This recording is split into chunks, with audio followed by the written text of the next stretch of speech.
Weren't you heading to the Duchy of Whiteridge for the Snowspire Festival? The festival shouldn't have started yet. General Hogan, our adventure was nothing short of a roller coaster. We got stranded and nearly drowned. I thought we wouldn't make it back at all. Oh my, Jura above. What happened? Thank Jura you're safe. Did your ship run aground because of the rough waves? No! We encountered a gigantic kraken. Its tentacles were longer than the ship. A kraken? What exactly is happening at Stormy Strait? I never would have expected that. Old friend, you must have noticed that this is becoming a recurring pattern. The Syndicate colluding with the Graveborn, Hypergeans escaping from their seals, and now there are even disturbances at Rustport. I must prepare a report to His Majesty. So what are your plans now, if you're not going to the Duchy of Whiteridge? Not going? Oh, that's out of the question! Hardhead Whistler and I are still waiting to meet our old friends from Cedartown.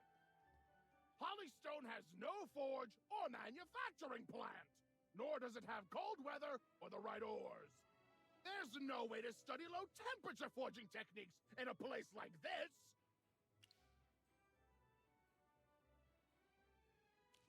Oh, Magister! Did you forget?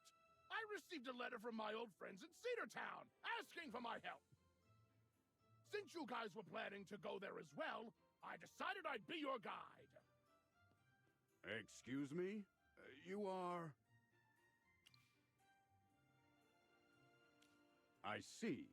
I assume you'll be heading to Cedartown together then. But Chippy refuses to take a ship there. Chippy likes his feet to stay on solid ground from now on.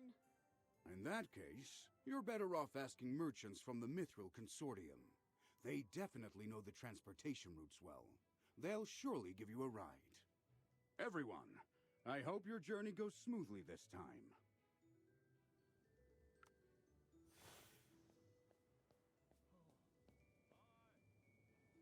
Hello? You're a merchant from the Mithril Consortium, right? We have a question for you. Right. This is supposed to be delivered to the Moonlit Enclave. Huh? Oh, is there something you need? Are there any carriages heading to Cedartown? It's gotta be a carriage, by the way. No ships! Cedartown. Oh, in the Duchy of Whiteridge. Setting out now means you're off to the Snowspire Festival, right? You wish to travel by land. That's definitely an option. In fact, it's actually faster to travel by land than by sea. However, with all the snow, the roads can be dangerous and slippery. The carriage can only take you to the outskirts of Whiteridge. You'll have to walk the rest of the way to Cedartown yourself. No worries about walking! Getting to Whiteridge is what matters. Gotcha. I'll go arrange a carriage for you.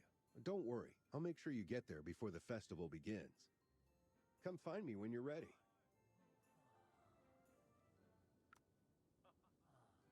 Are you ready to head to the Duchy of Whiteridge? Great. I wish you all a smooth journey.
great victory, the glory of which belongs to each and every warrior.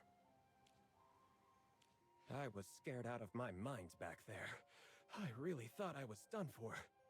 I've been down this road over a dozen times, and I've never seen it this dangerous. Honestly, if it weren't for the Snowspire Festival, who'd come to White Ridge in this freezing weather? Oh, I almost forgot to thank you. Sorry, I get really chatty when I'm nervous. Don't be so modest. You saved my life. So, guessing you're headed to the festival too? Yep, it's our first time here. Since we're all heading to Cedar Town for the festival, why don't we stick together? Oh, we can keep you safe. No need to fret about wild animals or pesky bandits with us around. Ah, that's great. I was starting to worry about the road ahead. In return for keeping me safe, I can be your guide when we get there. Not to brag, but I know Cedar Town like the back of my hand. I know everything about that town, let me tell you. Now let's get a wiggle on, shall we? It'll be dark before we know it. Oh, right. There's still a long way to go. Let's walk, and I'll tell you all about Cedar Town.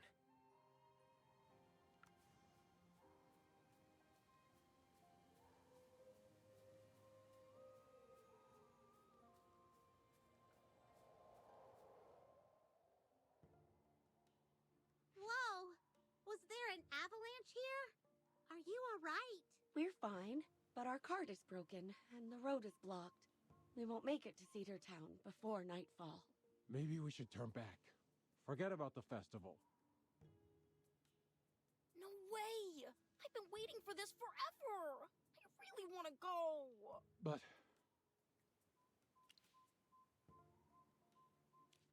I know a small path nearby that bypasses this section, and there's a hunter's cabin at the end where we can rest. Well, the road's quite steep. We'll have to climb some cliffs, and there's a chance of running into wild animals. wild animals too? Sounds dangerous. But darling, Romaine's been so excited about the festival. With this many people with us, maybe we'll be okay. Dangerous? Ha! The only ones in danger will be the wild animals. These people saved me from a wild animal. Sir, I promise you the dwarf isn't exaggerating one bit. All right, let's take the small path. Hope we make it safely. Where is it? I remember it being nearby. Let me check. Strange. Ah, there it is. Oh, but the entrance is blocked by rocks from the avalanche. So we just need to clear the rocks. Don't underestimate Chippy's size. Sir Chippy will clear out these rocks for you. With those itty-bitty muscles? Looks like we won't reach Cedar Town anytime soon.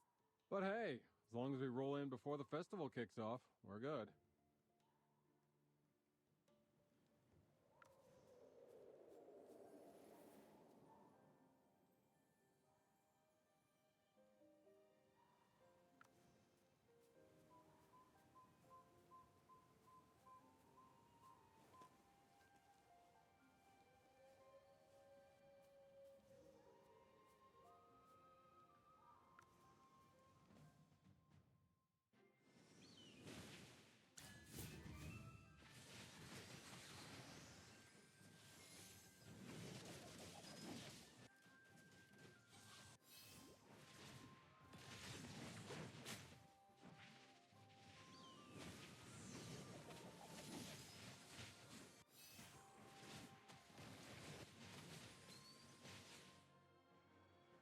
A great victory, the glory of which belongs to each and every warrior.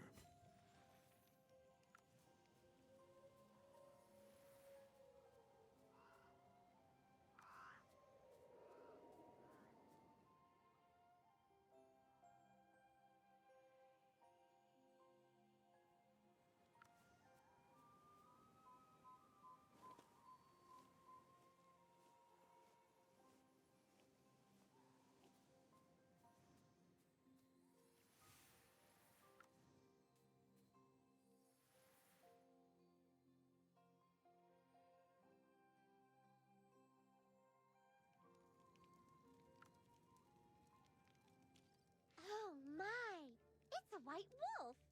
Are you a mauler, sir? Good evening. I am Faramore, hailing from the Wilder faction, not the Maulers. Tura above. I've never seen a wilder who looks like you before. Humans vary greatly, and so do Wilders. Take these two familiars, for instance. Both hamsters, yet utterly distinct in temperament. Wow! You knew we were familiars! For once, someone didn't just assume we're regular hamsters. We're so touched! You two make quite the duo. Since you are familiars, I take it this is your master. Yes, this is our Magister. It is a pleasure to meet you all. However, as I mentioned, night has fallen. And though you may be pressed for time, I must strongly urge you to refrain from traveling further. Precisely. One must never venture into the wild after dark. This is a well-known rule among the locals. Never go out in the dark? Indeed. In this region, the undead frequently emerge under the cover of darkness, attacking anything that breathes. Yes, they act without rhyme or reason, indiscriminately targeting the living. The people of White Ridge are gripped by fear at the very thought of them. Their bodies may be decayed, yet they move with disturbing ease, earning them the name Undead. Many believe they are servants of Hypogeans, and frankly, observing them, it's hard to dispute that. Decayed bodies that can move. Sounds like a Graveborn. You've encountered the Graveborn before? Yes, the aura of these undead bears a striking resemblance. However, they are mindless, so perhaps they are a corrupted variation. Wait! Chippy just remembered! Viperion! His experiments turn people into mindless creatures. Experimenting on humans and turning them into mindless creatures? That is abhorrent. Yet these undead have been present here for centuries, and their numbers are vast. It hardly seems likely they are mere experiment subjects. In any case, most of the Graveborn we've met weren't exactly good people. Some were cold-blooded, others bloodthirsty maniacs, and some were sneaky schemers hiding in the shadows. Nature may bless us with goodness, but there will always be those that defy it, creatures born of malice. I cannot fully comprehend it, but perhaps that is simply the nature of the Graveborn. Ah, that brings something to mind. There is a peculiar quality to the undead here in Whiteridge. I'm most eager to uncover their origins, and with any luck, find a way to rid us of them once and for all. I've perused the archives at Whiteridge Temple and consulted with the acolytes, but their knowledge is unfortunately limited. All they know is that the undead have plagued this region for over 1,000 years. Even with your extensive experience, I would still urge you to exercise caution in this place. We will. Thank you for the warning, sir. The night is dark, and the snow is relentless. You should remain here until dawn. There is a hunter's cabin just ahead where you may take shelter, though it may not be large enough for all of you. However, if it pleases you, Magister, I would be honored to offer you, your two familiars, and your dwarven companion a place at my home. It is modest, but cozy enough for everyone. Feel free to rest where you see fit, but do heed my advice. Do not venture outside this night.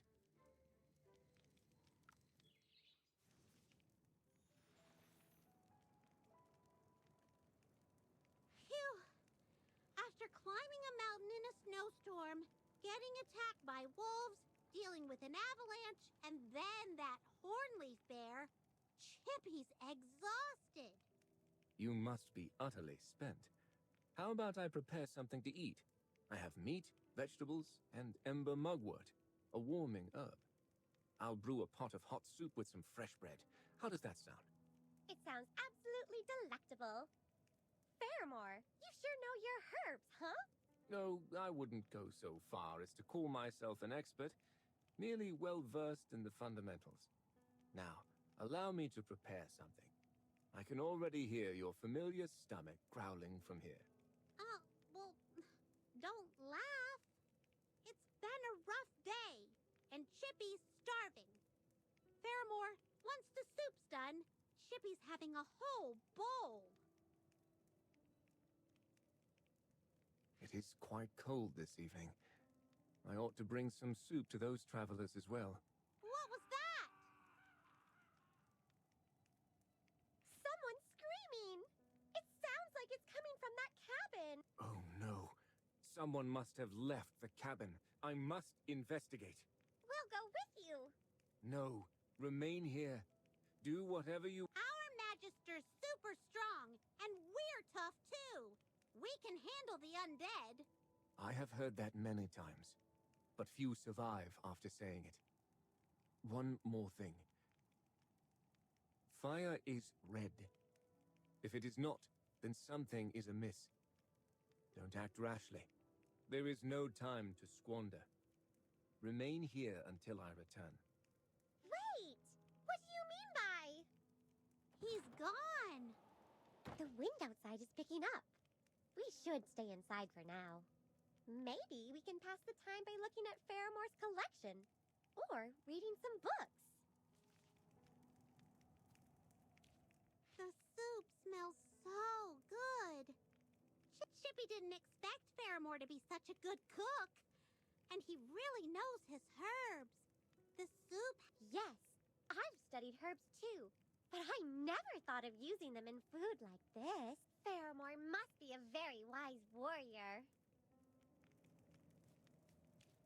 Redshade herb, solar bloom, dragon breath root. All those names sound pretty fiery. Magister is right. These herbs can be mixed to make sunfire essence, which can be used for slowing down the Graveborn, and most likely the undead as well.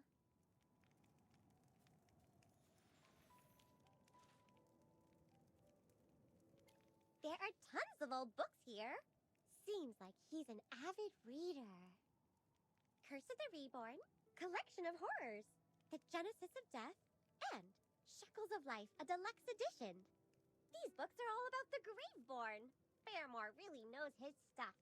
Wait, there's a letter here. Turns out he's a Graveborn hunter who was hired by the White Ridge Court to protect the festival. Ah, Chippy! How could you just look at someone's private letter like that? Sorry, Chippy didn't mean to. It was just lying here on the desk. Forget the letter. If he's safeguarding the festival, why wouldn't he want our help? He's got us cooped up in here. Jura above, we aren't defenseless. Hardhead here says, no creature living or dead can survive a whack from me. And that goes for the undead, too. When we fought against the Graveborn of the Dead Tide Fleet, we never backed down. But we're new to this area. It might be better to be cautious.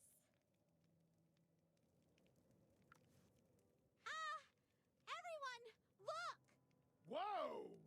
What's going on outside? Something's glowing real fierce. It's not just glowing. That's a fire. Chippy will go put it out. Fire's always red. Oh, wait! That fire's green! Could it really be like what Faramore said? That unnatural things happen after nightfall? Then, what should we do? Maybe Faramore will be back soon. We can't wait any longer. What if there are tons of undead? Faramore's strong, but he's still just one guy. Magister, we can't just sit here and do nothing. Then let's go. It's pitch black out there, but we gotta try to find him.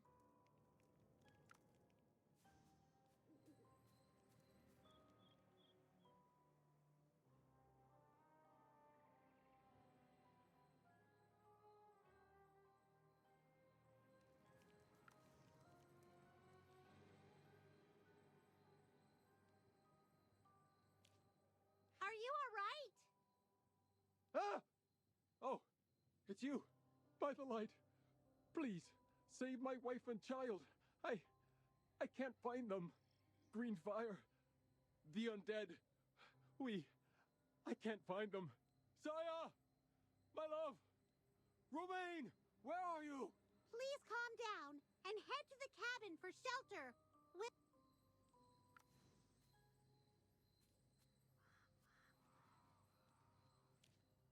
Above, oh goddess. May Ah!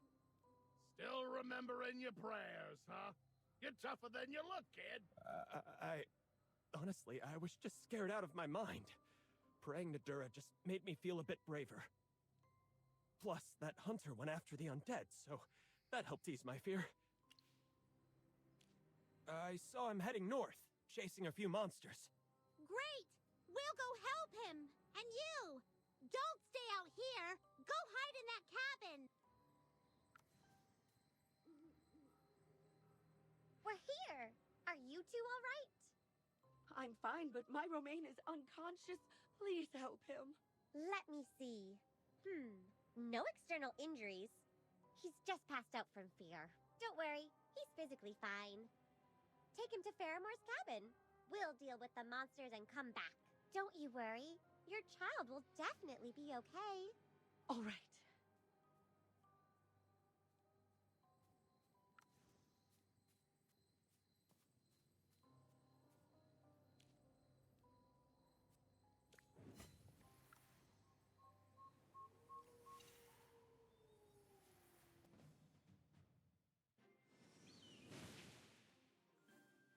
Let's brighten up the battlefield. By the title of the swordsman. What kind of dream will we...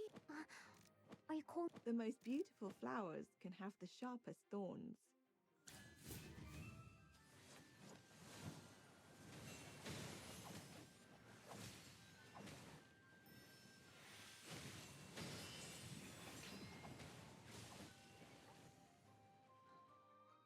Every sword is a witness.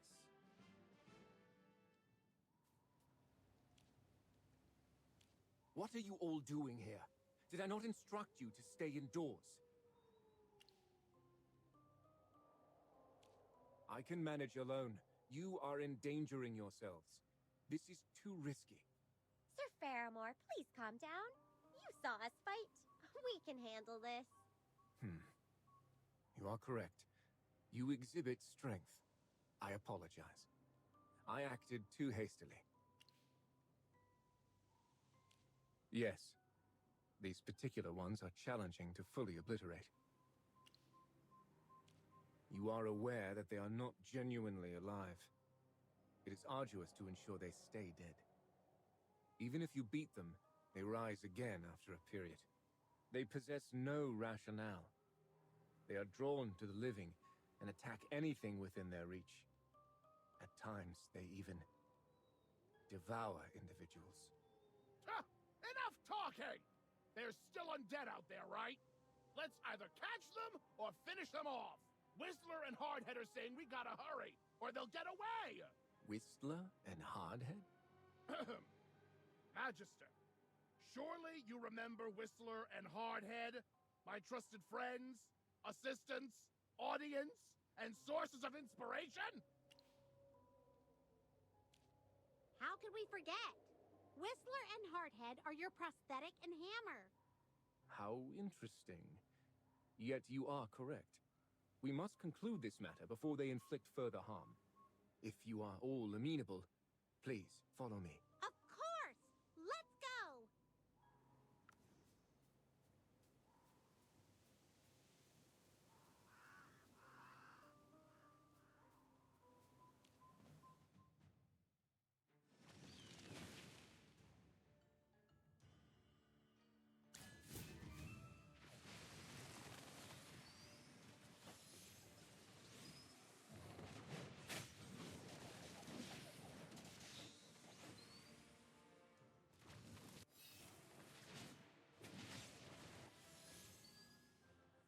A great victory, the glory of which... We have finally dealt with them.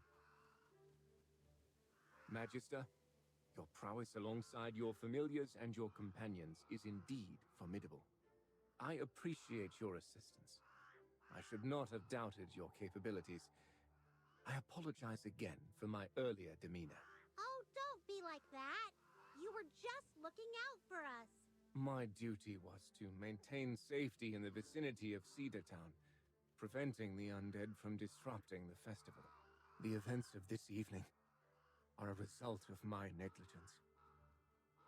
The people in that cabin. Don't worry. They're all safe. We sent them back to rest. Thanks to all of you. Let us return and check on them.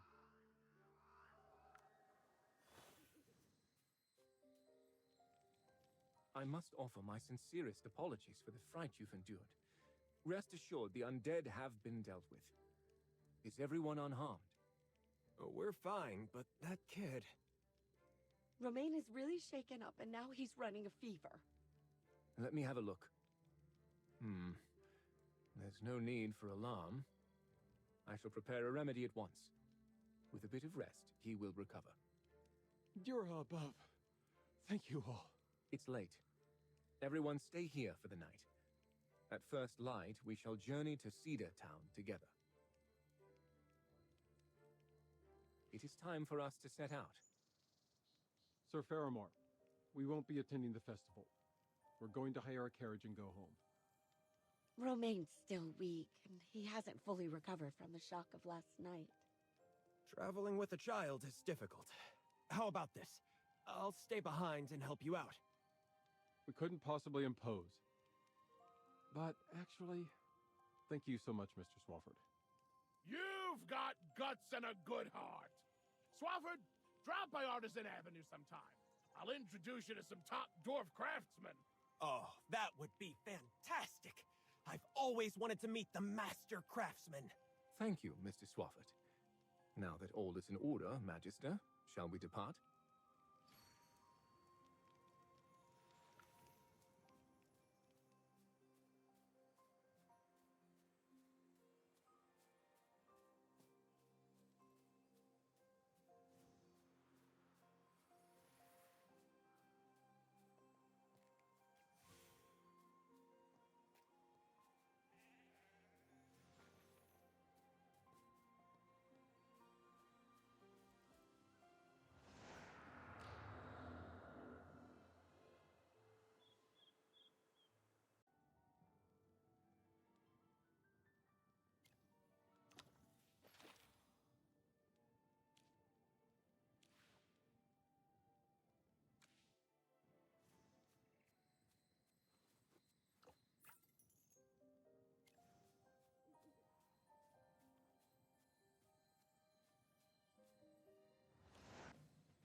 Every sword is a witness.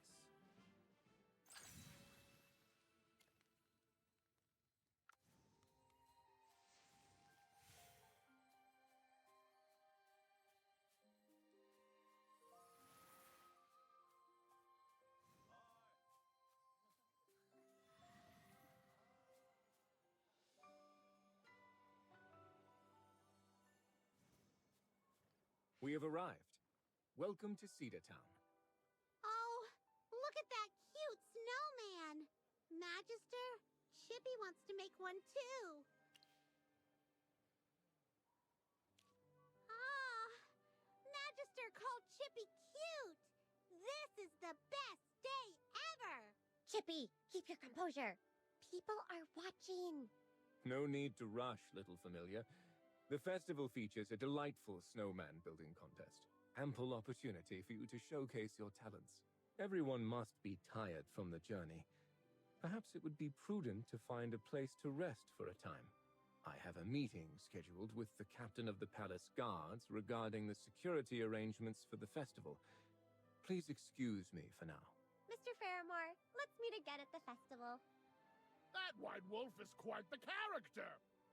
Even Hardhead, who's usually quite picky, seems to like that fella.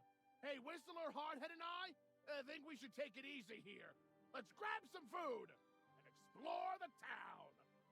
Chippy wants to explore. It's so clean and beautiful here, especially compared to Rustport. Yes, maybe we'll find some cute souvenirs along the way. Aha! That's settled then! Magister, no objections allowed!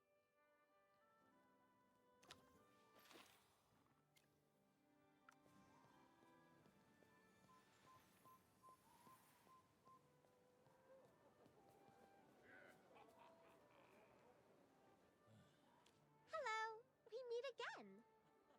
Terra above, it's you. What a coincidence. I just arrived in Cedar Town. Now, where's that impressive hunter? Faramore, I believe his name was. He's still got work to do, so we parted ways when we got to town. I rushed here after helping that family onto a carriage. I haven't even eaten yet, but I didn't want to miss the opening ceremony. Ah, yes. I promised to guide you around town, didn't I? Yeah, your clothes are as dusty as Chippy's fur was in the ashen wastes. You must be exhausted. Grab something to eat and rest up. Well, if you say so, I won't argue with you. But if you need anything, you can find me at the inn over there. It's called the Icy Hearth. All right, see you at the festival.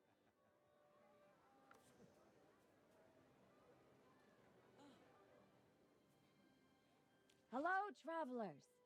In this chilly weather, wouldn't you like to warm up with some hot food? Oh, this is my favorite restaurant in all of Cedar Town. They've got my favorite dessert bread. The bread's covered in syrup and stuffed with fresh berry jam. So good. Here, have a bite. So sweet and tangy. Yummy! Hugin, you sure know your way around Cedar Town's food. I came here years ago. I didn't make it for the festival, but the food? Unforgettable! I remember there was also this stuffed bread. You must be talking about our famous savory bread. Yes! Fresh out of the oven, topped with sausage, veggies, and cheese. I still dream about that taste. Oh, wow! That gooey cheese, the warm bread, and the aroma of those toppings filling my nose. Even... It's too good. Now, if only we had something to drink. We've got mushroom and meat stew, or a clear chicken soup with snow radish and frosted celery. Tastes just like home. A warm bowl in this cold weather, it's just like curling up by a fire. It smells amazing. Magister, you gotta try some too.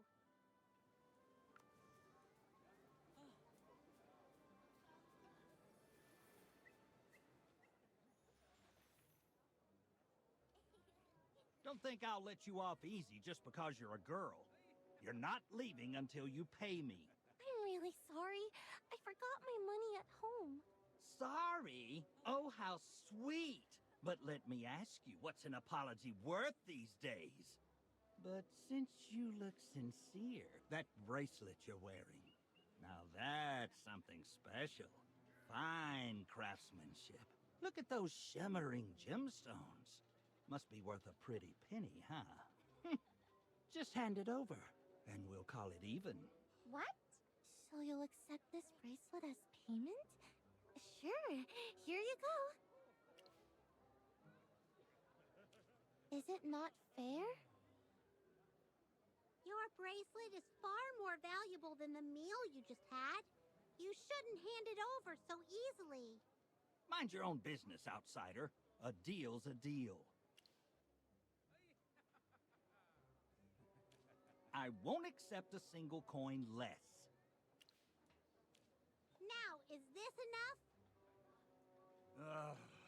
All right, fine. This'll do. You can go. I'm so sorry you all had to pay for me. I totally don't have anything to repay you. Unless, maybe this cute bracelet? No, no, no. We can't take that. Consider the meal our treat. I was just kidding. But really, thank you all so much. You're such kind people. Prin... I told you not to call me that when we're out.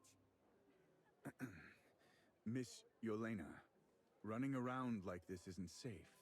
If your father finds out, he's going to be furious. Oh, come on. It's fine just this once. Please, Rodrigo. Don't tell him. I'm begging you. But... all right. Still, your father's going to arrive in Cedar Town soon. I know. I really don't want him mad at me. Hey, my new friends. Let's totally hang out again at the festival, okay? You better be there. Yeah, see you there.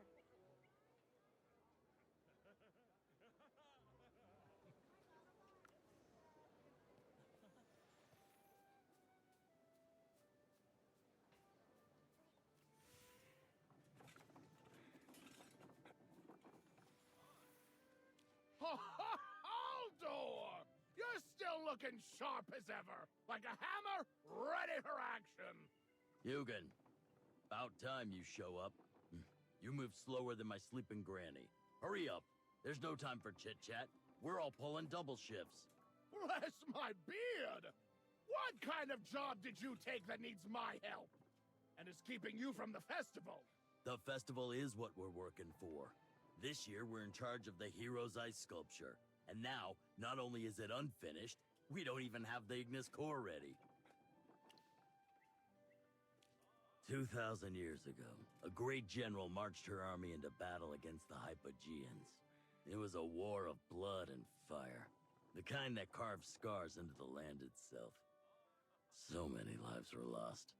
And in the end, even the general herself fell. This festival was born to remember that faithful battle, and the price she paid for all of us. That's a really cool story, but what does that have to do with the ice sculpture and the Ignis core? Let me finish, hamster. The most important ritual of the festival is lighting the sculpture of the general with the eternal flame. To do that, we need a special Ignis core made with magic. In the past, the Hierophant would send some acolytes to handle this part. But this year, we haven't heard a thing from the temple. I heard the Hierophant is really sick. But this is important. Someone's got to take care of it. Oh, old buddy, I have a surprise for you. My friend over here.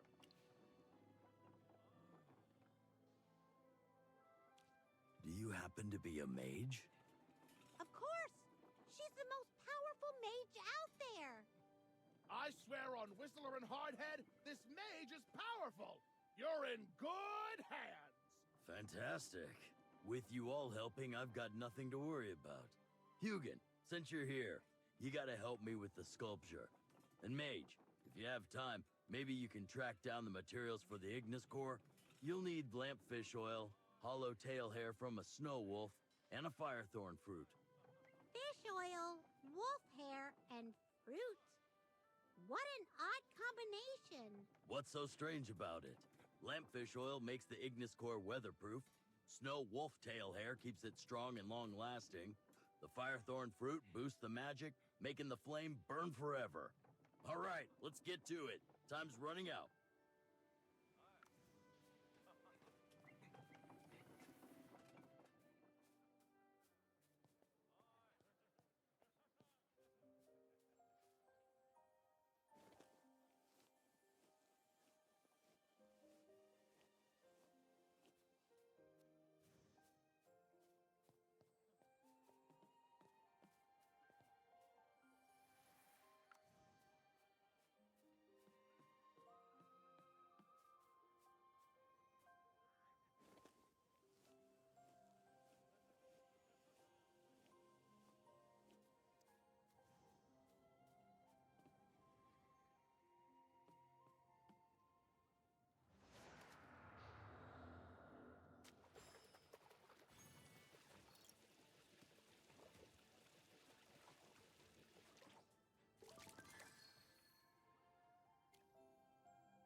Victory gleams like the sunlight.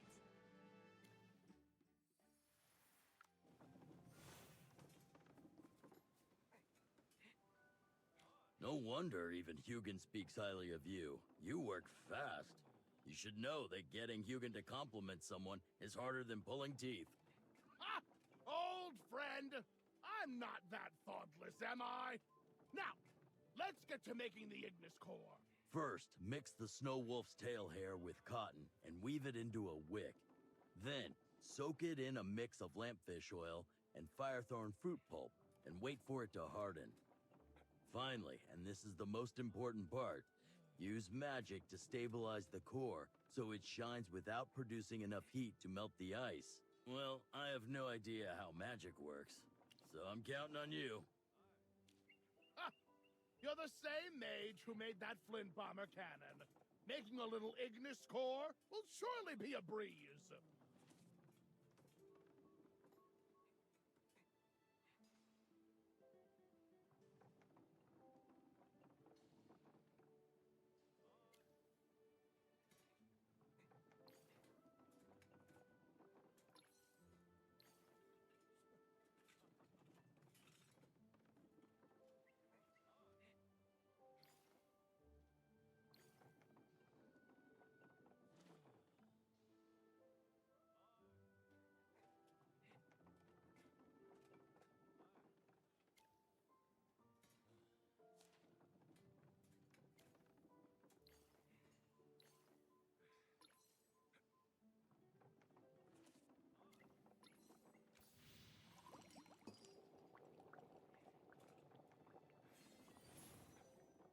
Let me see. Looks perfect. It looks even better than last year's.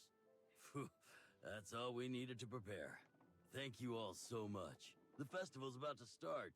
This is your first time, so don't miss the opening ceremony. Let's go explore the town! Wait, Hugin, you can't leave. I still need you to help with the ice sculpture. Fine. But you'd better treat me to a grand meal once we're done. I gotta stay to help this lump, so I'll be missing the ceremony. You guys go on ahead and have fun. Don't worry. Chippy will tell you all the best bits after we get back.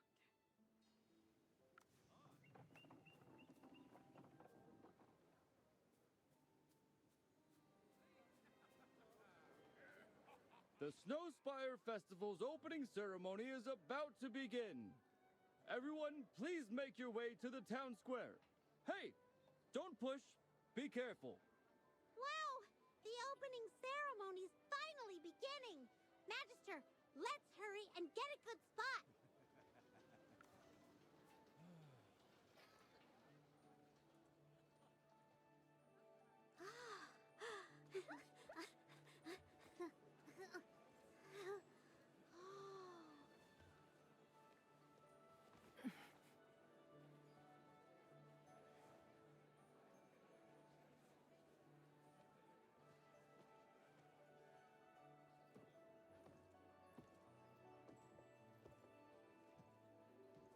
Huh? That girl on the stage. Wait, could it be? She's the princess.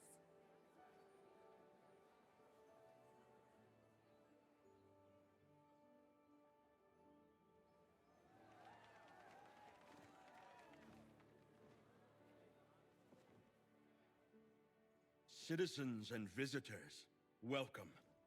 The Snowspire Festival isn't just a tribute to our heroes. It's a celebration for all of us.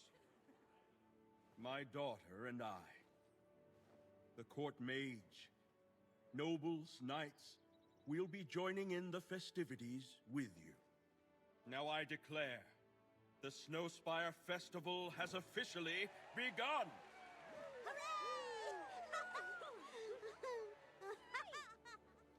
That girl was actually the princess!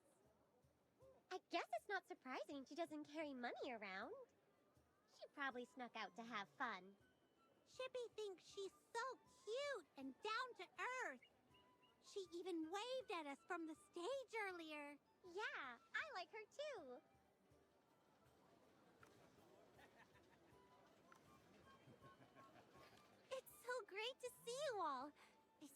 haven't had a chance to properly thank you for last time. Good day, everyone. Seriously, no need for all this formality. Your Highness, this is the courtesy that knights should have. This hamster gentleman is right, Your Highness. It's proper etiquette. Ugh, you're always so stiff, like a suit of armor. Try to relax a little. It's such a lovely day. Oh, I haven't even introduced myself yet. I'm Princess Yelena, and this is my guard, Rodrigo. Chippy, the Acorn Knight. I'm Hammy, the Acorn Mage. We're at your service, with lots of acorn-sized joy. And this is our master, the esteemed Magister. You guys are so much fun!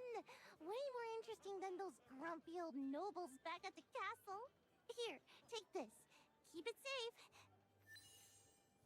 What's this? It's a festival petal collection card. Look, there's a blue saccharine blossom on it. It's the national flower of the Duchy of Whiteridge. Every time you join an activity, a festival attendant will color in one of the petals. And if you really stand out, you'll get a real flower petal. The first person to collect 6 real petals gets to experience something super special. Something super special? You'll become this year's chosen one and light the eternal flame on the ice sculpture. It's the most important ceremony of the festival. Wow! That sounds so cool! Chippy wants to start collecting right away. Princess, are you coming with us? Of course! It'll be so much fun with you guys. Let's go build a snowman first.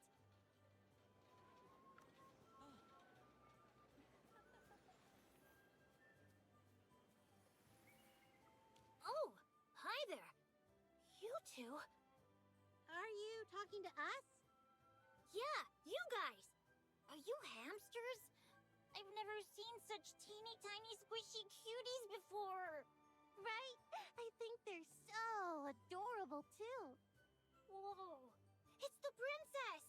You're super duper pretty. Little one, you should address her as Your Highness. Oh. Princess, Your Highness. You're really, really pretty. Want to build a snowman with me? Totally.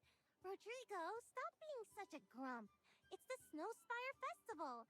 Come on, make a snowman with us. As you wish, Your Highness. Yay!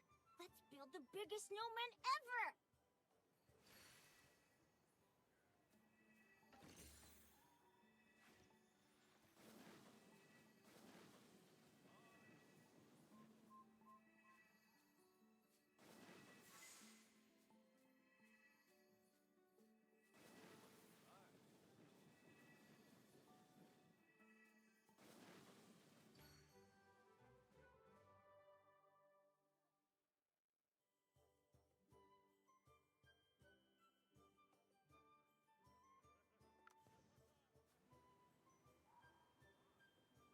Wow, you look so unique.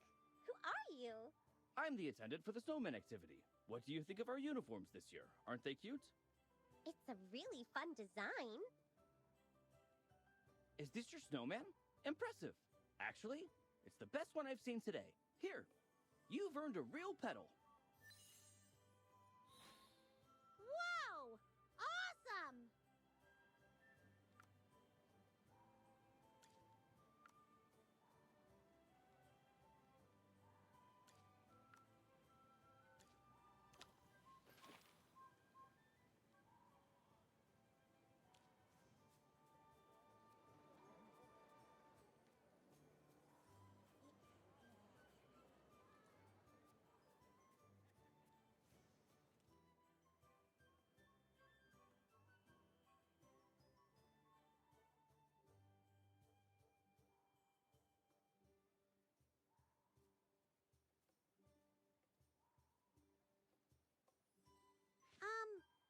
Why did you cast magic on those little snowmen? A few days ago, the festival staff said the acolytes from the temple couldn't come, and they needed a magician to enchant the snowmen for the snowman chase activity. I thought it would be simple. It's just a spirit binding spell, right? So, I took the job. snowman chase? Yeah, it's a traditional festival event. It's supposedly tied to the Divine War. Little snowmen represent Hypogeans, and people chase after them, defeating them or something like that. Well, your little snowmen look a bit wild, but that's good. They're probably the closest thing to Hypogeans we've had at any festival. So you actually did an awesome job, Mr. Mage. Your Highness, I'm so sorry. I beg for your forgiveness. I didn't mean to.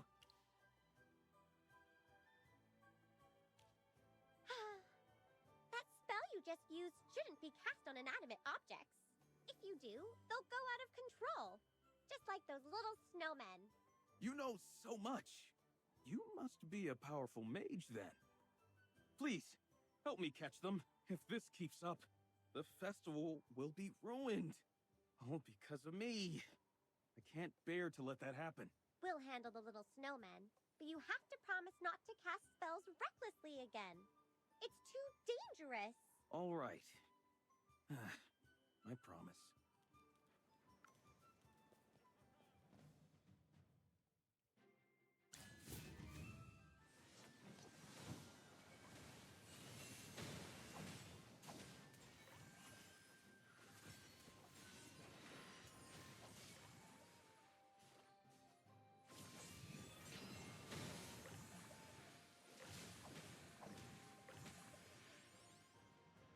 Victory blooms most beautifully.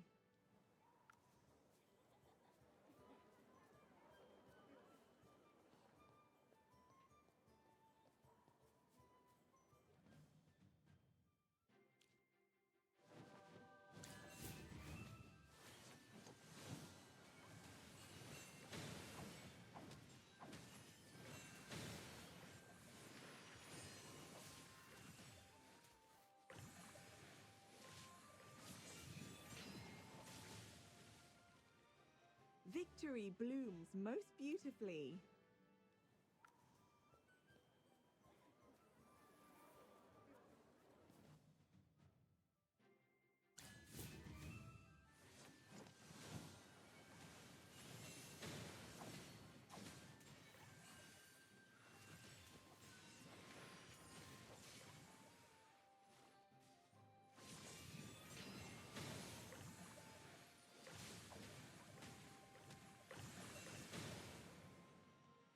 Is everyone okay?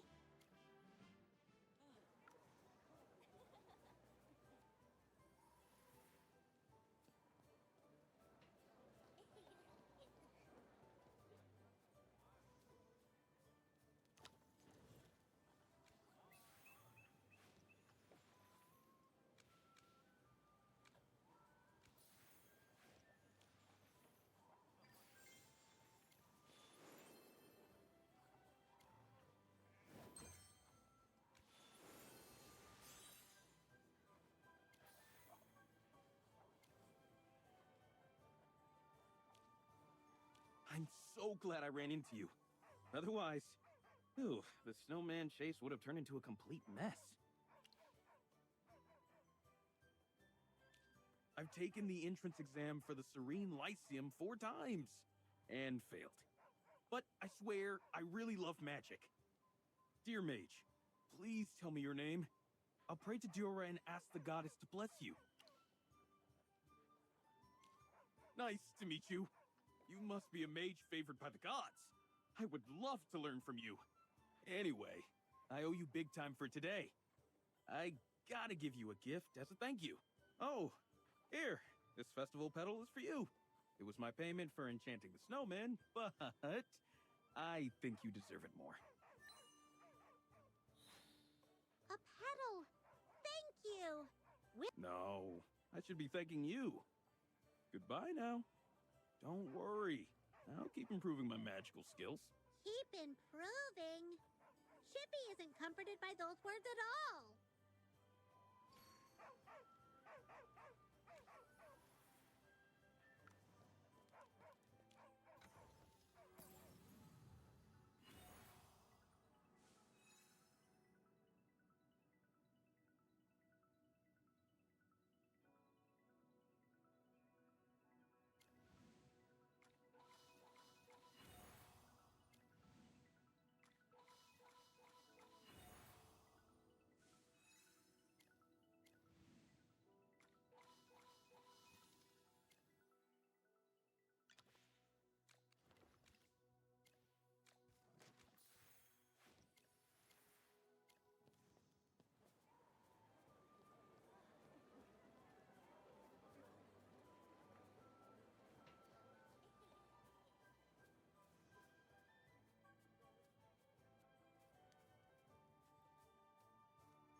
Come on, stop hesitating. Let's just go today. But we still have to prepare food and equipment for the adventure. And it's best to make plans before going into the swamps. Patrick, the Tales of the Lost have been around for years. There's no need to rush. We can go after the festival. Let's have fun today, all right? Adventure? Oh, that sounds so exciting! Where are you going? I've never been on an adventure before. Princess! Your Highness! We want to go to the Whispering Fen to uncover the mystery behind the Tales of the Lost. People have been haunted by it for decades. How thrilling! I'm tempted to join. I've never been to that area either. Your Highness. Stop, Rodrigo! I know exactly what you're going to say. Don't worry, I'm not going to run off. I still have friends to entertain. These are your friends, Your Highness? Are they here for the Snowspire Festival? Don't tell me they're royalty from far away. It's our first time at a festival where everyone comes together to have fun like this. And, well, we're not royalty, but you should be honored to be in Sir Chippy's presence. Well then, you've got to try all the activities. Whether it's building snowmen, ice skating, or a good old-fashioned snowball fight. All our visitors love them. You'll have a great... Yeah, I was just about to have a snowball fight with them. Do you all want to join? That would make 4 on each side. Perfect for a snowball fight tournament. And Rodrigo, you can't interfere. The princess is inviting us to a snowball fight? What an honor! Hey, who knows? We might even win. Perfect! The more the merrier. That's what makes the festival so much fun.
What an incredible snowball fight!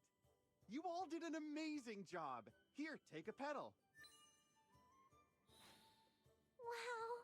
Maybe you'll be the one to light the fire this year.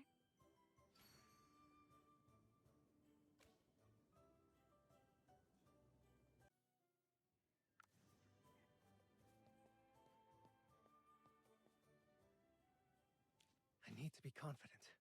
I can do this. I know I can. Sir, are you here to ice skate? You look a bit nervous and look, you're shaking. Are you okay? I'm not nervous. I'm just thinking about how to skate a perfect heart on the ice. Start on the left. No, maybe I should go right first. It needs to be symmetrical. Why a heart? That sounds super fun. I want to try it too. Shush! Keep your voice down. Okay, so I'm actually doing this for my girlfriend. She's the most beautiful woman in all of Asperia. I'm planning to propose to her today. If I could skate around and make a beautiful heart on the ice, and then get down on one knee in front of the cheering crowd, Dura above, how romantic would that be? Aww. idea. This is gonna be the best festival she's ever been to. Do you want any help? I could grab some flowers or something extra for you. It's fine. This is once in a lifetime. Oh, my heart is about to jump out of my chest. I need...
Perfect!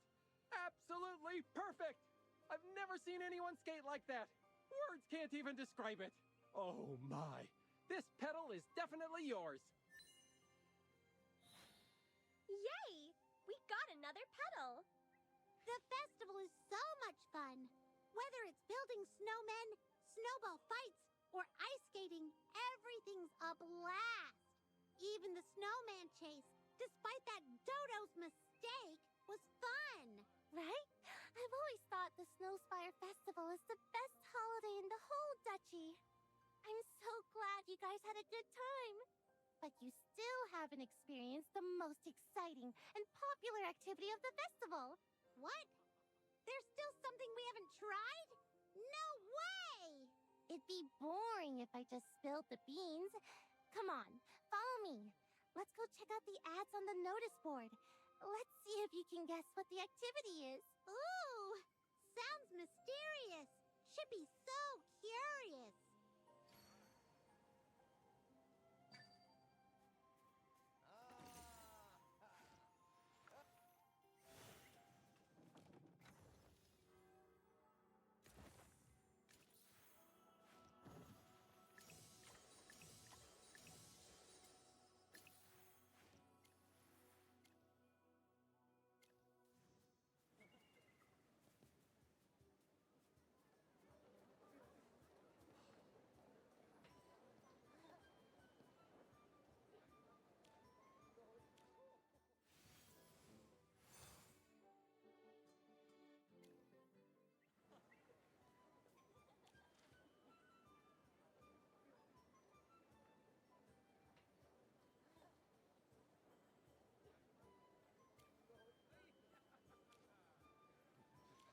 Step into the unknown and face the darkness.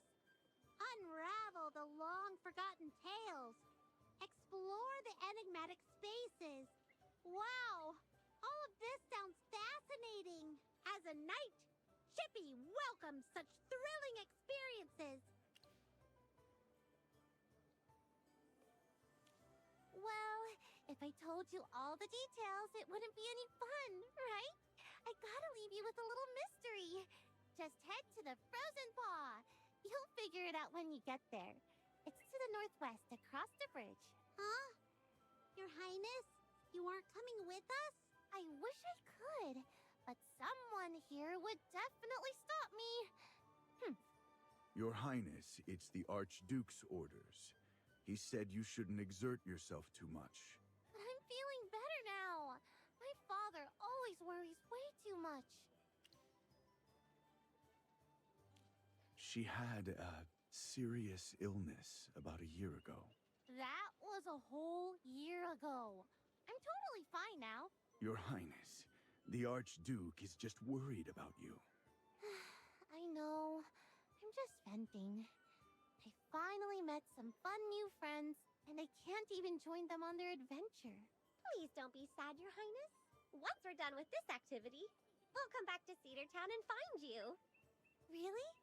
Do you pinky promise? Then don't forget, we'll all go to the masquerade ball together. There's a ball during the festival, too? Do we have to wear masks? Not really.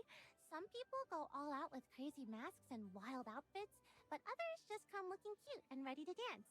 The ball is all about having fun and forgetting your worries, so dress however you want. And don't be shy.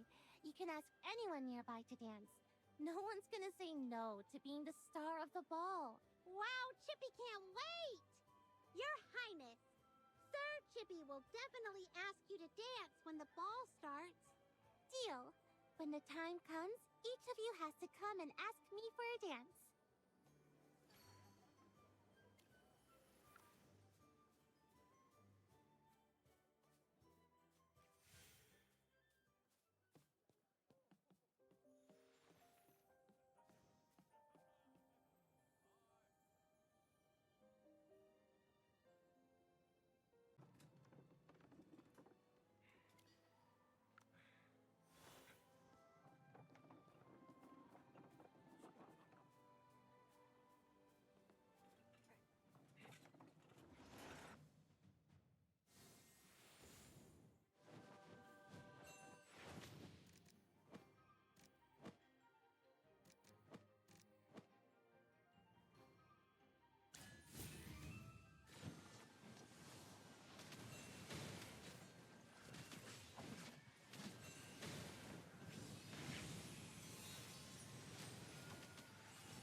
Victory gleams like the sunlight.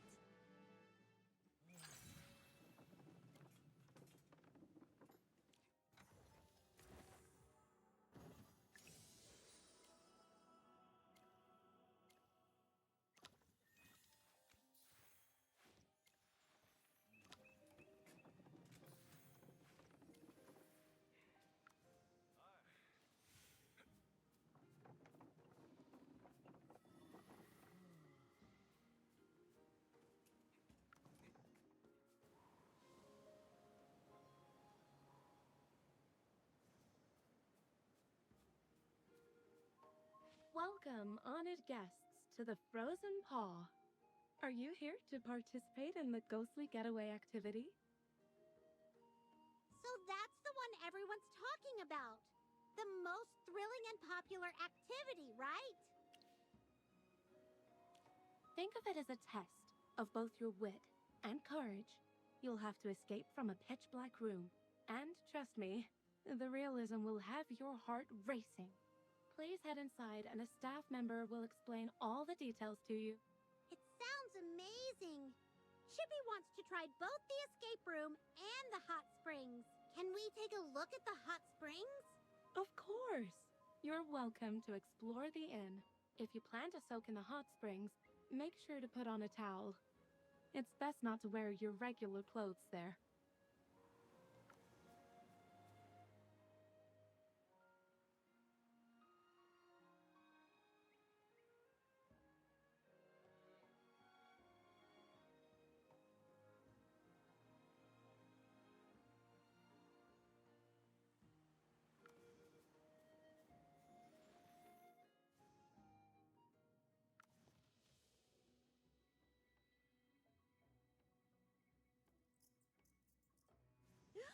What happened here? The inn's been completely ransacked. Did someone rob the place? Are all the staff dead? We need to check on them quickly. Maybe there are some survivors. Look at that body over there. Those bunny ears, they look kind of familiar.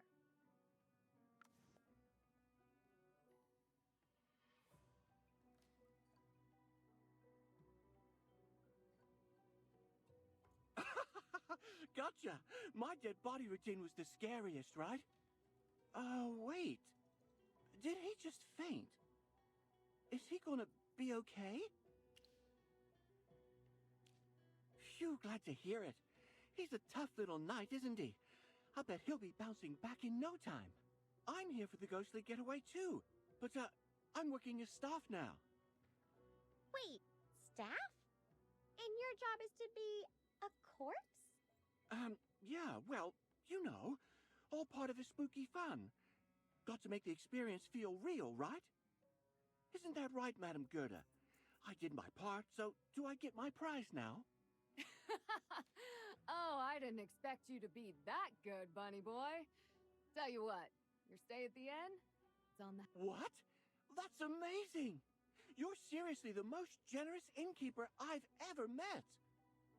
Oh, just the most generous, not the most beautiful. No. Of course you're the most beautiful, too. Wait, what's even happening right now? Lorson, why are you even in Cedar Town?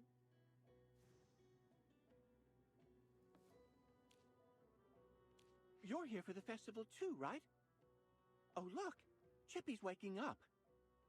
Lorson, you really scared Chippy just now. You looked... Sorry. Please, just don't tell Laika about this. She'll totally yank my ears. What are you doing here? Playing pranks and scaring people? Oh, well, I sent you a letter about heading north. And I heard some merchants raving about this famous festival, so I figured I'd check it out. And I kind of needed some money, so now I'm working for this lovely innkeeper. Gotta fund the adventure somehow. Oh my, did we scare you? Wasn't that a thrill? We planned this little act for the ghostly getaway to start things off with a bit of a bang. Looks like it worked. But don't worry too much, darling. A festival needs a little excitement to really come to life. It wasn't scary at all. Chippy just, wasn't ready for it. What you felt just now? That was just a tease. A mere appetizer. The real fun is about to begin. Oh, dear, I never properly introduced myself. I'm Gerda, the owner of this lovely place. Pleased to meet you. Madam Gerda, I was wondering why this inn is called the Frozen Paw. Because my best friend has lovely white paws, and she would get ice on them when winter came. Unfortunately, she prefers the comforts of our village too much to move to Cedar Town. I understand now. You opened this inn in honor of her, right? That's right, darling. If you have the chance to visit my village, you'll find that my friend opened a shop called the Brown Paw Clothier. We're just like two peas in a pod. You two must have a special friendship. All right, everyone, come with me. What's next will really make your head spin.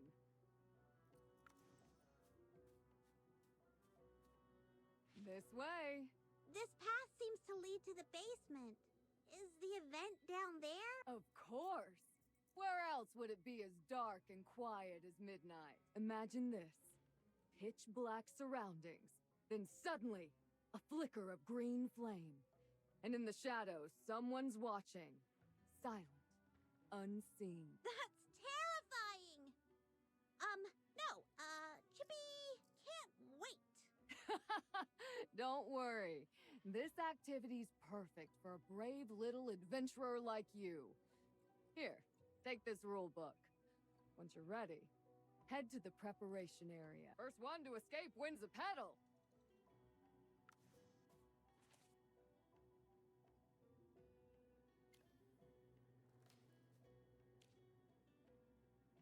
I assume you've read the rules for the ghostly getaway? Before entering, I need to confirm with all of you to ensure that both... Don't worry! We're all brave adults. We can handle a little scare. All right then, in you go. Enjoy your experience.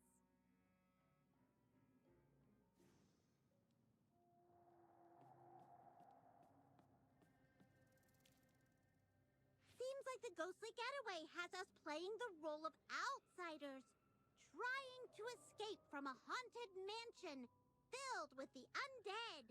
The journal mentioned the master of the house murdering his wife.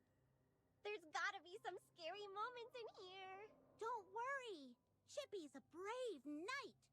Chippy will protect you. Chippy. Hammy. Do you hear that? Sounds like someone's calling our names.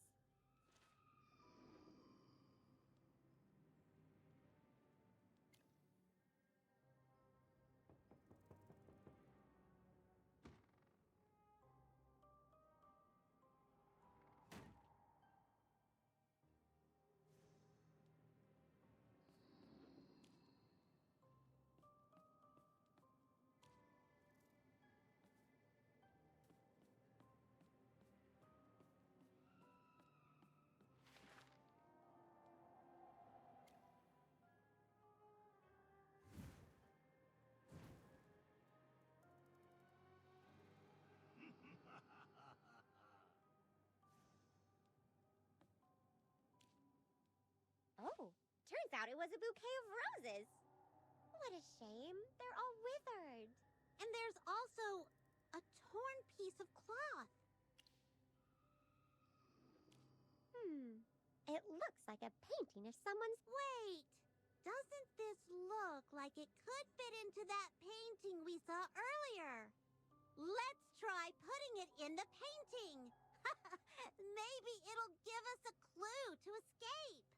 What about the roses? Should we take them with us? Of course! Based on our past experiences, Chippy knows that strange items always end up being useful. And they're light. They can fit into Chippy's knapsack.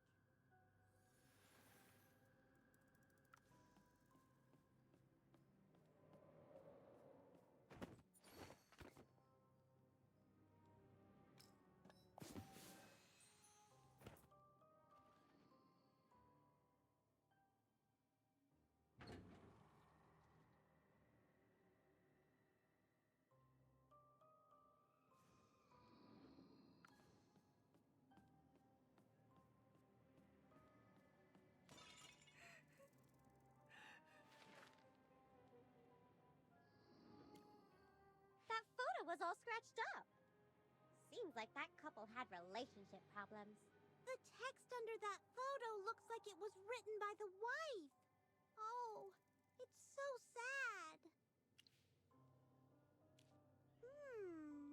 The traveler's journal we found earlier said the husband killed her. Do you think maybe she was planning to leave him, and in a fit of rage, he did something awful? It seems like their love turned into hatred. Chippy wonders how it ends. If my interpretation is correct, these clues should help us find and open the door. But we're still missing something. Let's keep looking.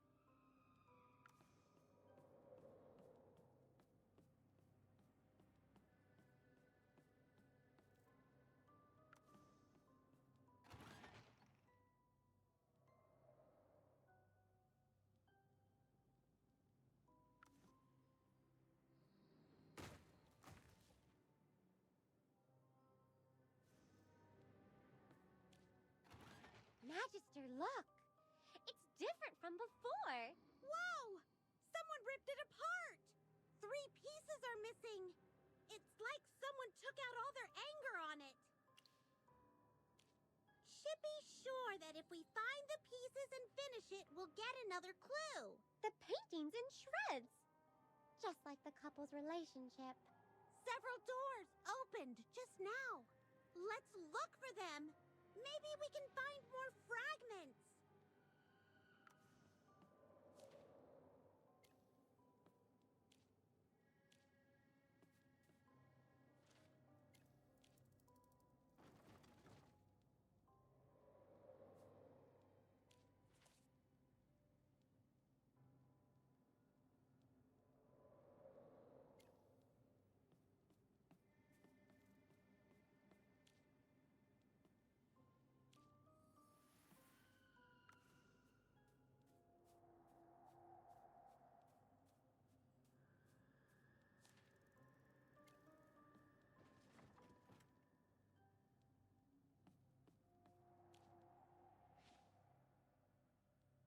What? The bed! It talks!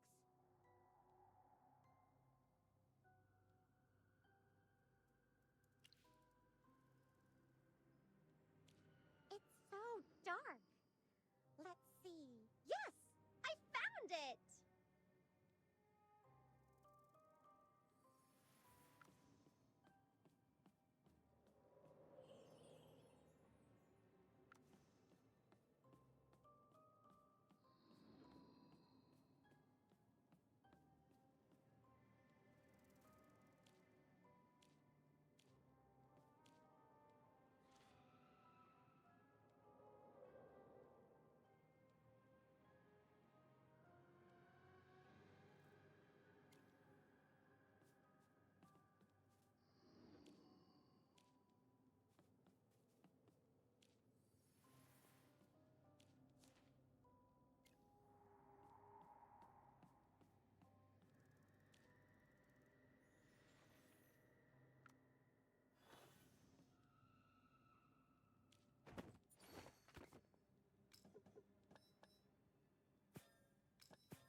There are 3 paintings hanging in this hallway. Will we have to find more missing pieces again?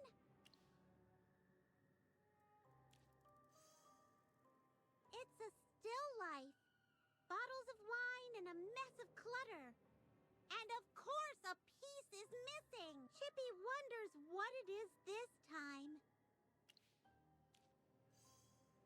It's the lady of the house. What's she writing? Oh no! The most crucial part is missing! Is that the master of the house? He looks scarily pale and cold, like a corpse. There's something in his hand. The husband was a drunk, so they drifted apart. Then the wife wrote to her friend, planning to leave. Looks like we need to find the right pieces and put these paintings together to get more clues. One step at a time. Let's head to the master bedroom and look for the key to the main door.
Chippy is starting to think this story could be interpreted in 2 different ways.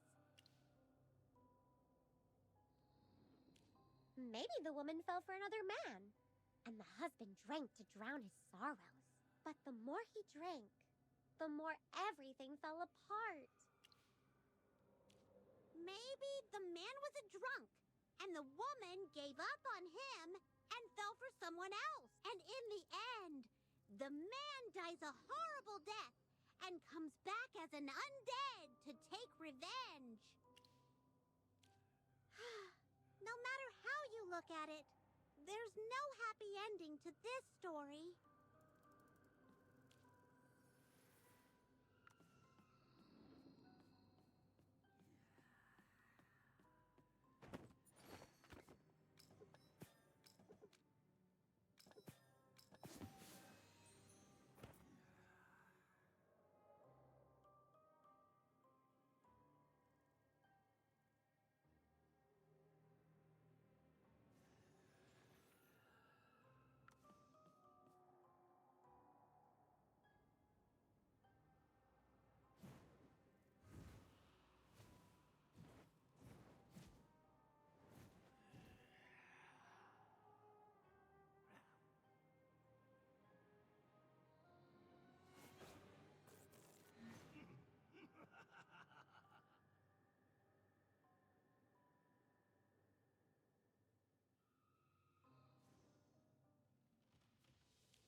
Congratulations!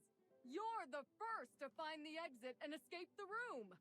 According to the rules, this petal is yours. It's our 5th petal! Magister, just one more and you'll become the chosen one. If you really do become the chosen one, sweetheart, make sure to share some of your luck with me, okay? By the way, in the ghostly getaway, which undead impressed you the most? Who was the most realistic? I'll make sure to reward them. Maybe I'll give them an extra month. No, 3 months of bonus pay. 3 months bonus pay? If I'd known, I would have dressed up as an undead myself. Well, one of them was especially creepy and super realistic.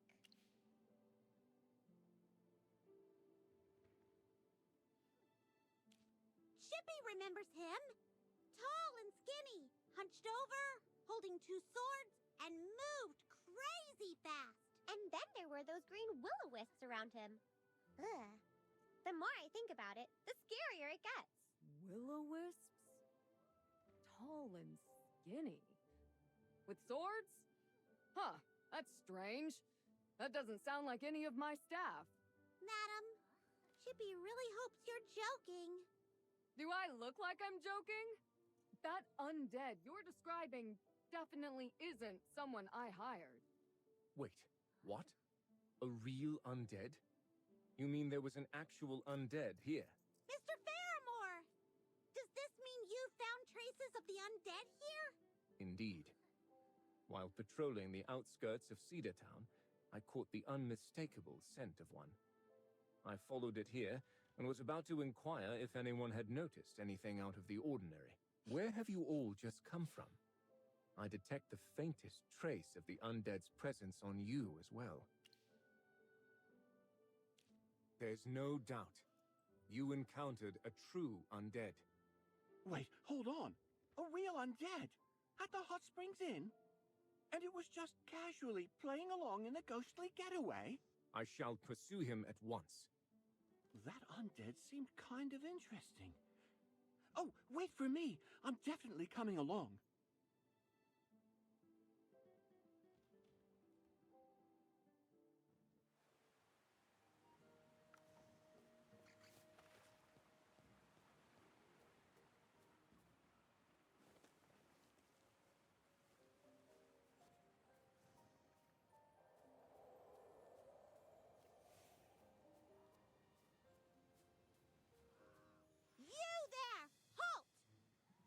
Everyone, exercise caution. He's no ordinary mindless undead. This one is an actual graveborn. Hey, everyone! Do you want to keep playing?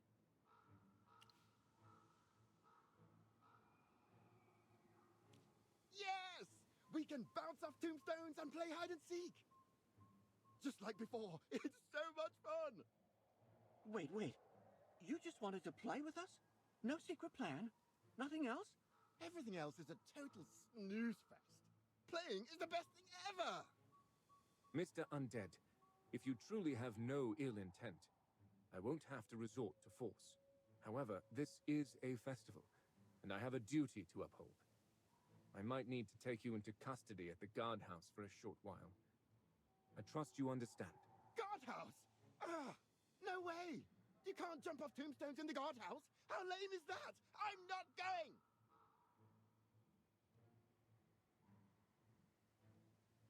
Let's rumble instead! It's way more fun! Come on, all of you, get in on this!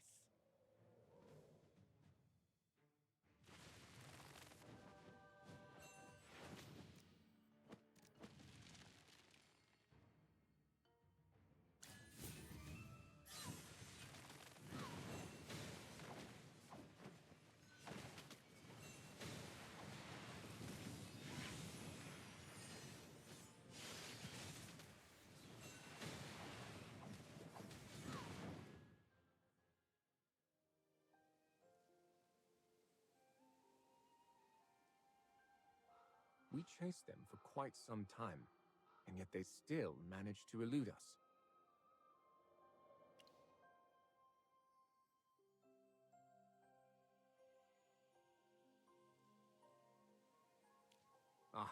It is merely a natural gift. I am simply more attuned to the scent of the Graveborn.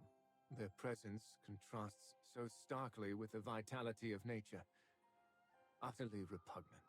Mr. Faramore, you don't seem to like the undead much. But maybe not all of them are evil. But to me, the very existence of the Graveborn defies the natural order, the cycle of life. Seasons change. Things are born and die, decay and renewal. But the Graveborn, they're stuck in immortality, wandering among the living. It is an aberration. The more blurred the boundary between life and death becomes, the less respect people have for death, and the less they value life itself.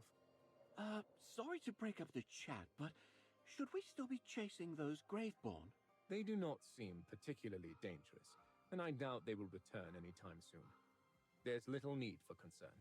Even I can't sense them anymore. They must be long gone by now. Ah, you're a Wind Whisperer, I see. Huh. Well met, Wind Whisperer. I am Faramore of Shorehaven, at your... Whoa, skip the whole at your service thing, all right? Just call me Lorson. I'm just a humble Wind Whisperer out on a little adventure. Faramore, huh? I do recall hearing your name when I was in the Dark Forest. You'd think a guy with your skills would be famous by now. I am not of the Dark Forest.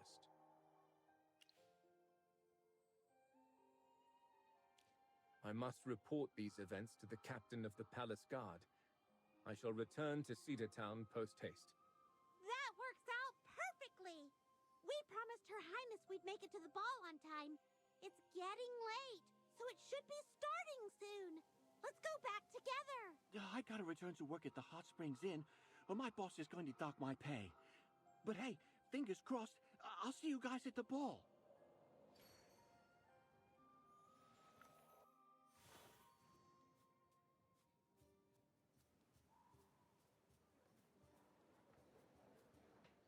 What's a masquerade ball like? Chippy's never been to one before.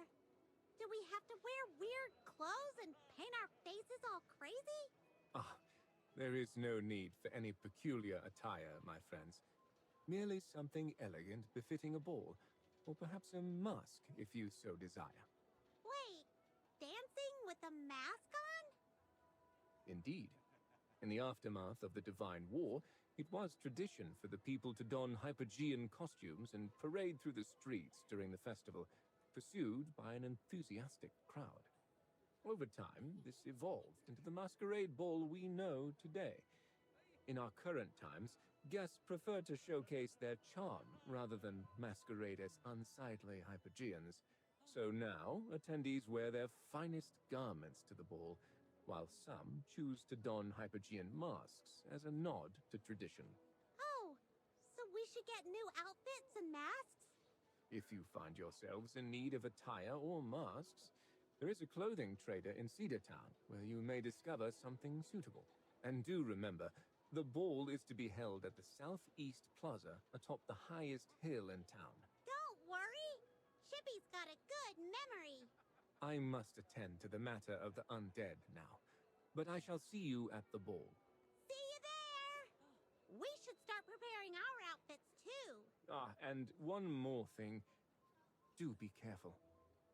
I may be wrong, but I cannot shake the feeling that this festival may not unfold as smoothly as one might hope.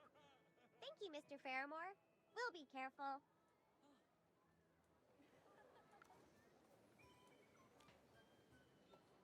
A person with two hamsters.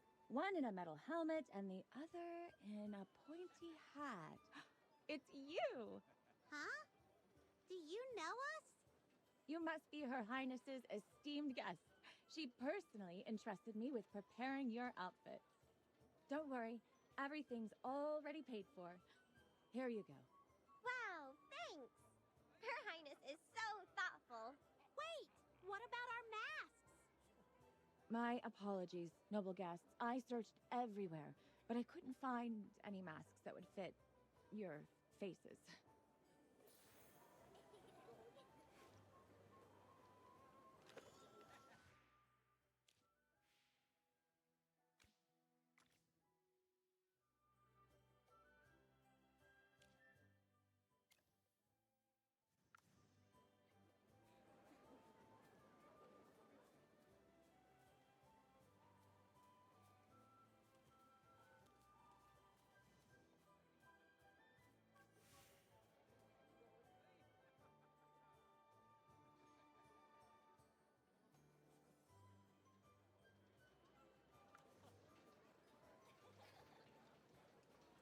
Good evening, everyone.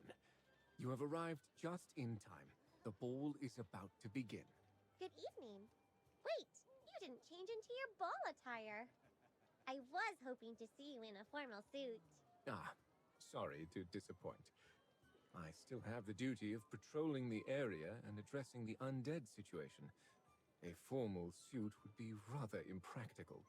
You're the politest and most courteous wolf I've ever met. That being said, I urge everyone to remain vigilant. The number of attendees is considerable, and I harbor concerns that some unwelcome guests may arrive. Don't worry! We can take care of ourselves!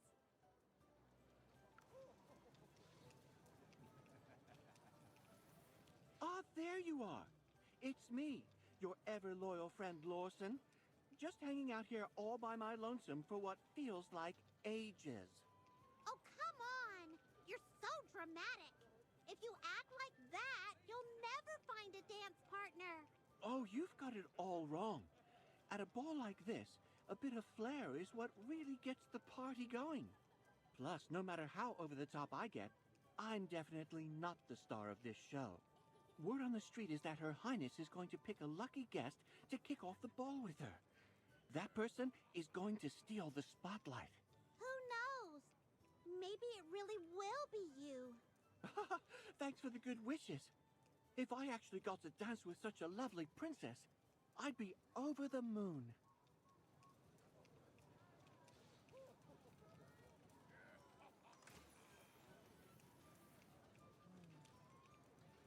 Madam Gerda, you're here too. Of course! I love a good crowd. Cedar Town's festival is the liveliest time of the year. If I didn't have the hot springs in to run, I'd be enjoying myself even more. Look, under the goddess's blessings, Her Highness looks so full of life, much healthier than before. She's like a bonfire on a winter night. Without her, the festival wouldn't be the same. Yes, she used to love visiting the hot spring. But she hasn't been back since her illness. Her Highness's captain of the guard mentioned she's fully recovered now. Just look at her. She seems so cheerful. That's the kind of energy a young girl should have. What are titles or riches worth compared to good health, right? You're absolutely right, madam. So, remember to visit my hot spring often. It's great for your health. And I'll even give you a 20% discount.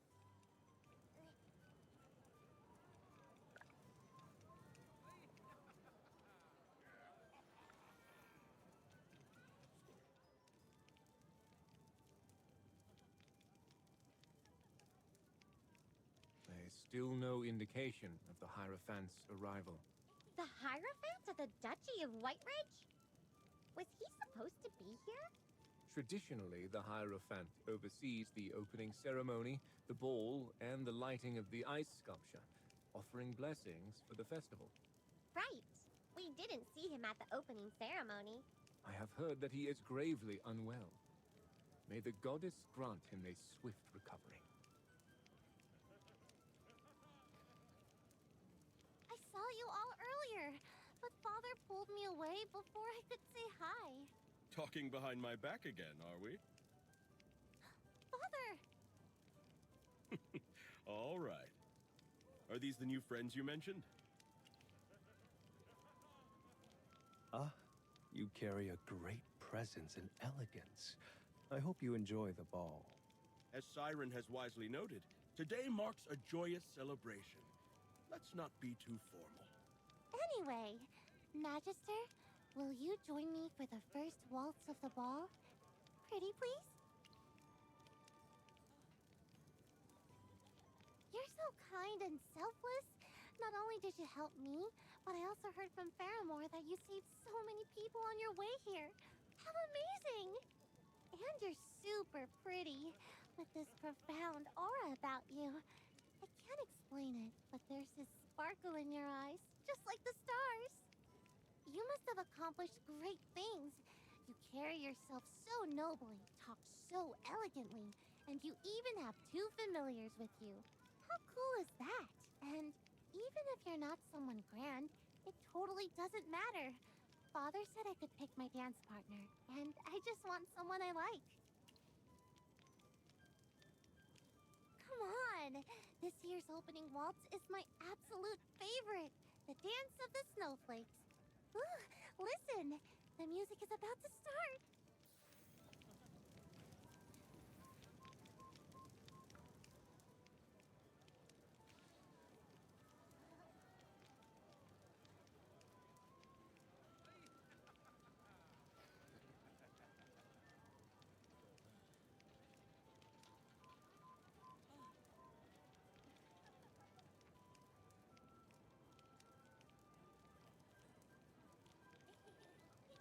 I didn't expect you to dance so gracefully.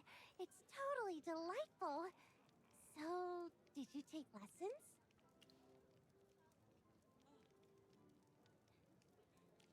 Huh? Oh, I see. Don't worry, I have my own dance instructor, so I won't steal yours. Dancing with you is super fun. I wish we could just keep dancing forever, but I guess that wouldn't be proper.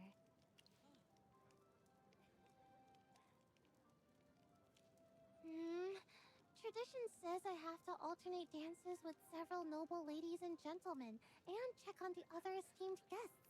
If Father wants, I even have to dance with him. I might not have time to dance with you again during the second half of the ball. Well, as a princess, I have my duties to fulfill. Whether it's dancing, socializing, or charity work, I have to stay on top of my responsibilities. But before all that, I want to give you a little surprise. Look, this is for you.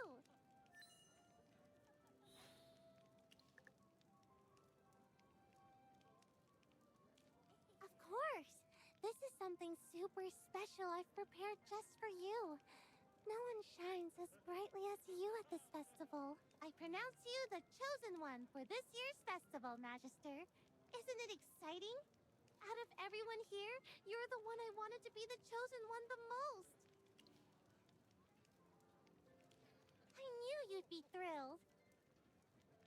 Well, if I keep chatting, my father will definitely send Rodrigo to hurry me along. I need to go greet the other guests and start socializing. Don't leave yet. Stay here a little longer and dance with everyone around you.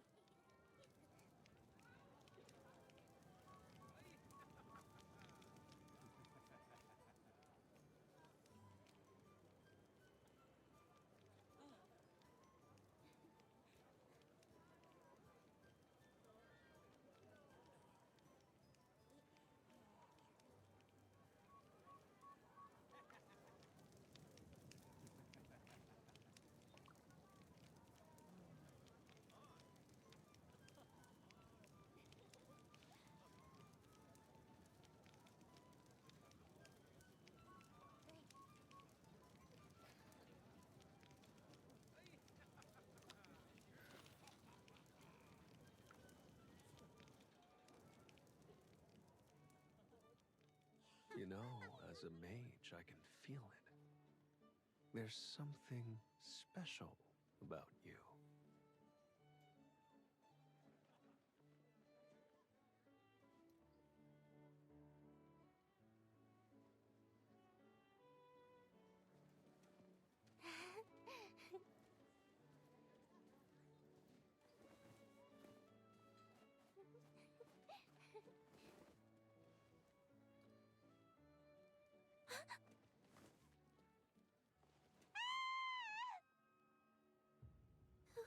Who are you?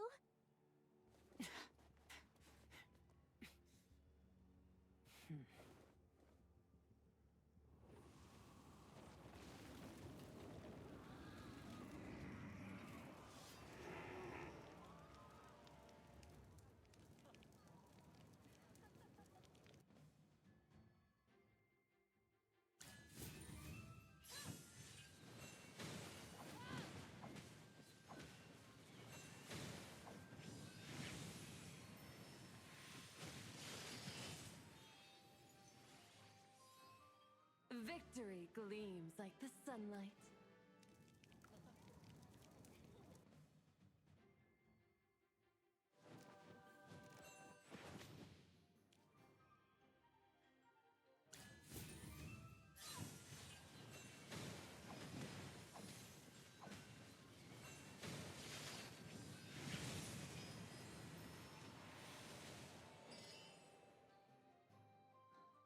Victory gleams like the sunlight. Are they gone?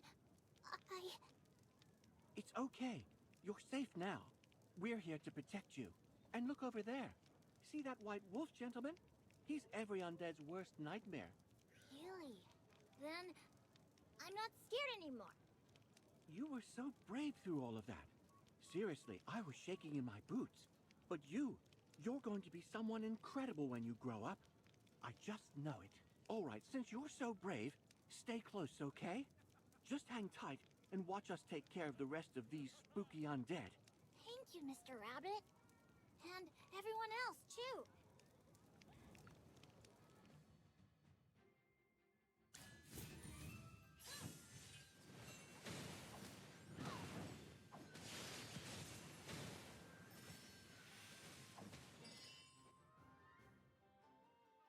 Victory blooms most beautifully. Is everyone unharmed? All good here. No one at the ball was hurt. Just scared out of their wits. But that cloaked woman.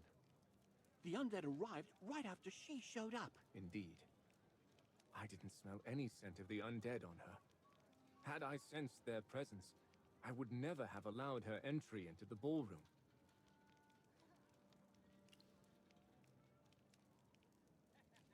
It is hard to say.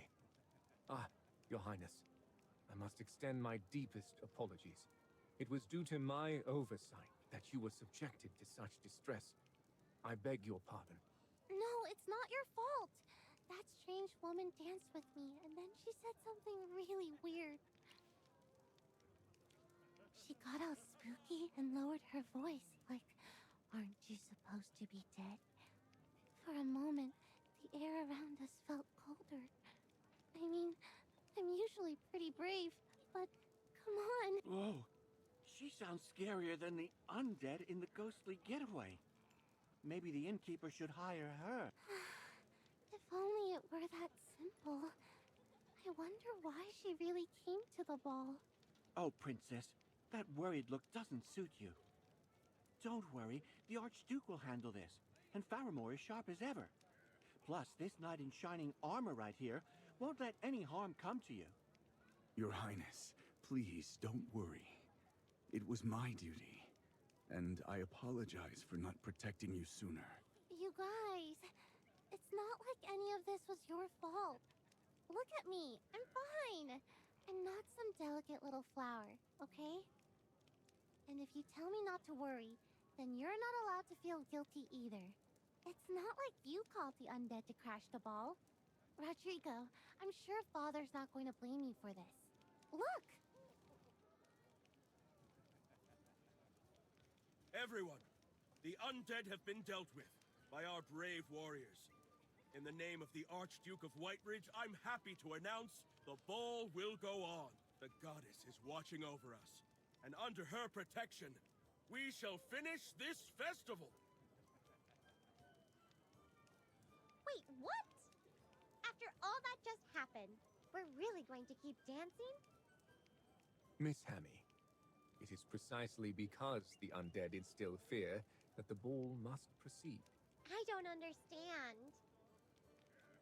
According to the ancient legends of Whiteridge, these undead are said to be servants of Hypergeans, and this festival commemorates the heroes who once vanquished them. Every tradition of the festival is carefully observed, leading to the selection of the Chosen One who lights the hero's ice sculpture, an act meant to invoke the hero's spirit for protection against the Hypergeans. I see. But isn't it still dangerous with so many people around? I shall be ever more vigilant. Fortunately, the festival is drawing to its close. After the ball, the time will come for the lighting of the ice sculpture.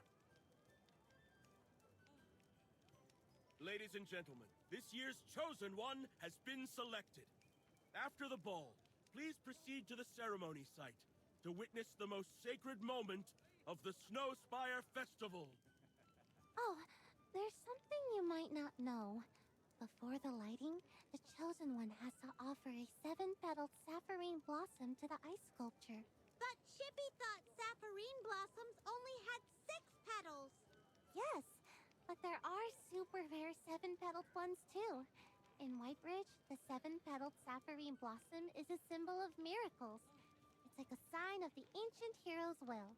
My history tutor used to say that the war against the Hypogeans was an impossible war to win. The heroes had no chance until a miracle happened. So, it's kind of like finding a flower with a seventh petal. It feels impossible, but everyone believes in it. And hey, who doesn't need a little bit of luck sometimes?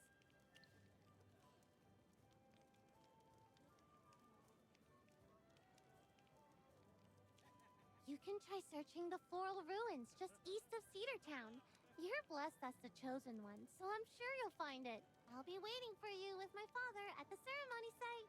Her Highness's suggestion is sound, and the lighting ceremony happens to take place near the floral ruins. Mr. Faramore, are you coming with us? Yes. In light of the recent events, I must patrol the ceremony site before the lighting commences. But first, let's get some rest. We'll head out bright and early tomorrow.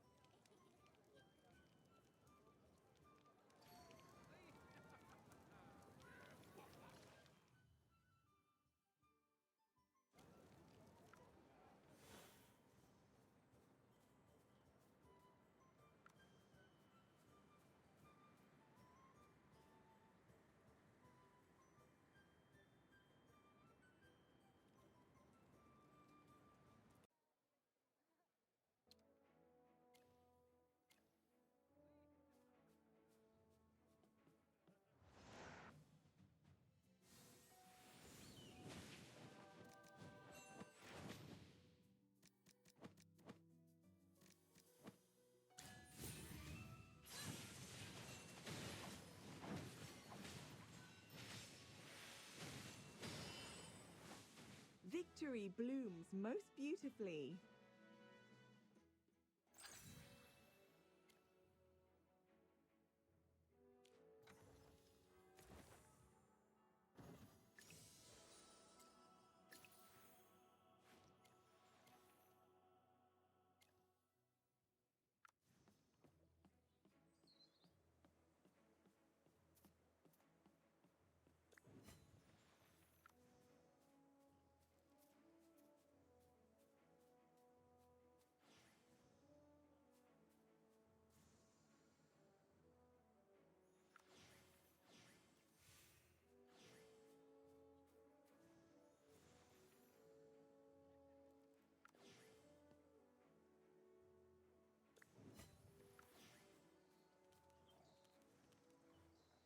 Hello, sir. Could we take a moment of your time? Go away. I don't believe in any gods except Dura. Huh? We just wanted to ask a question. What?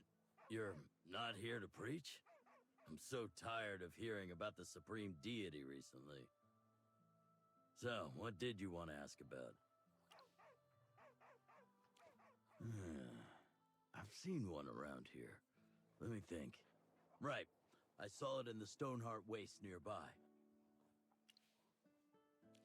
It began in the past few months. People claim that the true God personally answers their prayers. But I swear upon Jura, my ancestors have lived in White Ridge for generations, and I've never heard of such a god. Hold on. You're this year's chosen one, right? You certainly do look the part. Just head south. There are more ruins that way.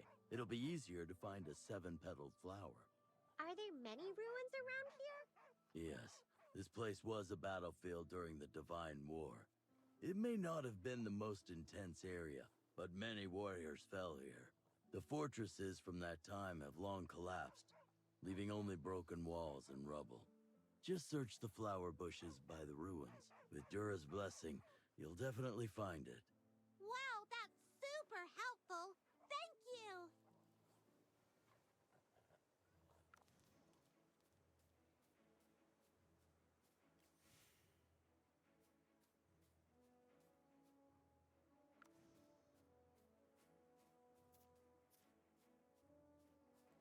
We're here. Let's start looking. Hey, Magister, what's that over there?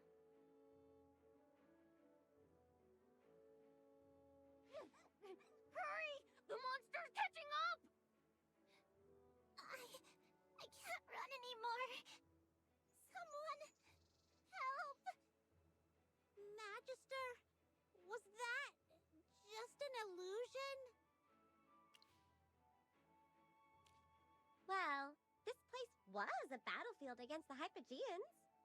The echoes of that war might still linger. Let's stay extra cautious.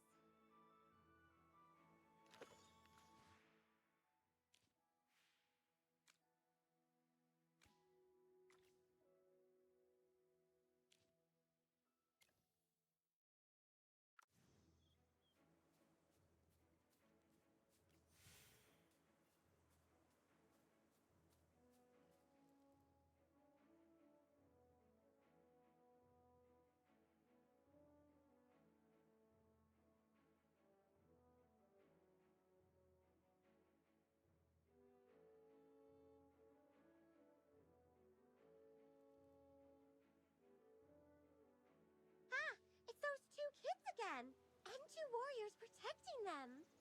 They really stood their ground against that hypo-fiend.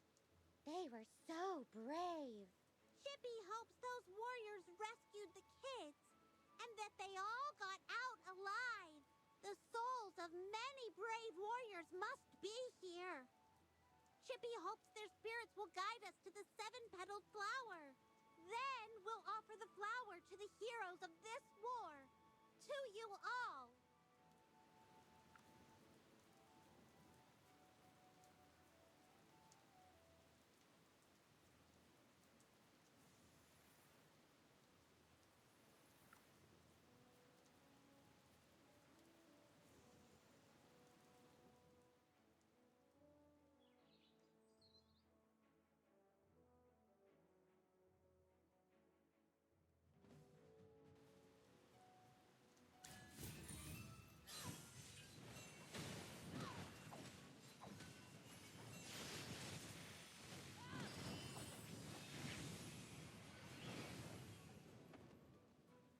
Victory gleams like the sunlight.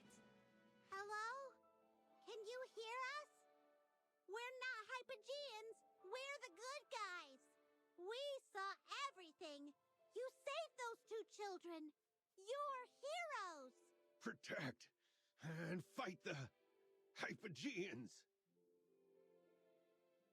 We must never back down. I see. These visions come from their powerful desires that linger here. Even after all this time, they're still thinking about protecting those children. Gone?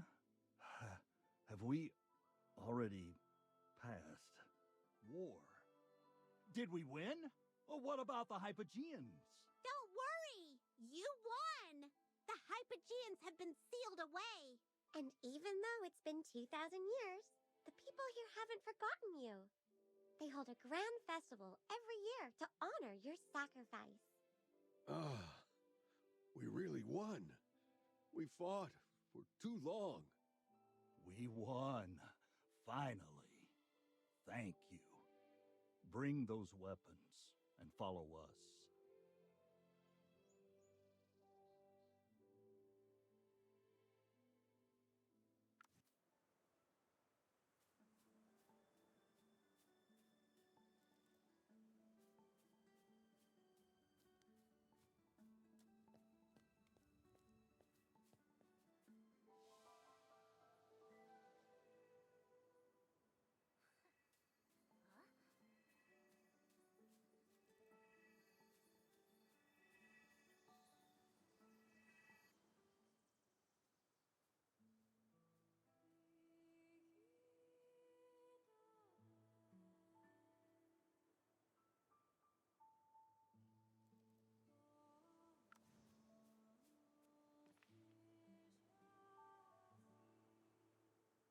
These are the graves of the warriors who were lost in the war.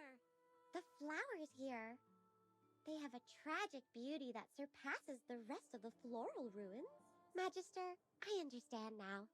Let's bury those rusted swords here. These soldiers must want to reunite with their comrades. Chippy will help dig. Oh, Magister, Hammy, look! All the sapphirine blossoms here have 7 petals. Really? Remember what Her Highness said. The seven-petaled sapphire blossom is a symbol of miracles. They embody the will of ancient heroes. Maybe this is the soldier's gift to us.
You're back!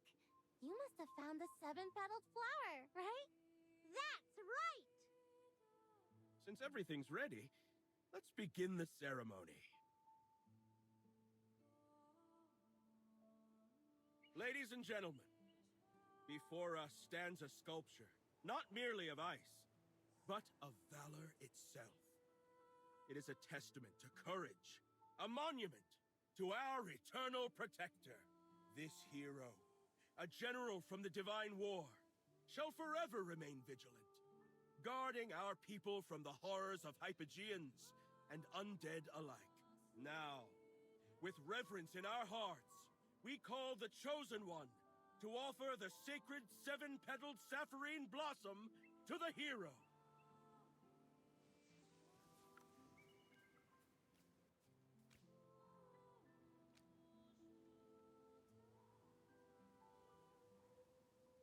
Let's welcome the Chosen One to light the eternal flame for the sculpture.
That fire earlier was incredible!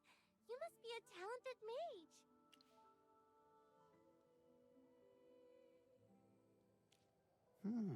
You really do have a certain charm. It's quite nostalgic, actually. Reminds me of my time in the Lyceum. I had a friend there who was remarkable, like you. Seeing you stirs up old memories. It's a pity we've fallen out of touch. Really. Such a shame. By the way, Your Highness, why place the hero's ice sculpture in such a remote spot? It's so far from town, people might find it hard to visit. Good question. I actually had that question myself, and I asked Father. He said the direction that ice sculpture faces used to be a battlefield during the Divine War. Now it's a lake. It's said that many undead still roam those ruins today. That's why the ice sculpture was placed here. The great general who defeated the Hypogeans can surely continue protecting us now, keeping the undead from harming anyone. Wow! You guys must really admire this hero! Your Highness, we should head back to the castle. Aww, the festival ended too soon. If only it could last longer, I could enjoy this for a whole month. By the way, would you all like to visit the castle? It's huge and beautiful. I could even show you a portrait I painted myself. Thank you very much for the invitation. But we promised our friend General Hogan that we'd head back soon. But I'm the princess. I personally invited you. Surely I outrank some random general, right? Your Highness. It's such a pity. I really wanted to spend more time with my new friends. Oh, almost forgot. I brought a gift for you. Please accept it. Wow, what cute snowmen! Magister, look! We're all there! It's beautiful, Princess Yelena. You paint so well. Chippy will have the Magister hang this painting in the center of our home. Then promise me, Magister, next time you come to Whitebridge, you must come see me first. Goodbye, everyone. I hope to see you again soon. Are you departing from Whiteridge tomorrow? Yes, we'll rest at the hot springs inn tonight and set off at dawn. Mr. Fairmore, what about you? As an undead hunter, I shall remain here a while longer. I intend to study them further, and perhaps uncover a means to rid us of them entirely. The hour grows late. I must take my leave and return to my cabin. It is some distance from here, and I fear I may not be able to bid you farewell in the morning. Allow me to offer my parting words now. May the goddess watch over you, and I wish you safe travels. Thank you. We wish you all the best. Goodbye, Mr. Fairmore.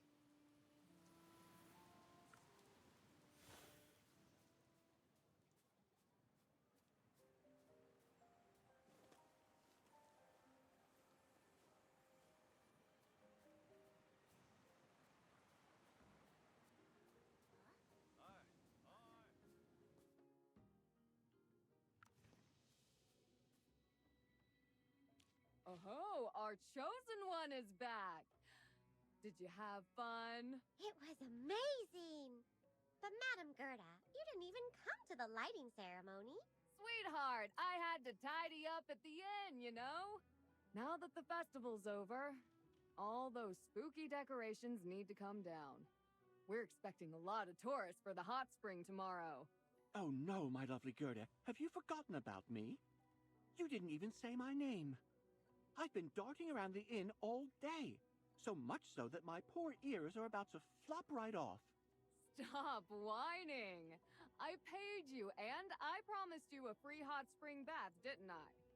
Oh, just picturing it. Soaking in that hot spring, snow all around, sipping on some cold drinks. I can already feel the warmth melting my bones. I could dive in right this second. But hey, what's the plan now for you guys? Now that the festival's wrapped up, what grand adventures next? We're planning to head back to Hollowstone tomorrow morning. What, already? Come on, why not hang out a few more days? The food's fantastic, the views are even better. It'd be a shame to leave before soaking it all in. Chippy wants to stay too. But we've been all over, from the Ashen Waste to Rustport, and now here at Whiteridge. We haven't had a proper rest in ages, and the Magister's memory...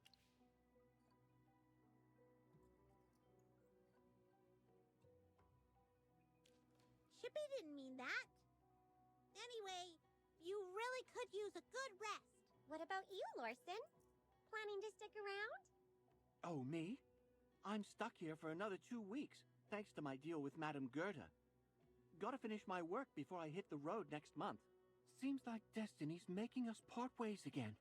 But don't worry, I'll go with you to Cedartown tomorrow. We'll find a nice carriage to take you back from there. Dearies, your rooms are all set up. Go on and get some rest. If you're feeling super worn out, hit the hot spring first. Let all that tension melt away, then drift right into that cozy bed. That sounds amazing!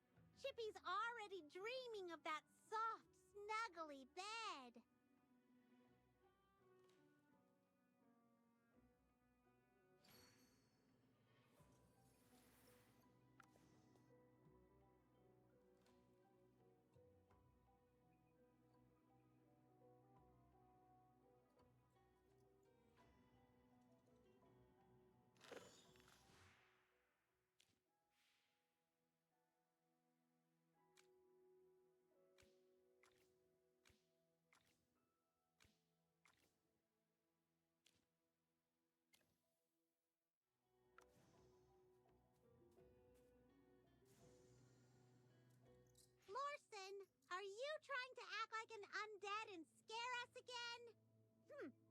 Chippy's not dumb enough to fall for that a second time. Oh, you got me. Looks like I won't convince Gerda to reward me after all. What a bummer. Wait a sec. Didn't the festival end already? Why would Madame Gerda still reward you? Well, okay. That's the spookiest thing I've heard all day. Chippy, I'm seriously impressed. I didn't know you had such a flair for scary stories. Huh? Lorson, what are you talking about? Weren't you supposed to come send us off in Cedar Town? Send you off? You're leaving already? Oh dear. I've heard it's a nightmare trying to grab a carriage with all these festival guests around. Why not hang out a bit longer? Are you pretending to be clueless again? Oh, my dear guest, don't mind him. This is just a part of the ghostly getaway experience. A little game to set the mood, you know? Festivals are always better with a bit of a thrill, right? And I assume you're here for the ghostly getaway. Oh, where are my manners? I'm Gerda, the innkeeper here. Follow me, sweetheart. The real fun is coming up. Madame Gerda, don't you recognize us? Sweetheart, I may forget a bunch of faces, but yours. Impossible! I mean, how many folks have hamster familiars like you do? But isn't the festival over? I remember you and Lorson didn't even go to the lighting ceremony because you were busy cleaning up. By Miss Sarti. Hammy, how long did it take you to come up with this spooky tale? I admit it's pretty scary. It really is! Lorson, you should have brought them to me sooner. If I'd known, this year's ghostly getaway would have been even scarier. And way more fun! Magister, what's going on?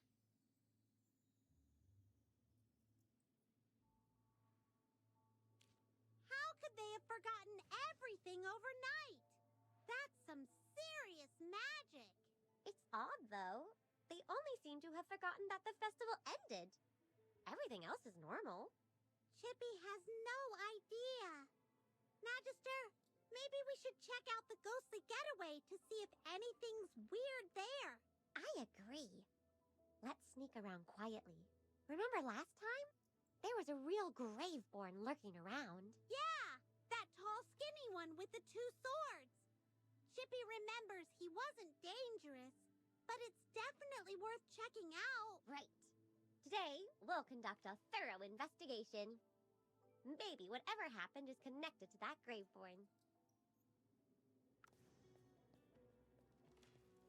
Everyone participating in the ghostly getaway!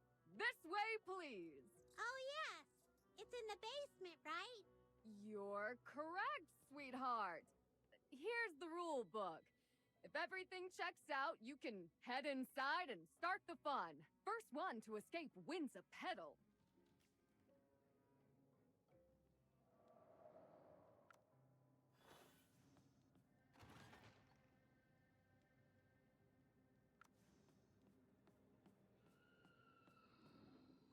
Wait, this is totally different from before. All the doors are already open.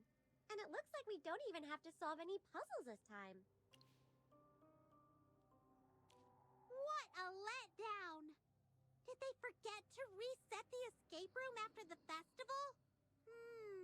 No staff pretending to be the undead. And that Graveborn hasn't shown up either. This is so strange. Let's keep looking around.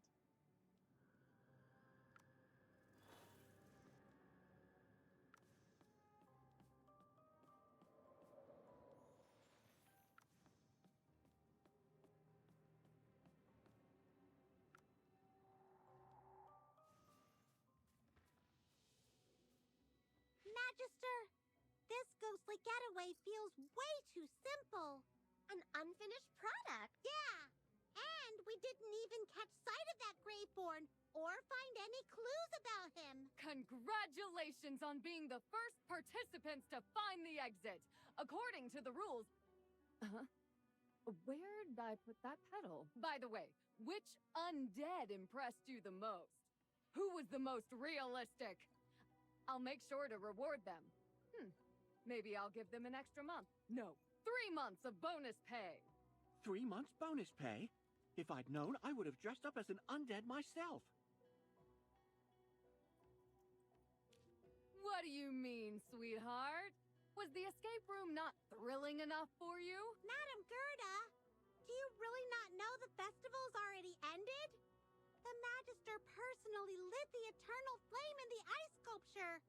Chippy isn't lying. You've got quite the knack for scaring people. If it were up to me, you'd be my top pick for the chosen one. Anyway, you're our first place winners. Once I locate that pedal, I'll get it to you. I have no idea how I could have misplaced it. Even the way Madam Gerda speaks is almost identical to last time. This doesn't feel like an act. It's all so bizarre. I'm starting to wonder if I'm dreaming.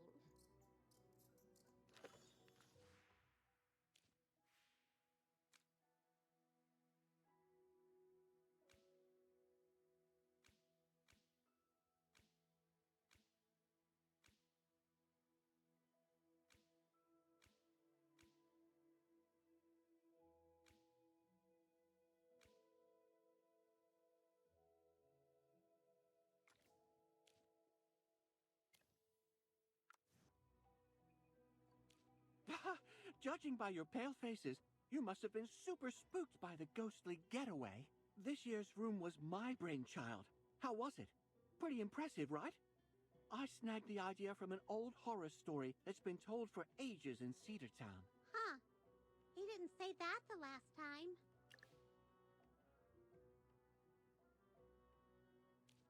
Right! The Graveborn didn't pop out at us, so there's no reason for him to be here. Faramore. I think I've heard that name somewhere. What's with you all today? Since this morning, you've been saying some odd stuff. Got something on your mind?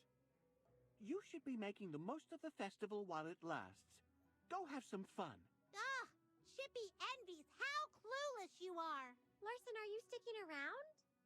Aren't you planning to keep traveling? With such a fascinating festival, I'm not ready to bail just yet. Attending this festival is a journey of its own. It's a whole different ballgame compared to festivals in the forest. Plus, according to my agreement with the lovely Madam Gerda, I'm stuck here working for another 2 weeks. Aren't you all heading to Cedar Town to check out the other activities? We probably should.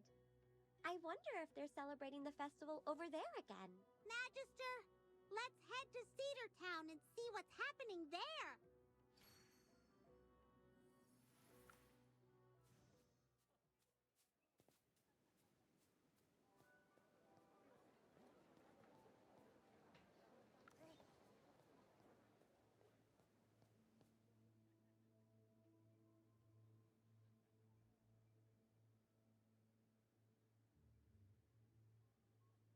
Has the festival not ended yet? It seems different from yesterday.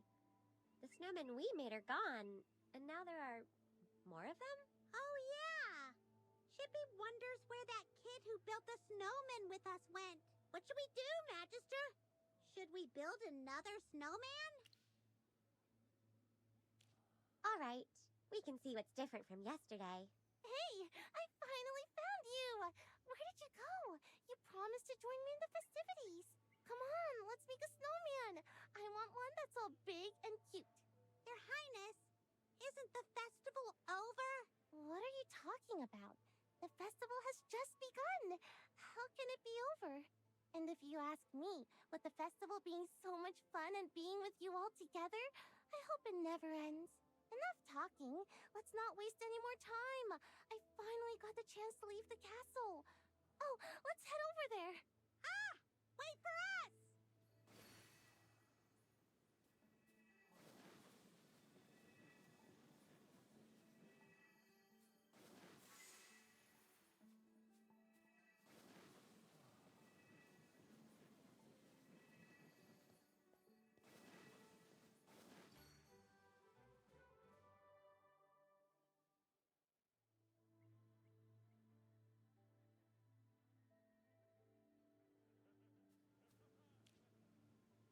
Is this your snowman? Impressive. Here, you've earned a real pedal. Oh, you already have a pedal. Guess I gave one to you already. Ah,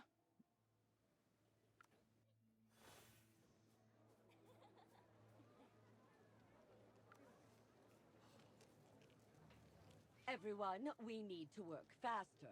The festival has started already, and we can't afford to make any mistakes at the ball. Excuse me. Oh, yes. The masquerade ball won't begin until all the other activities are finished. I can tell you're anxious for it to begin. Between me and you, I can't wait either. I really want to know which guest Her Highness will choose to dance with first.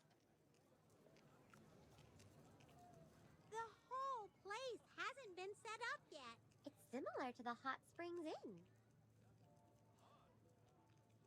Magister, the festival did end, didn't it? They were so serious that Chippy thought the festival really didn't end yet. This is beyond bizarre. I need to sort out my thoughts. Okay, the biggest problem is that everyone, except for us, thinks the festival isn't over. Wait, no! They don't even realize there was a festival yesterday. Yeah, in their minds, the festival has just begun. They're doing and saying the same things as yesterday. Yes, that's it! They're just repeating what they did during the festival. But when something changed, those people reacted differently. They didn't repeat everything exactly the same. Yes, those people are still free to react differently to different situations. Also, the petals they gave to us before did not reappear. It's so strange that the objects aren't duplicated, but people are repeating all the things they've done. Chippy has discovered that there are fewer people at today's festival than last time. Oh yes, the Graveborn and the Ghostly Getaway and the ball are gone. And even Mr. Faramore, who was chasing them, is nowhere to be seen. Yeah, that little kid we built the snowman with ran off somewhere. And the town also seemed to be less crowded than before. This is really scary. Everyone is stuck in a time loop, and some people have disappeared. Magister, do you think this all has to do with those strange Graveborn? Everything related to the Graveborn disappeared from the festival. It's almost as if it's on purpose. There's also that rumor about the undead serving the Hypogeans.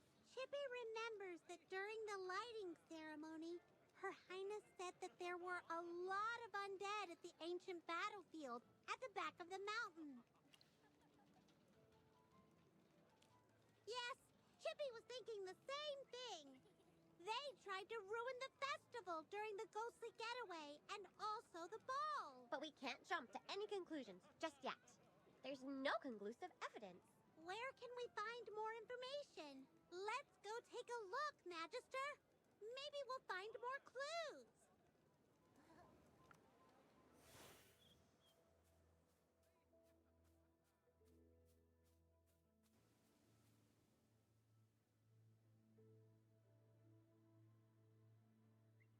Magister, look!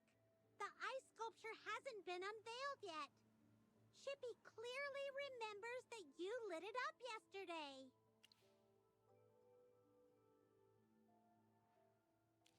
How is such a thing possible? And how come it didn't affect us? Magister, who do you think is going to light the ice sculpture this time? Could it be that it won't be lit at all? Chippy just remembered something.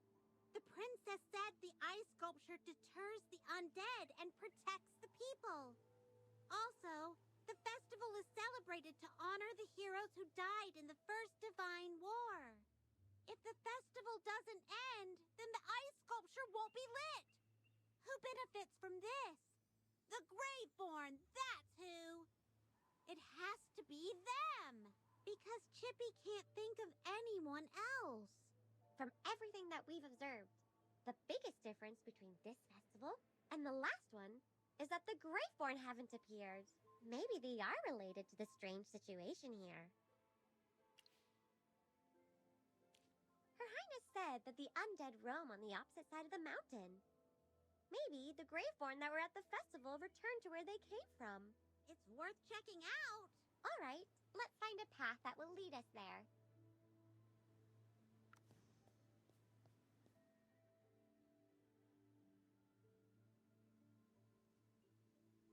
How do we cross the mountain? Do we have to climb down or something? From what we've seen, I think the mine under the cliff leads to the ancient battlefield. We should head out from there. So, all we have to do now is find the entrance to the mine. Chippy hopes this mine won't collapse. Ow! Why did you just pinch me, Hammy? Don't go barring trouble. Let's ask around and see if anyone knows where the entrance is.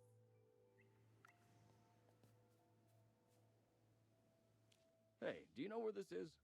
I somehow got lost walking around here. Great. I finally found someone who knows the way. I've been all over this place, but I just couldn't find the path back. It's so strange. I came out for a casual walk and ended up so far away. No. Didn't the festival just start? There shouldn't be any lit ice sculptures yet. This darn road is to blame. Even if I go back now, I'll miss the opening ceremony. This really grinds my gears. I finally take some time off, and then this happens. I don't know if I'll get the chance to come back again next year. By the way, when you were lost in the mountains, did you see a mine? Mine? I didn't pay much attention. Oh, but I did see a few dwarves with tools from afar. If you all keep going that way, there may be a mine. Anyway, thank you for the directions. I should get going. I want to be back in time for the ball. Farewell. Be careful on the road. Don't get lost again.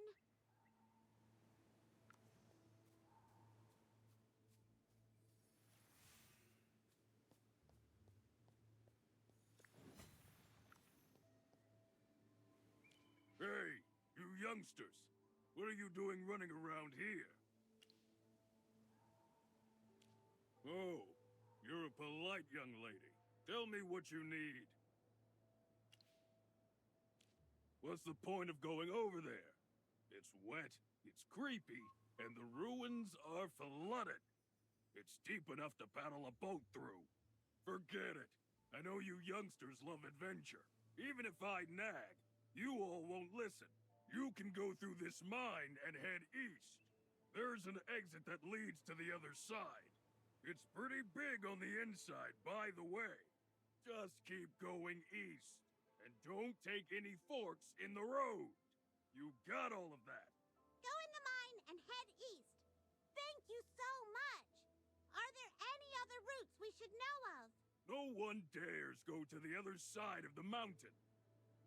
Trust me, there's only one path.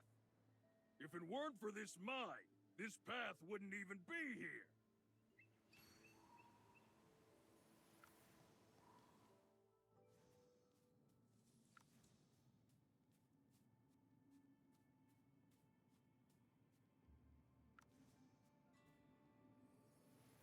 Excuse me.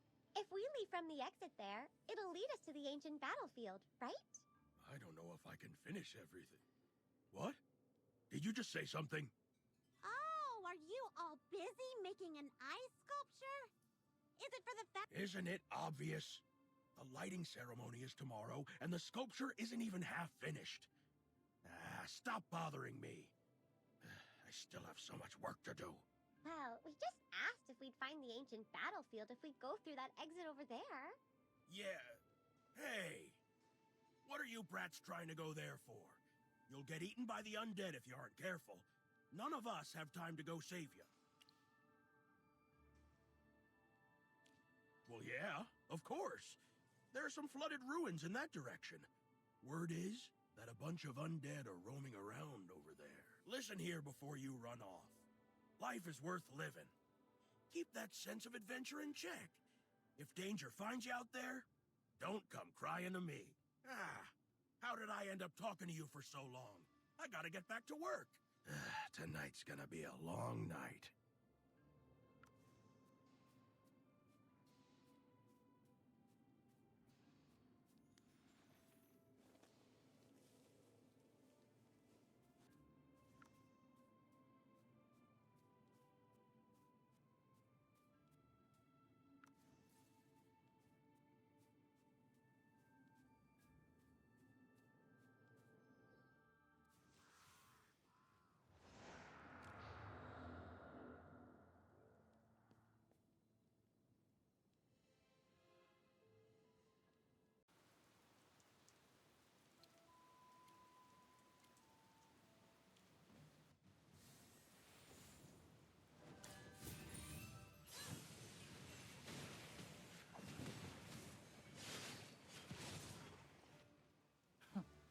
This was nothing.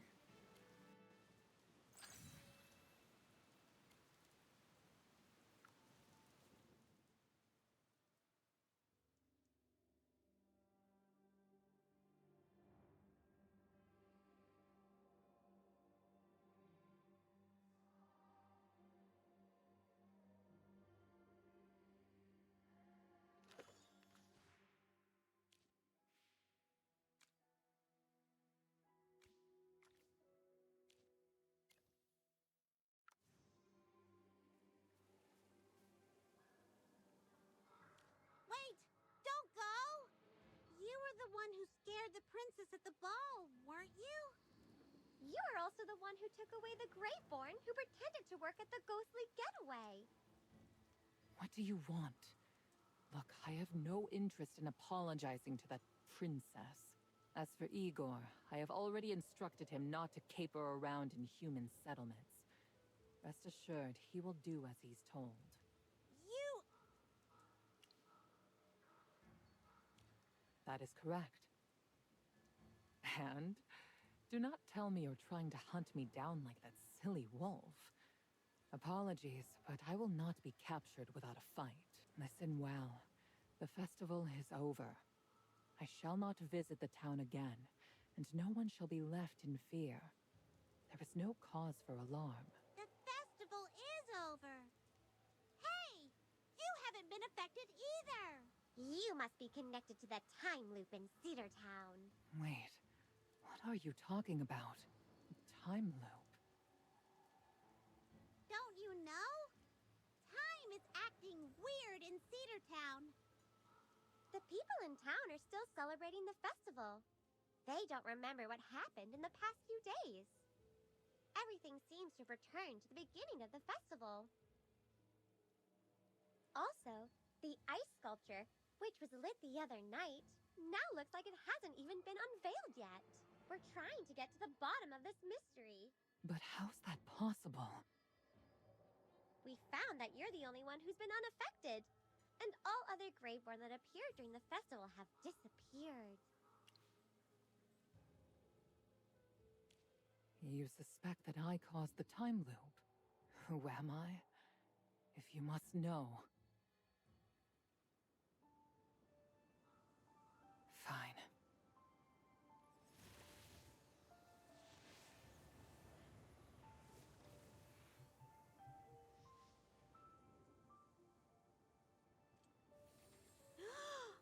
That ice sculpture! You're the hero this festival was meant to honor! A hero. Huh? Wait!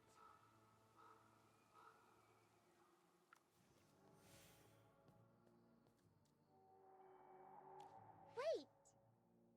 Are you really the hero that the festival was honoring? What your eyes behold is what you see. Aren't you the general who fought against that Hypogean? How did you become a Graveborn? What happened to you? Do the undead really have nothing to do with the time loop? You call me a general, a hero, and one of the undead. I'm done being defined by these words. My name is Valka. Yes, 2,000 years ago, I fought in the divine war against the Hypogeans. I was a knight once. I swore to protect the people with my life, and this oath was never broken, even in death. So hear me now. Although I have succumbed to becoming a Graveborn, this filthy, undead creature that humans despise, I would never do anything to harm the innocent. I am not a minion of the Hypogeans, and neither are any of the undead here. But all the townsfolk in Cedar Town said that the undead are working for the Hypogeans. Do you know the origins of the undead that linger here? No, we don't. At least Chippy doesn't. If you desire the truth, then come with me.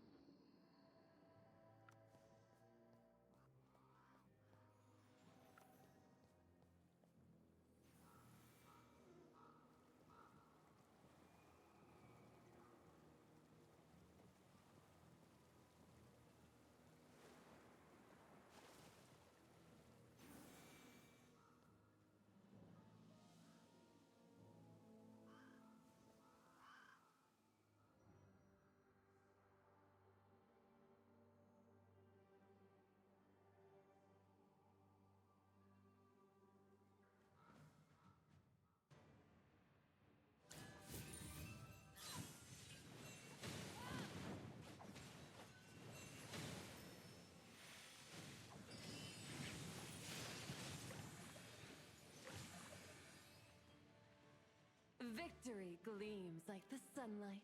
The undead attack without cause. Why are you different from them, Volka? I'm also one of the undead. I am not so different. They were all warriors. The bravest and most loyal warriors I knew. You mean they all fought in the Divine War? Indeed, they were all under my banner. We stood shoulder to shoulder in defense of this land. But now we are scorned by those we sought to protect. Is this not a cruel jest? Understand that war changes all things. Can you tell what really happened back then? In the time that you have spent in White Ridge, you must have encountered numerous tales concerning the First Divine War, have you not? Yes, the festival commemorating the war heroes, the special saffron blossom, the relics of the past. We learned of many things related to the war. Indeed, the war was so merciless that it was etched into the very blood of the people. A memory they dared not let fade. In that bygone era, save for the infirm elderly and the tender youth, nearly all here girded themselves for war and marched to the battlefield, heedless of gender or lineage. Yet, we were unable to withstand the onslaught of the Hypogeans. Their commander was unrivaled. We all called her the Frost Fury. With a mere snap of her fingers, she froze hundreds of warriors into fragments of ice. We perished upon that battlefield. It was then that the god of death appeared. He changed us into Graveborn, rekindling the flames of our resentment and regret, and allowed us to take up arms against the Hypogeans once more.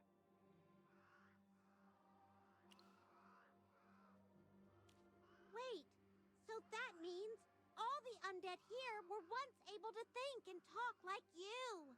How come you're the only one who's able to be rational while the undead, your companions, lost all of their reasoning? After the war ended, the people slowly forgot the savagery it had wrought. Through the generations, peace returned to the land. However, our memories remain fresh. We have carried these wounds for 2,000 years. The flames of war burn in our hearts and torture our souls unceasingly.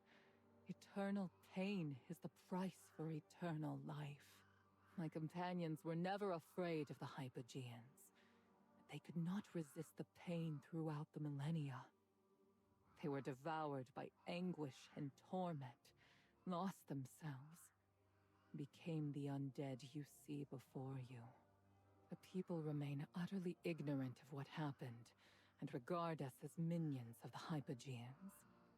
I harbor no resentment toward them, yet I cannot help but feel a sense of helplessness and betrayal. So that's what happened! Let us make our way to the center of the battlefield.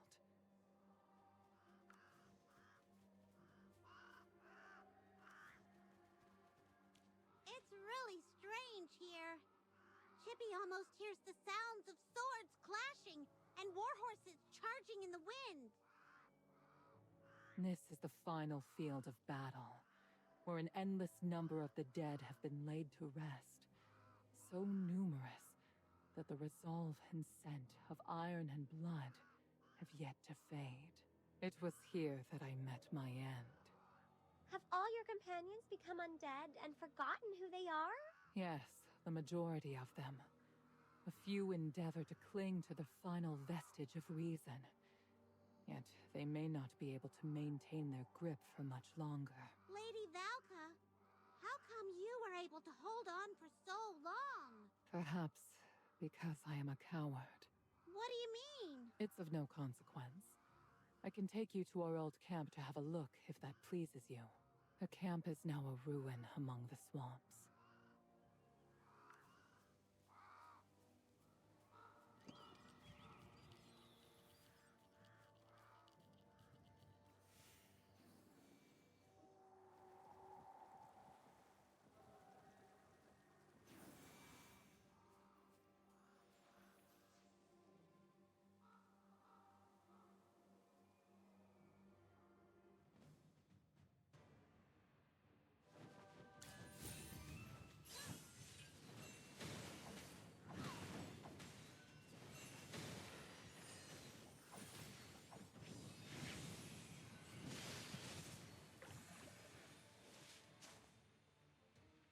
Victory gleams like the sunlight.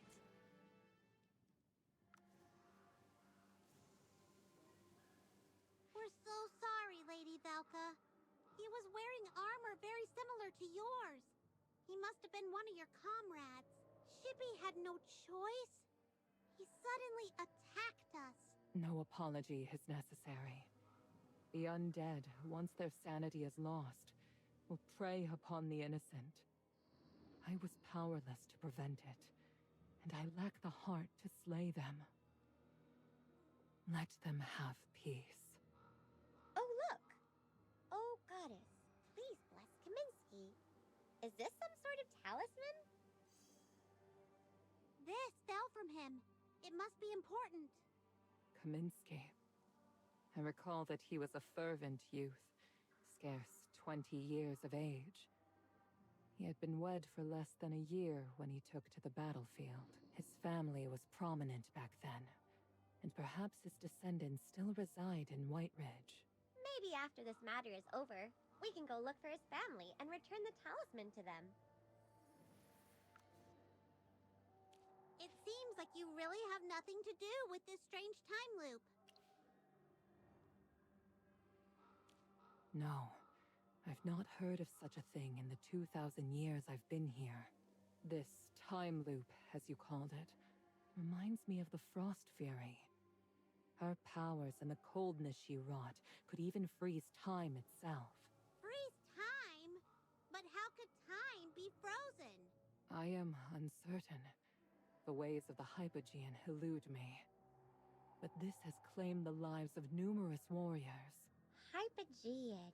Oh, could it be another Hypogean this time? Hey, what's going on over there?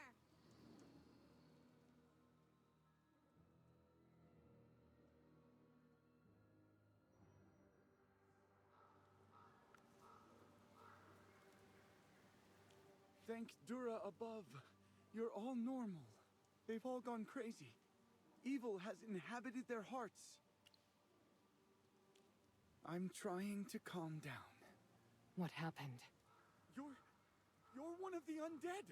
No! Don't be scared. Valka won't hurt you. Look, we're with her and we're fine. Please calm down. Tell us exactly what happened. Up at the temple, there's a monster. The monster must have corrupted the hearts of our fellow acolytes. They've all gone mad. A monster at the temple? You have to tell us more than that. How about you take us there? Don't be afraid. We're all very powerful. We won't let the monster hurt you.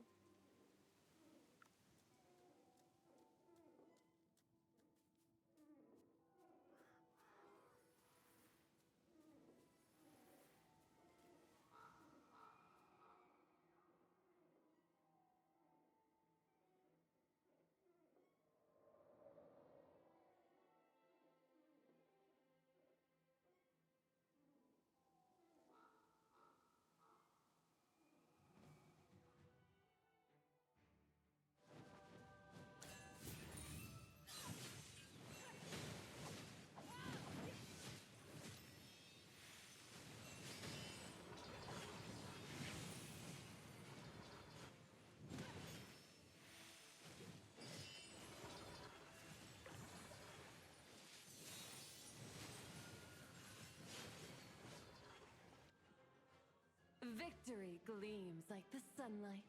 Oh, Dura, forgive our brothers and sisters. They have been tempted by evil and strayed from your teachings. Stop praying and move out of the way. Those hypo fiends are still alive. They won't stop coming. The altar is giving them more power. We must destroy the altar.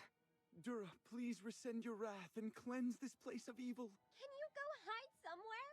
Hear me, Dura. I am one of your devout. Please grant your holy light so we can defend against this evil plague upon us. Forget it. He's not listening to us. Let him pray. Chippy will protect him. You guys go destroy the altar. Chippy will stay here.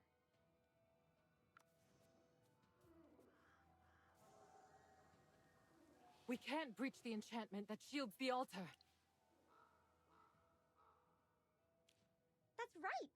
As long as we can find the source of the magic, we can destroy that enchantment. But we still don't know how this altar was built. Let us look around. The cultists may have left some clues. You guys search! Shippy will hold back these hypo fiends.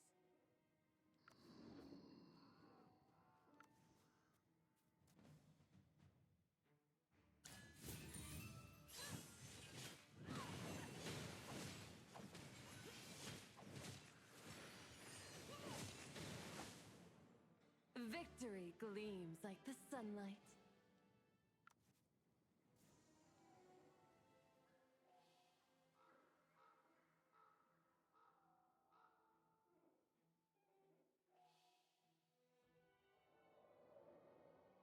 Dura above. You must have been sent by the goddess herself. Her wrath has repelled the evil from this place. I am Acolyte Callahan of St. Kinga's Temple. Greetings, and may Dura bless you all. I guess I used to be. The place has been desecrated. It's no longer a holy temple of the goddess.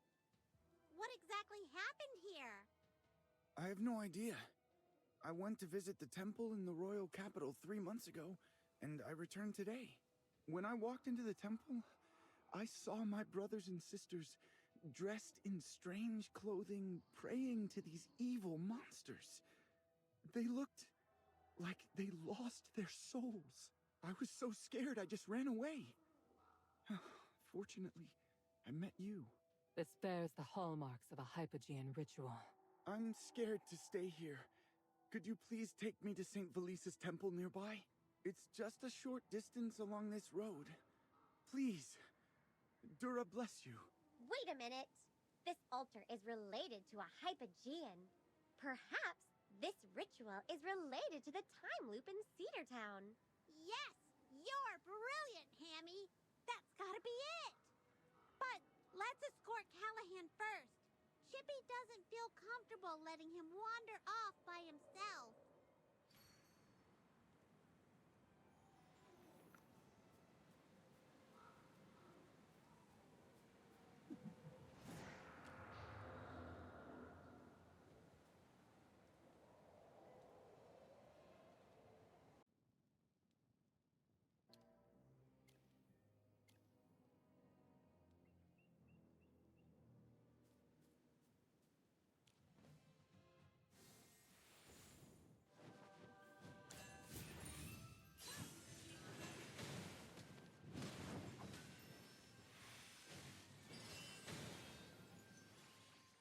Victory blooms most beautifully.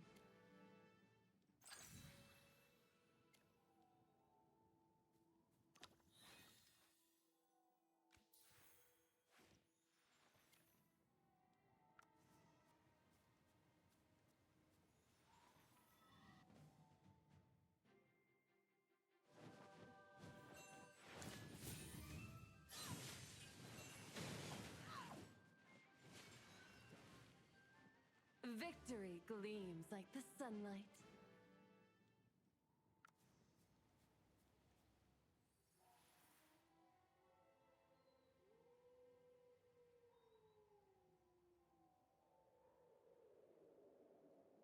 There's a Hypogean ritual here as well. Fate is ever brimming with ill intent. Let us destroy the altar as before. Yes!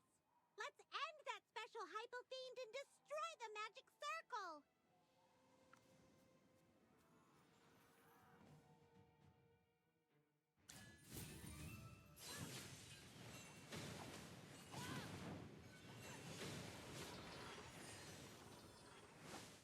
Victory gleams like the sunlight.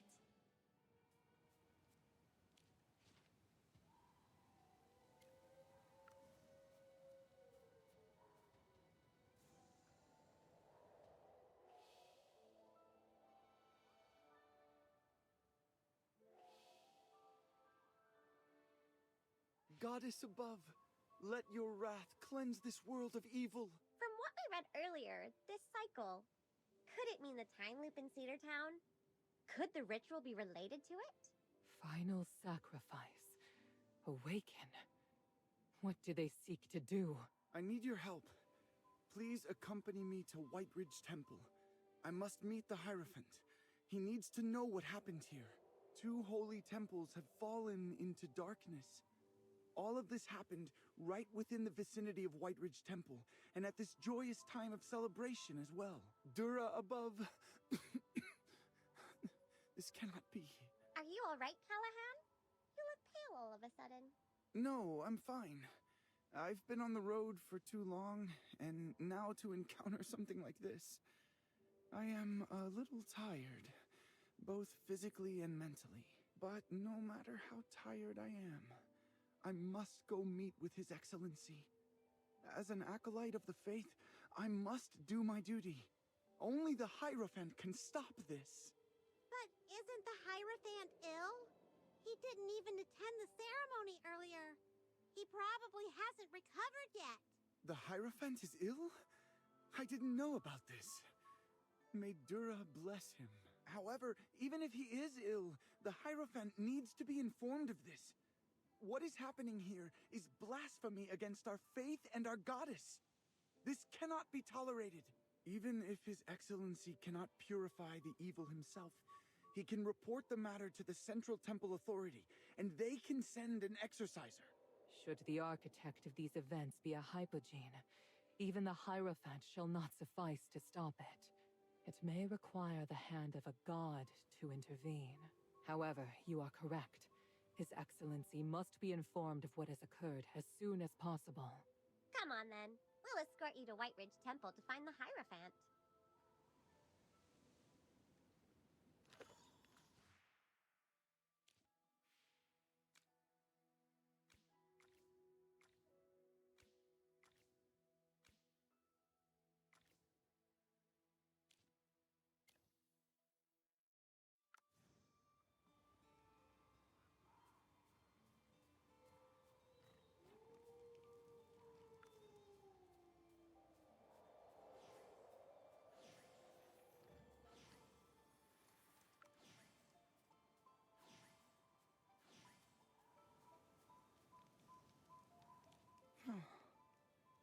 I feel much better now. Thank you for the herbs. They were helpful. You seem to really trust and respect the Hierophant. Of course. Hierophant Novik is the wisest and kindest man I've ever met. Since the founding of the White Ridge Temple, he has been its most illustrious leader, and one of the Hierophants most favored by the Divinum Centrum. It's said that more than 1,000 years ago, the goddess sent down a divine message asking the people to find a holy place to build a temple to guide those of the faith. That's right. This is one of the oldest temples in the Lightbearer Empire. The people here have always believed devoutly in Dura since ancient times. Without the blessing of the goddess, the people wouldn't have been able to defeat the Hypogeans. The land would not be what it is like today. Indeed. Without her, overcoming the Hypogeans is an impossibility. The strength of so-called heroes and mortal beings is not compared to the powers of a god. What did you just say, Volka? It's of no import. Let us depart for the temple. Wait a moment. I apologize, Lady Valka, but you may need a cloak. I'm not saying that a Graveborn cannot enter the temple. It's just less complicated this way. Do not worry. I understand.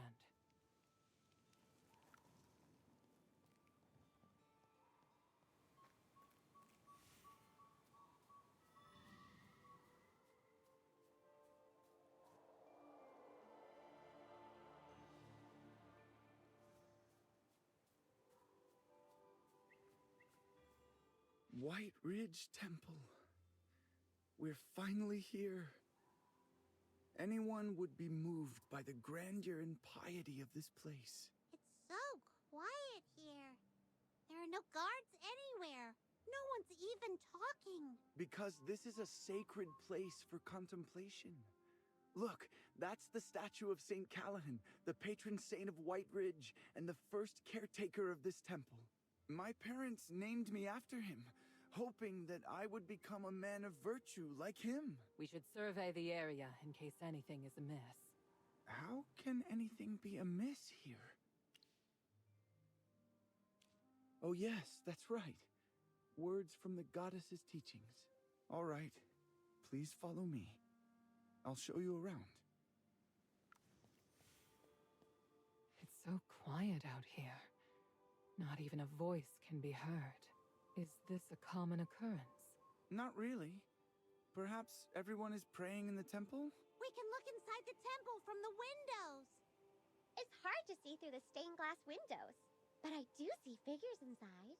Maybe there's a special event going on. I'll ask someone later.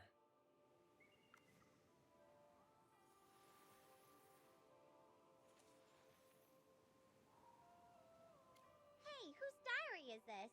A few pages fell out. Probably from one of my careless brethren. Up at 4:30, morning prayers at 5. Wow! It must be hard to be an acolyte. Saying goodbye to your comfortable bed so early in the morning? Shippy would cry.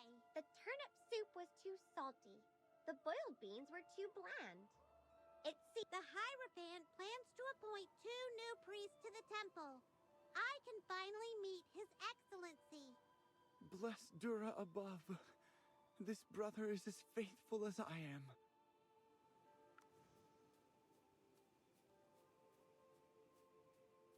This is the Saints' Gallery where we'd often discuss the ancient texts. But there's no one here today. I know many brothers and sisters leave on the temple's business, and the rest may be out in the backyard working. Maybe we are worrying too much. It looks normal here. Just not as many people as Chippy imagined. It's strangely quiet today.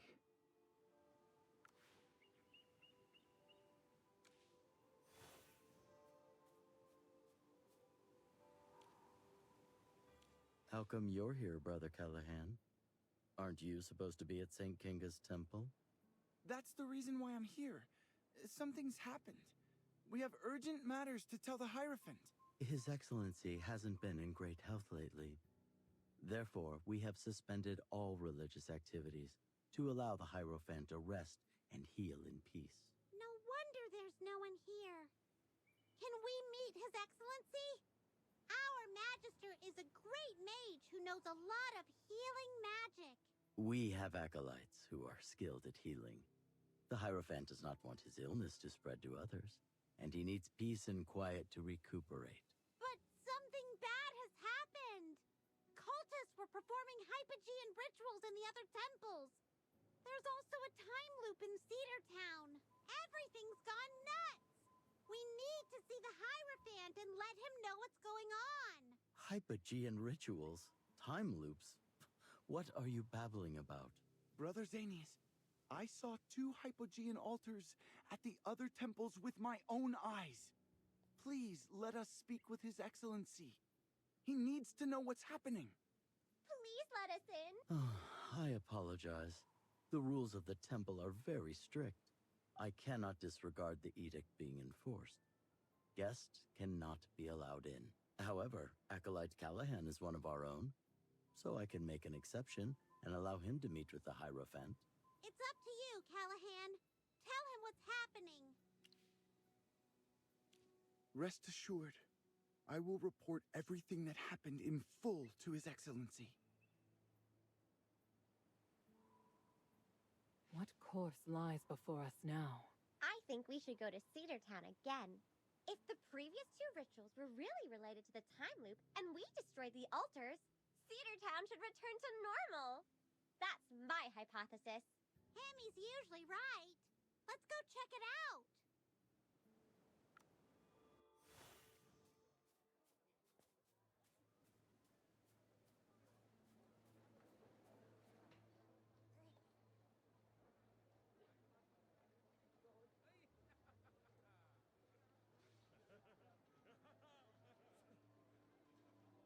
It seems that all the festival attendants have disappeared. Did the time loop stop? No. Something feels amiss. Chippy also feels like something is wrong. Look! There are so many snowmen here now.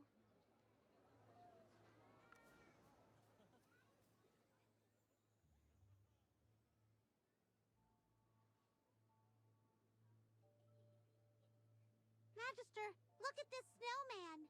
Does it look familiar somehow? Are you hamsters? I've never seen such teeny tiny squishy cuties before. Whoa, it's the princess. You're super duper pretty. Oh, Princess Your Highness. You're really, really pretty. Yay! Let's build the biggest snowman ever! Chippy remembers now.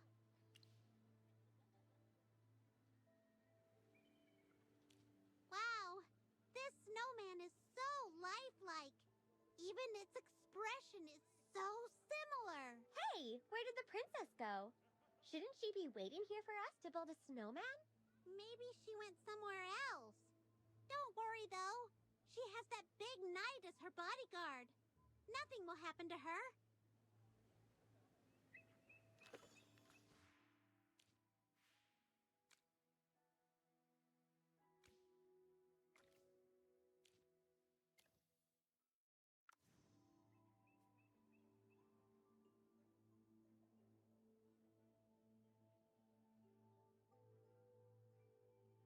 Magister, look over here. There are a lot more snowmen than before. But where did the people who built these snowmen go? Did they all leave town?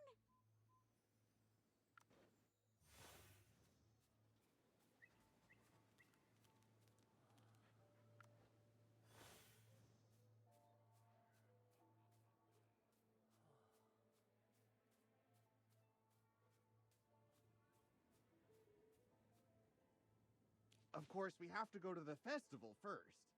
We still have to prepare food and equipment for the adventure. And it's best to make plans before going into the swamps. True. These tales of the lost have been going around for years. They can wait until we're done with the festival. It's you guys! Hey, I finally found you! Where did you go? You promised to join me in the festivities. Princess! Me? Yes, I'm fine. You were the ones who went and disappeared on me. Princess! Ah, and new friends. Nice to meet you. I'm Kristoff.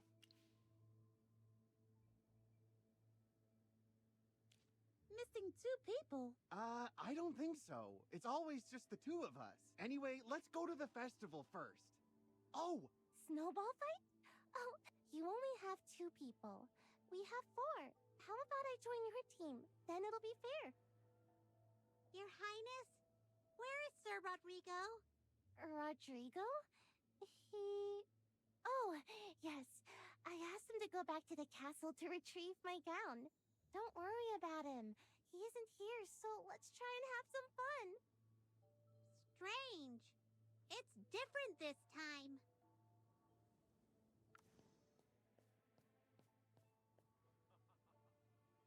I need to be confident. I can do this. I know I can. Mister, are you still trying to propose? Yes, what do you mean, still? Is Miss Kaya your girlfriend? Where is she? Shh! Quiet down! Don't let Kaya hear you. If I could skate around and make a beautiful heart on the ice, and then get down on one knee in front of the cheering crowd, Dura above, how romantic would that be? She'll definitely say yes to that. This is once in a lifetime. Oh, my heart is about to jump out of my chest. I need to be alone and calm down. There's still a time loop here. Only this time, Cedar Town is getting weirder and weirder. While I haven't partaken in the other events, it is clear that the town is less crowded than it was during the ball. And there are more snowmen than before. Time is still on repeat, and the festivities continue. But the townspeople have dwindled, and the snowmen have multiplied. Yes, there were some new snowmen last time we discovered the time loop. This time, there are even more. A dark thought crosses my mind. Could it be? What? Oh no. And as the time loop continues, there seems to be more and more snowmen. That's horrible. Can they change back? If our suspicions are indeed correct, Cedar Town must be entangled in a peculiar plot. It may be connected to the Hypogenes. It's imperative that we promptly decide on a course of action and communicate this matter to the authorities of White Ridge.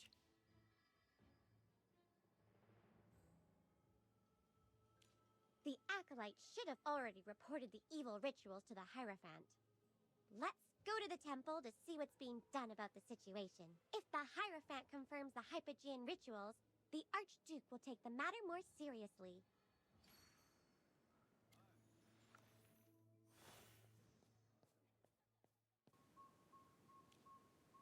It's you again.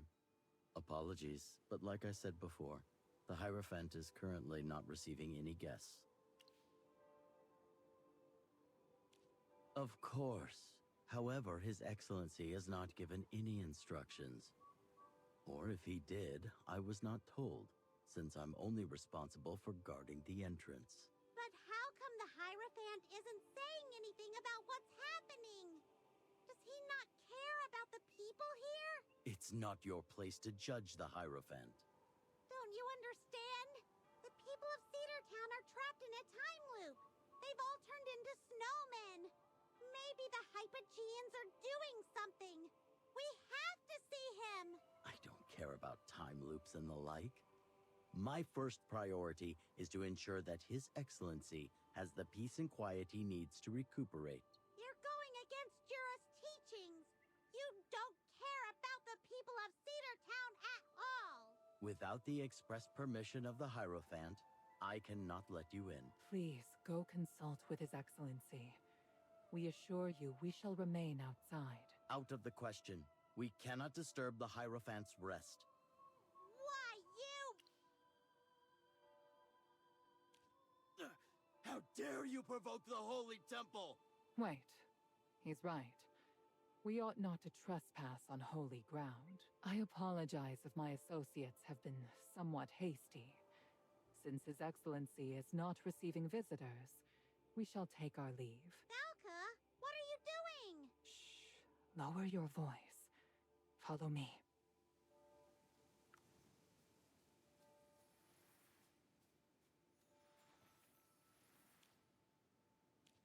So, what are you planning, Valka? I suspect that something is amiss within the temple's walls. They are preventing the Hierophant from seeing anyone. It's possible that he's under house arrest. If this is true, they must be expecting that someone will inevitably find out. We would face losses if we were to force our entry. I have a friend who is likely to possess a method for us to infiltrate the temple undetected. Infiltrate? Yes, that's a great idea. We can get more information if we don't alert them. People always say that being hasty won't amount to anything. Let's go find your friend first. Shippy really hopes that Callahan isn't in trouble.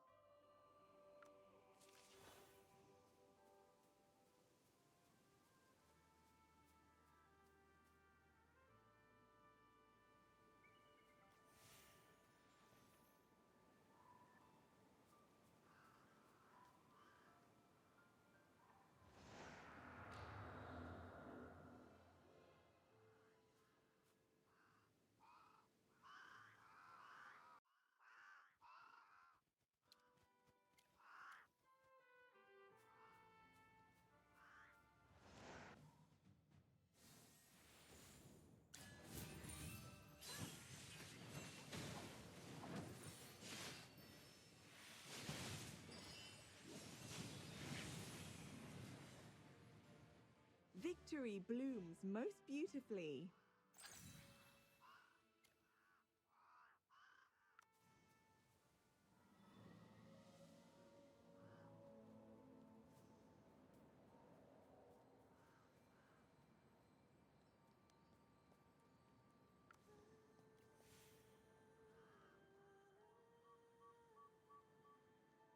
Curious. Is she not here? Perhaps she is praying and did not hear us. Your friend lives in a crypt? Indeed. This is Carolina's home. This place was once the ancestral mansion of her kin. Her family was once one of the 3 great noble families in these parts. It was. What about now? Now, similar to the remnants here, Dead, decayed, and forgotten. Time is of the essence.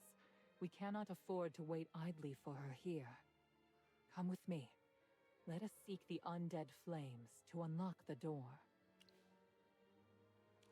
Yes, Carolina and I have been acquainted for a long time, and we have always enjoyed a cordial relationship.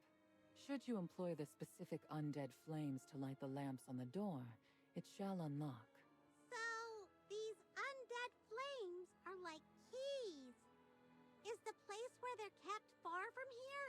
Carolina holds a deep-seated love for this estate and has never left its confines, and the so-called keys reside within the ruins of the mansion. Chippy has a question. If you put your special key where others can get it, doesn't that defeat the purpose of locking your secret door? In truth, having a secure door is inconsequential. It may be essential when one is alive. However, for us who have experienced death and endured for eons, wealth and material possessions are of no import. We've witnessed those that we hold dear pass away one by one. Our surroundings slowly change into the unfamiliar until no link remains. In the end, we can only live in the ruins of our past, reminiscing and suffering the torture of our memories. People here fear us, cursing our names and ostracizing us. They wouldn't even dare come near, let alone steal or rob from this place. Locking the door serves more as a ritual, a memento of sorts. It gives us the feeling that we are not entirely dead, and provides a semblance of our former lives. I didn't know becoming a Graveborn was so dreadful. Not every Graveborn is subjected to such pain. Let's not dwell on it. The undead flames lie amidst the ruins of the main manor. We need to open the door as soon as possible.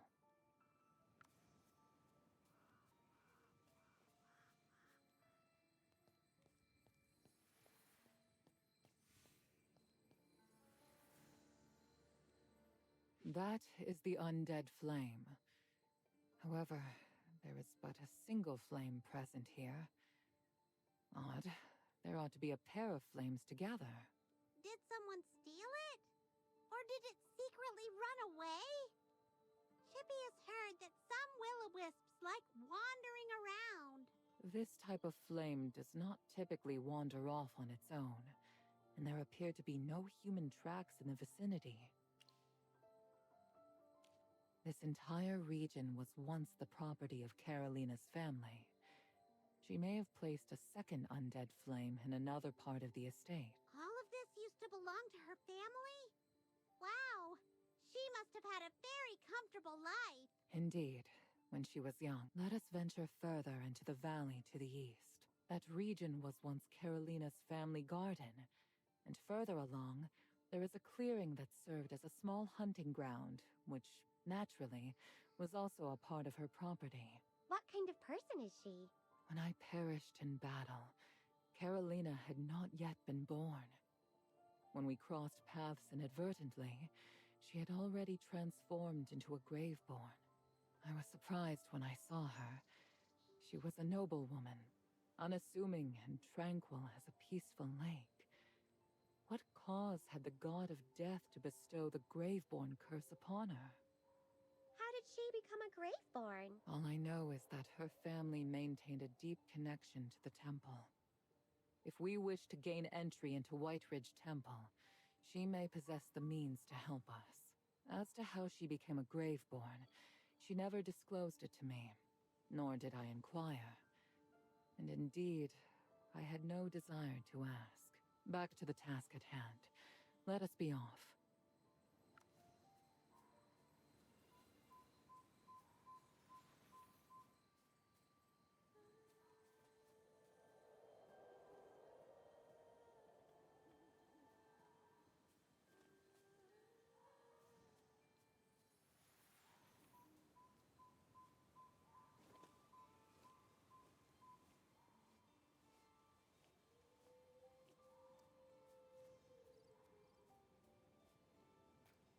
undead flame isn't here.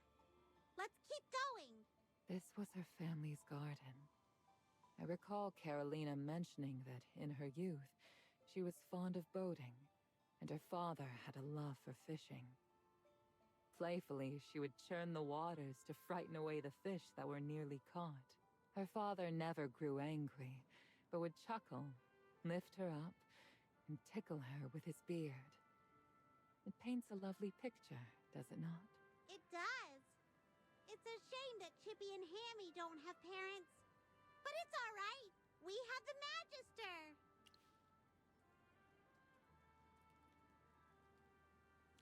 What else did Carolina say? With the passage of time, although the Hypogeans had vanished, their minions continued to roam the land. Numerous wars broke out, resulting in the deaths of many, Carolina included. She was granted the protection of the temple, and despite her becoming a Graveborn, the Acolytes silently allowed her to reside near the temple's grounds. Why is that? Aren't all the people scared of the Graveborn here? Carolina voluntarily sought to enter the temple in service to the goddess. Had she not met an untimely death, it is quite plausible that she would have become a saint, garnering the praise and admiration of the people. Therefore, to slip into the temple undetected, she is our best chance. No one is more knowledgeable about that building than she.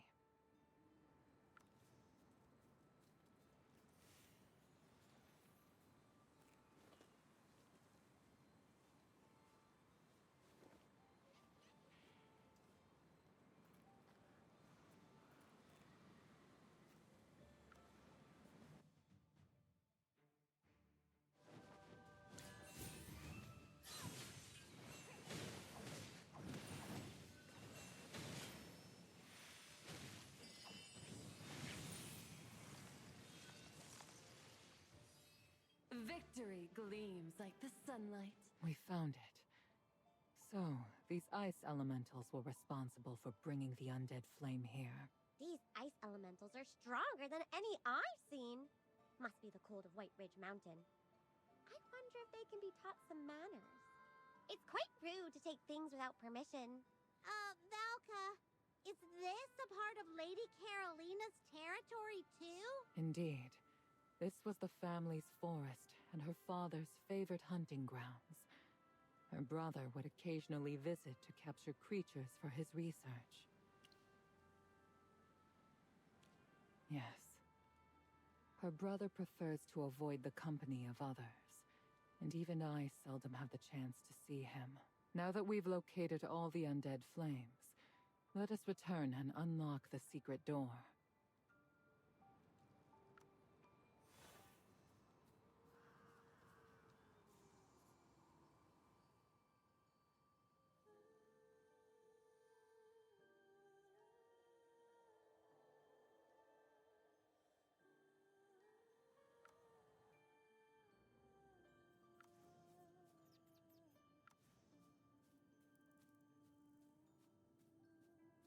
Where are you, Carolina? I have an urgent matter that requires your assistance. Is she out? I've never seen her leave the manor since she became a Graveborn. How could she even stay here? Do you hear something? Sounds like footsteps.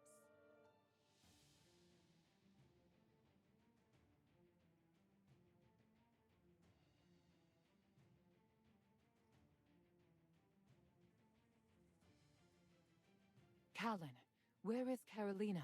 We have urgent business with her. Outsiders. Threat. Carolina. You must leave. Leave now. Callan! It's me, Valka. Eliminate threat.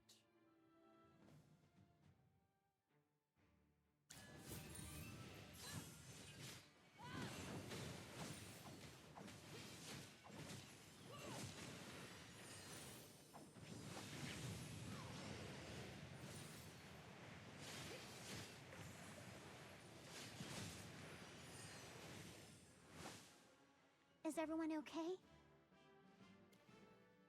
Apologies. Callan is now more machine than man. He's forgotten himself and can only follow simple instructions. I hope he didn't hurt you all. Let me introduce myself. I am Carolina, and this is my brother, Callan. You must be friends of Valka. Welcome. Welcome, Magister. I'm truly sorry for what happened earlier. What can I help you with? So, you need to enter Whiteridge Temple. Something may have happened there. I have an ominous feeling that danger is near. Did you discover something? A miasma of madness and fear surrounds the place. For more than a month, this sense of dread has become stronger every day. Tell me, Carolina, are you still denied access to the temple by the acolytes? Well, I am a Graveborn, after all.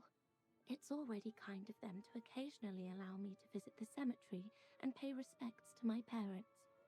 But you have to go to the temple. Perhaps it's best if we report this to the Central Temple Authority and wait for them to send someone. But it'll be too late for those stuck in the time loop. Carolina, we have to go. It's my duty. Duty? All right, I understand.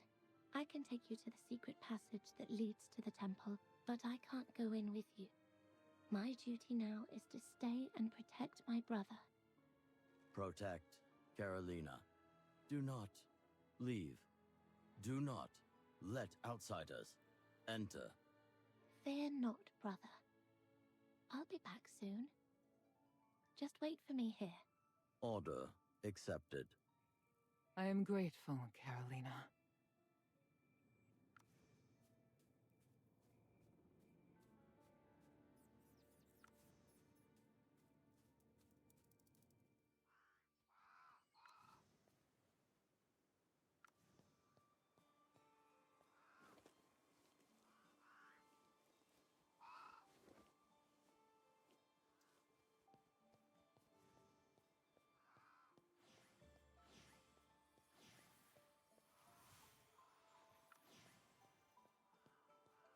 Go down from this tomb, follow the main passage, and you'll reach the interior of the temple.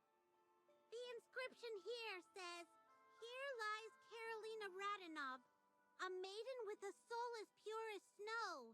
May she forever sleep in divine light." Is this your grave? It is. So you don't need to worry about disturbing the dead here. I'll allow it. Thank you, Carolina. The temple used to be my safe haven, my home. I don't want anything to happen to it. Lady Valka, you are a hero who fought alongside my grandfather. I implore you to protect this temple and all those who need defending. I am no hero, but I vow to do all that I can. May Jura bless you all.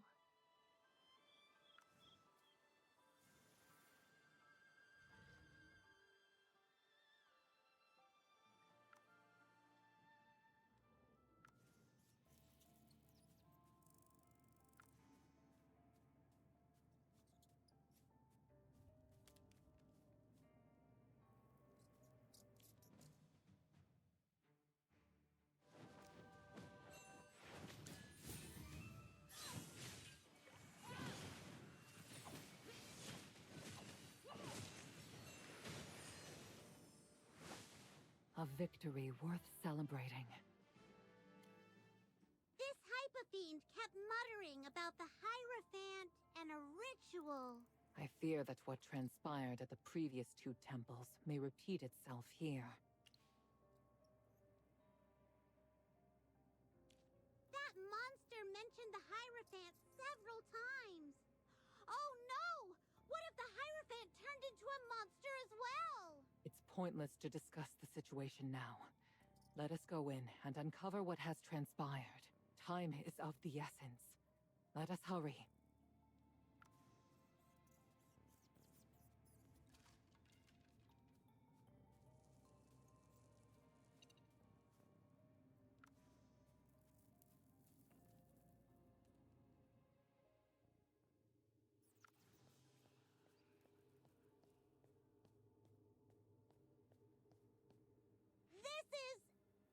lower your voice.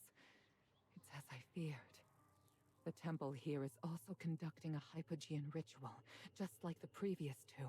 These cultists have taken control of the temple. The Hierophant must be in danger. I agree. Should we sneak in quietly, we can take them by surprise. If we don't alert them, we'll have a chance at rescuing the acolytes. Therefore, I suggest we enter quietly and evade any potential ambushes. It would be ideal to discover those orchestrating the ritual and neutralize them in one fell swoop. Let us proceed with caution.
The false goddess Dura has abandoned us.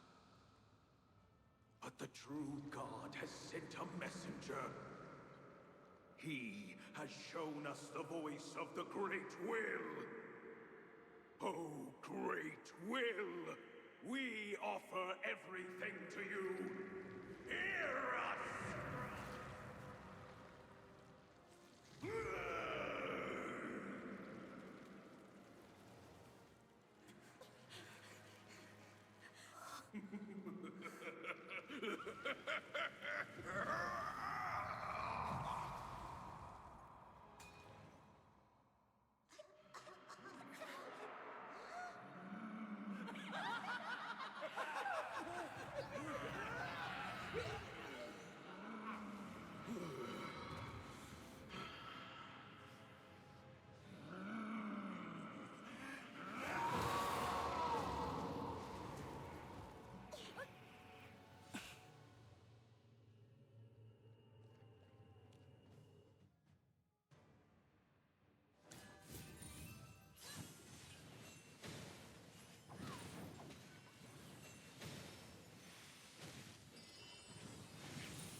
Victory gleams like the sunlight.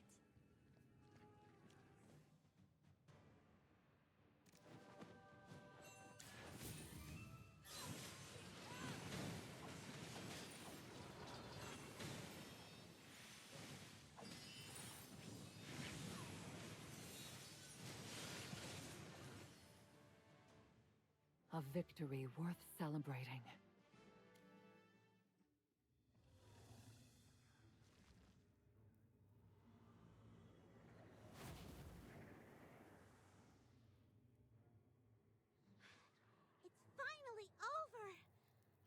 the Hierophant become like that? To my knowledge, Hierophant Novik was an exemplary believer. In the years since he came to White Ridge, even as a Graveborn who seldom goes out, I have heard many speak highly of him. Though I have never interacted with him myself, Carolina has spoken of him often, praising him as a kind, devout, and trustworthy man who treats both the Graveborn and humans without distinction. Carolina held him in great respect. She will be deeply distressed to learn that I was unable to save him. But why would someone as devout as him fall from grace? What's happening here? I struggle to understand. The Hierophant was revered by both the temple and the community. He had no reason to betray the divine light. What kind of threat or temptation could shake his faith? Could it be the great will he spoke of? What in the world is that? Even I have never heard of that in 2,000 years. The evil rituals, the fall of the Hierophant, and the time loop in Cedar Town. These can't be mere coincidences. They must all be connected to the Hypogean. I have witnessed their power, and understand that they can pull everything into the abyss. We have lost too many lives. Callahan placed his trust in us, and sought our assistance. Yet we failed him, and left him in that temple to confront death alone. 2,000 years ago, I could not manage to do anything right. And the same holds true in the present. You've done so much already. Despite the people's fear of the Graveborn, you still did your best to help them. Things must have been really tough for you. Even though this isn't the result we hoped for, please don't hold it against yourself. If you must point fingers, then include us all because we faced this together. I apologize. My thoughts are rather disordered at the moment. I will uncover the one responsible for this, and ensure they are punished. So, where should we begin our investigation? Since the Hierophant is dead and the evil rituals are over, could the people caught in the time loop have returned to their normal lives? Hammy has a point. Let's head back to Cedar Town and the hot springs inn. Let us divide our efforts for efficiency. I will make my way to the Frozen Paw, while you proceed to Cedar Town. Regardless of the outcome, let us agree to reconvene at the dance venue in Cedar Town afterward. Does that suit everyone? All right, it's settled then.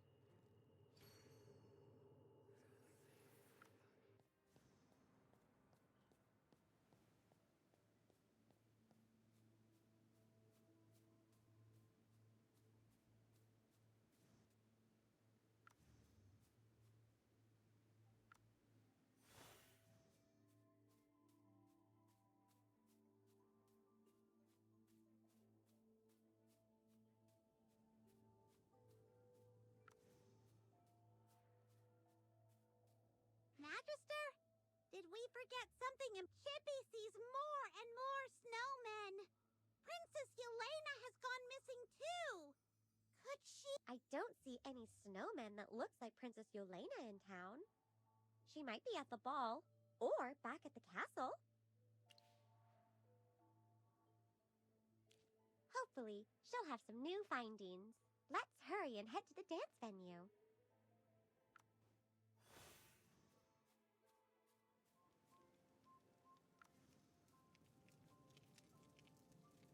The state of the Hot Springs Inn has worsened. Nearly everyone has turned into a snowman.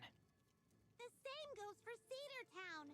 Those who haven't become snowmen are sounding more lost, and their thoughts are getting increasingly muddled.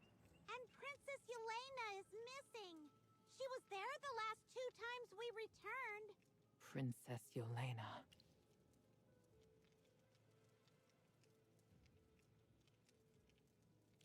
Remember how she suddenly screamed in panic while we were dancing? Uh-huh. We all thought you had scared her. What exactly happened? I attended the ball to experience, if only briefly, what it might feel like to be truly alive. It was surprising indeed to see Princess Yelena at the opening ceremony. She had no reason to be there. Why? A grave-born acquaintance of mine mentioned that Princess Yelena succumbed to a grave illness a year ago. What?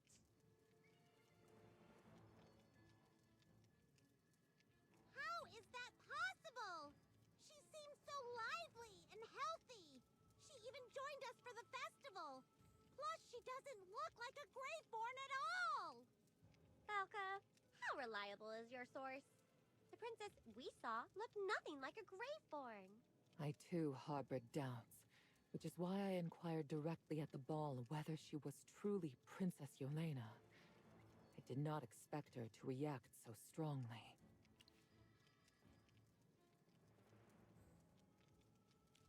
Yes, that was my mistake. I shouldn't have asked such a question in that setting. I do recall her guard confirming that she had been seriously ill. This is super weird. Falca, do you have any proof? Chippy still finds it so hard to believe. We had so much fun playing snowball fights a few days ago. Can you take us to that friend of yours, Falca? Chippy wants to hear them say it for real. Sure. Hopefully he will be able to clear your doubts.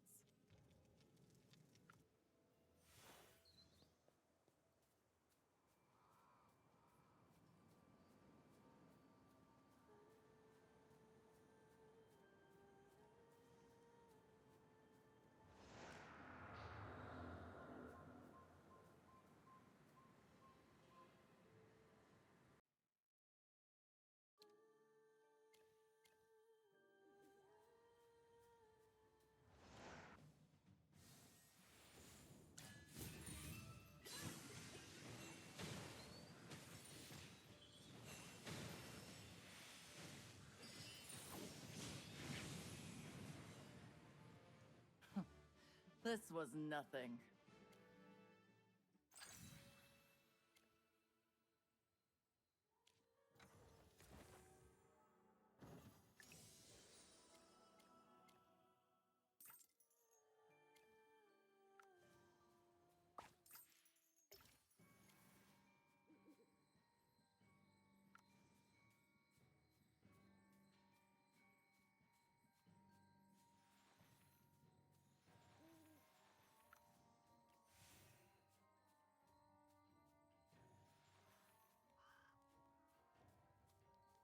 My friend Ludovic lives alone in this Duskmire forest.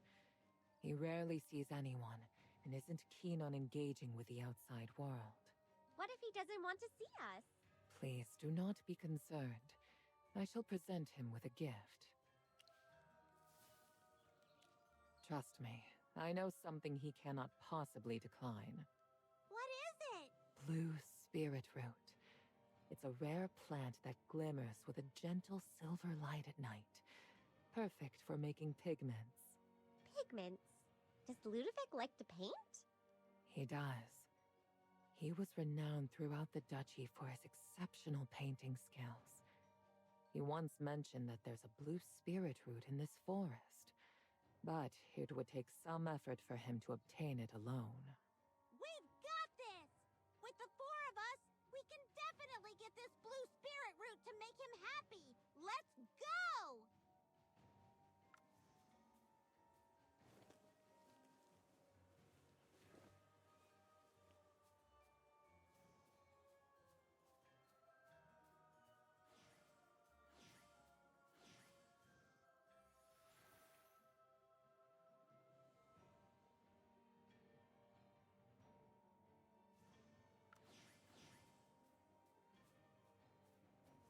Wow! That was dangerous! If it weren't for Chippy's quick moves, Chippy would have gotten hit. This tree trunk is all rotted out. No wonder it fell so suddenly. You guys hear that? What kind of animals are making those strange noises? It's so strange. Those are no ordinary creatures. They're hawk moths, native to this forest. They are aggressive towards outsiders who dare to invade their territory.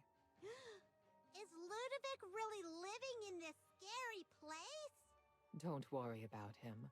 Hawkmoths rarely attack the Graveborn. But we're not Graveborn. Even the trees here look all twisted and scary. I think we should get out of here quickly. All right, here comes Sir Chippy. Stand back while Chippy chops through this tree in a flash. Let Chippy give this tree a little taste of his sword.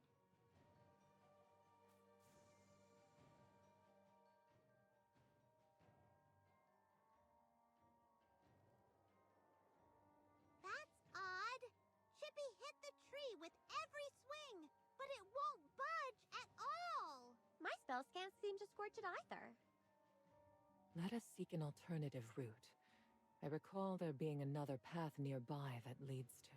Falca? My memories of this forest are growing rather indistinct all of a sudden. Wait, what's happening? Even Valka seems to be affected. Perhaps this forest has been influenced by the situation in Cedar Town.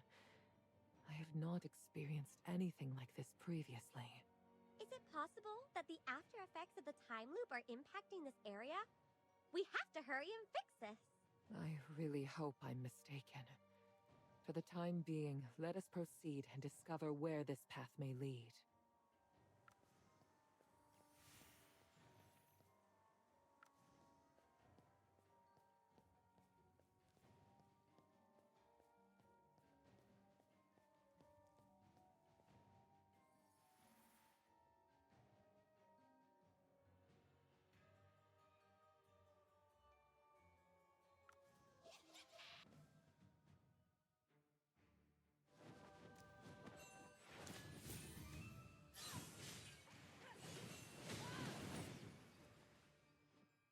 A victory worth celebrating. We clearly injured that monster, but how can it still fly so fast? Magister, should we go back the way we came? Wait, where did we even come from? Why can't Chippy remember anything? Chippy? What's the matter? We came from that direction, but where exactly? Wait, I'm feeling all fuzzy too. It appears that the Hawkmoth has the capacity to influence our nerves and senses from a distance, potentially through the release of a toxin. No wonder Ludovic said it would be difficult to obtain the blue spirit root alone.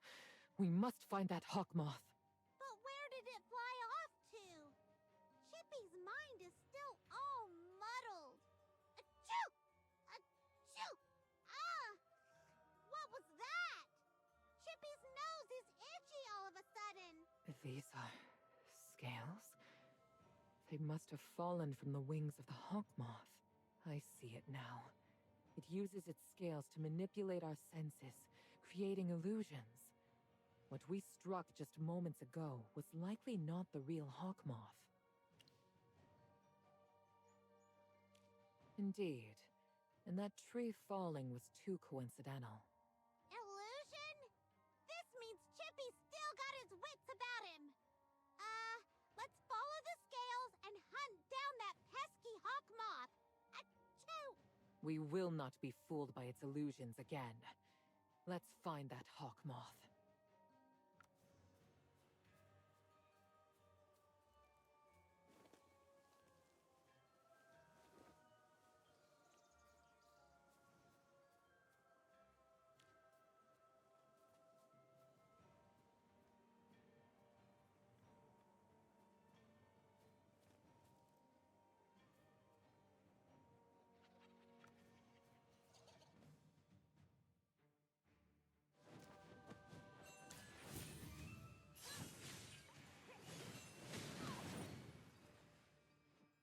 A victory worth celebrating.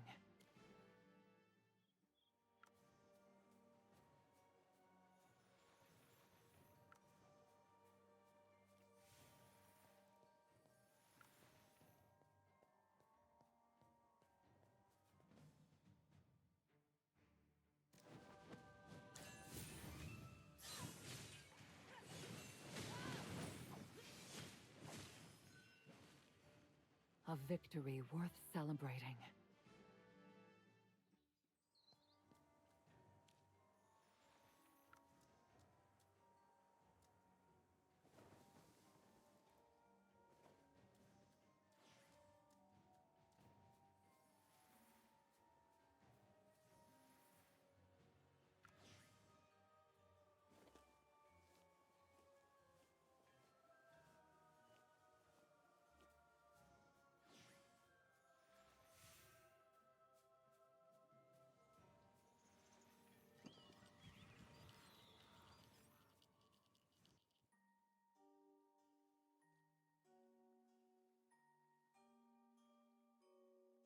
Excuse me.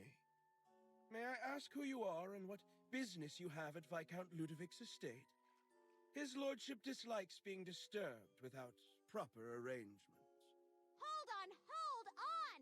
Did the candelabra just speak? Ah, let me introduce myself. I am Václav, the butler to Viscount Ludovic. It is my duty to manage the daily affairs of Everstill Manor. Oh, wow! Chippy didn't know Ludovic held such a title. His lordship and the former White Ridge Duke both hail from the Velisa family. The title was bestowed upon him at birth, and the Duke then was his uncle, if I may add. Had it not been for the early demise of his lordship, he would have succeeded to the title of Earl of Silver Sparrow from his father. The noble Silver Sparrow emblem is a testament to the Velisa family's participation in the First Divine War. Oops, I think I may have said too much. How may I assist you today? Václav, it's me. We've come to see Ludovic regarding an urgent matter. Ah, Miss Velka. I beg your pardon for my impoliteness, but these guests don't appear to be Graveborn. That's right. They are my friends, and they have brought a present for Ludovic. Oh, how lovely. This is the blue spirit root that his lordship has long desired. With it, the painting he is working on is sure to become a masterpiece. Please, wait for a moment. I shall inform his lordship right away.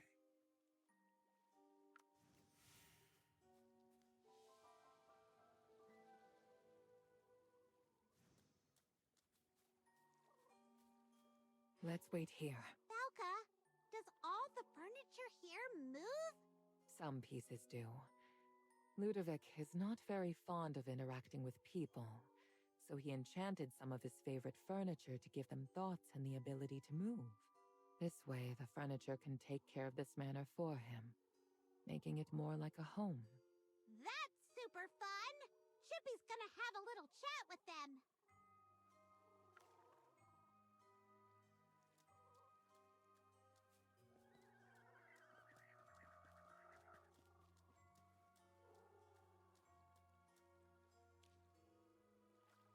Halt! Who gave you permission to enter Everstill Manor? His lordship rarely receives visitors. We were invited in by the candelabra butler. He specifically told us to wait here for Ludovic's arrival. How dare you address his lordship by name so casually? Such insolence cannot go unpunished. Whoa, calm down! Why are you so angry? And don't just go around and hit people!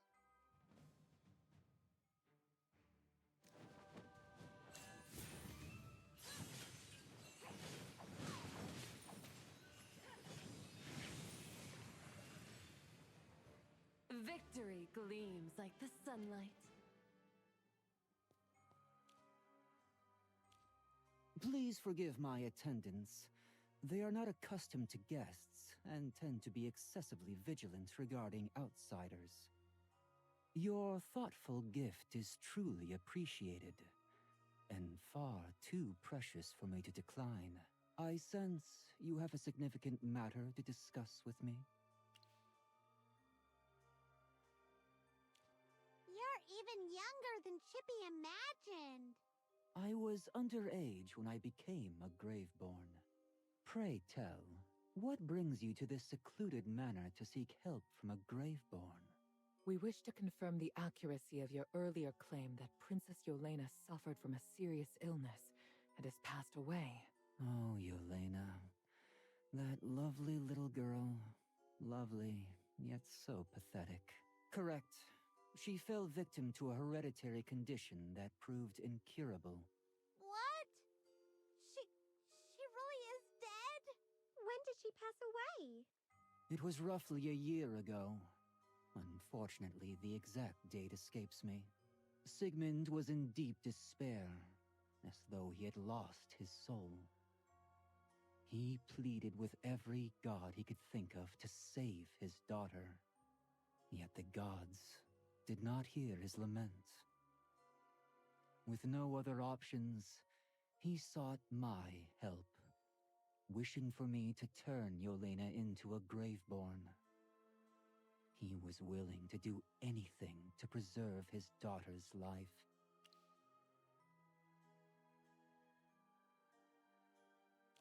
I could sense his despair, but I had to say no. Why? Oh? You can't comprehend either?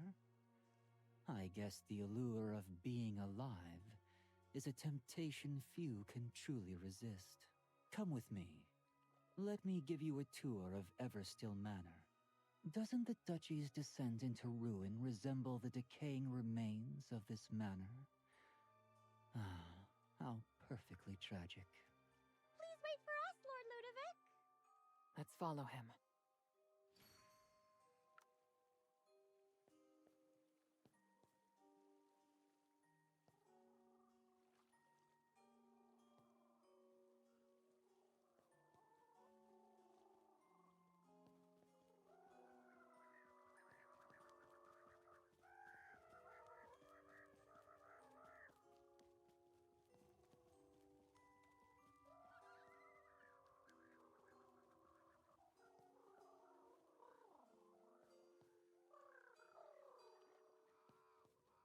The two busts lining this corridor were commissioned in honor of my great-great-grandfather.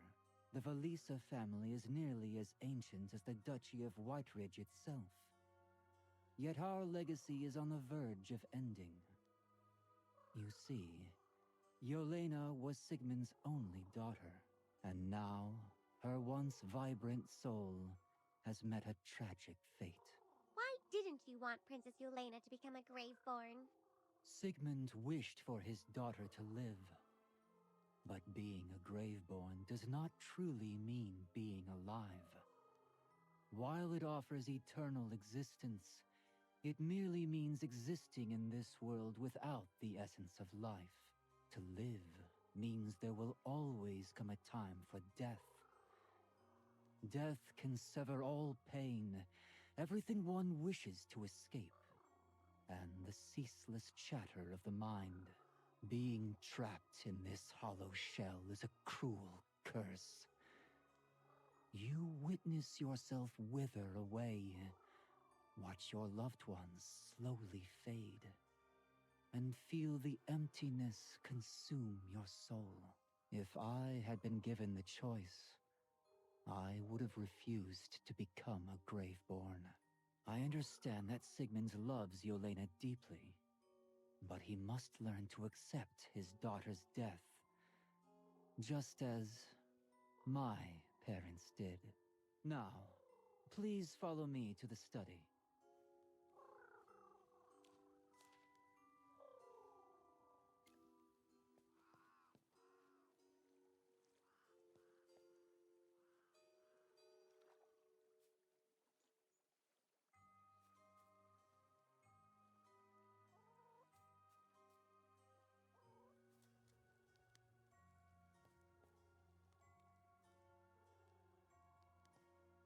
You may struggle to envision the splendor that once graced this place beyond its crumbling walls. There were mahogany bookshelves filled with gilded volumes and manuscripts, and the air was thick with the scent of ink. But everything truly existed. After becoming a Graveborn, so much slips away over the years. I hold dear the memories of my parents and their boundless love for me. In fact, this manor was a precious gift from them. They adorned the hall with my paintings, and never ceased to express how proud they were of my work. After my death, they poured their grief into nurturing the Everblooms. Now, as those Everblooms continue to thrive, I find myself standing before their graves. This is the burden one must bear as a Graveborn. Everblooms? They are the white flowers growing in the main hall, overwhelming the dining table and the picture frames. The Everblooms are flowers for the deceased. Pale and solitary, they carry a faint fragrance. Just like death, they once adorned my grave. Ludovic, I know exactly how you feel. Immortality can be a gift, but it can also be a curse. Is that why you brought them to me? But even if they understand, what difference does it make? They are alive, and we are dead. Yet in the end, no one can escape the grasp of death. All right, let's continue with our tour.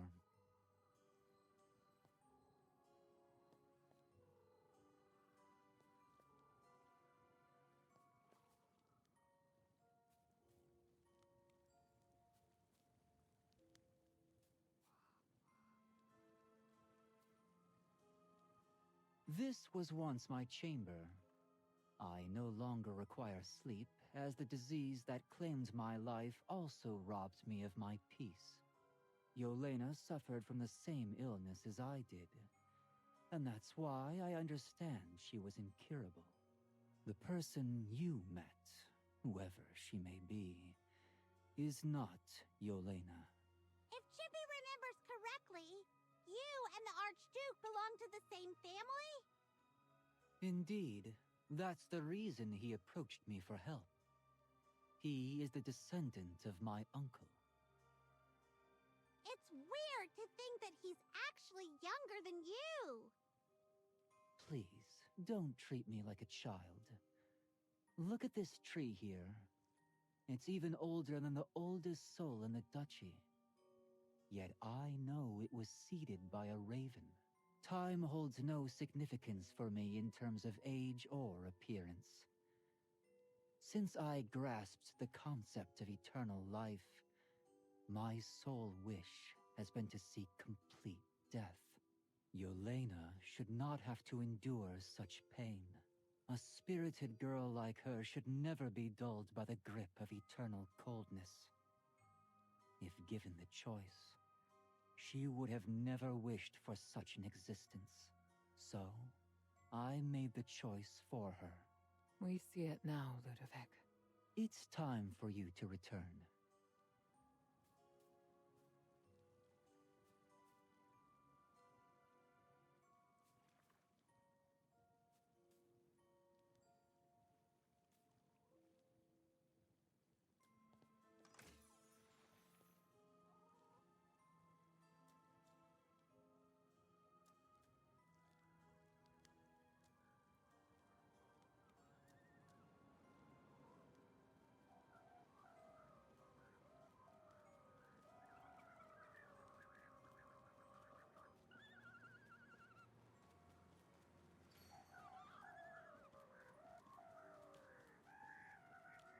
Thank you, your lordship. Now that we know the truth, it's time for us to get going. The time loop hasn't ended, and the princess may cause serious trouble. We must head back and put an end to everything. Velka, are you going with them too? Yes. You haven't changed. Always trapped in self-doubt and torment, yet unable to let go of your responsibilities. The one who resembles Yelena has tainted our family's name. Whatever the truth may be, I genuinely hope for your success. Let me walk you to the entrance.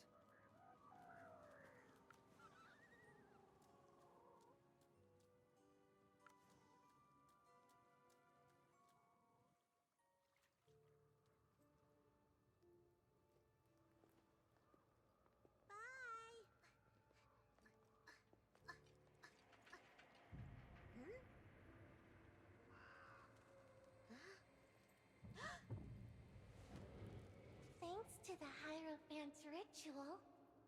I am fully healed now.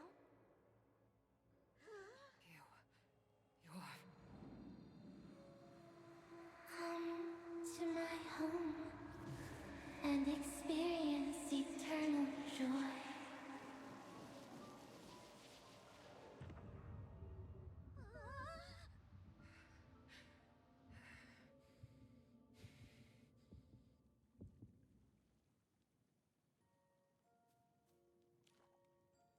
Ludovic, was that the real princess? Her eyes, she looked like a ghost. Jura above, Chippy is shaking. Whoever you saw, she is not Yelena. Velka? It's nothing. I'm fine. Let's go. You don't look fine. We must head to the castle. If my guesses are correct, that's where we will find our answer. It could be very dangerous. You should stay here. Sir Chippy is braver than you think. After all, it's the thrill of danger that makes an adventure truly exciting. In that case, here, take this.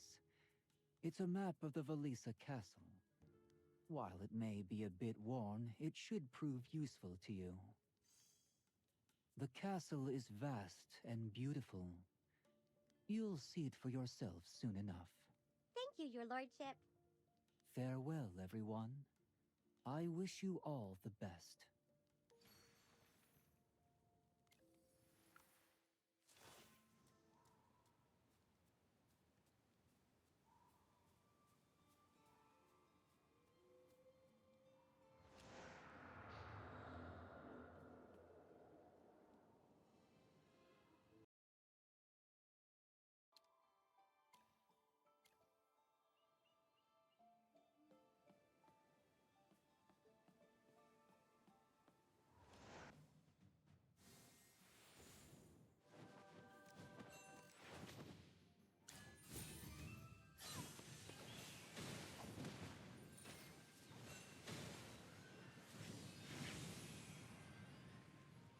Victory gleams like the sunlight.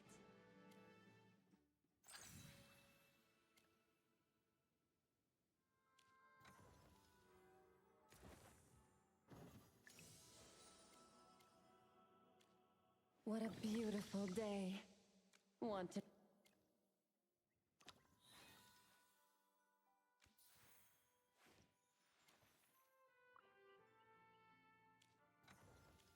What a beautiful day.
Finally, you're here!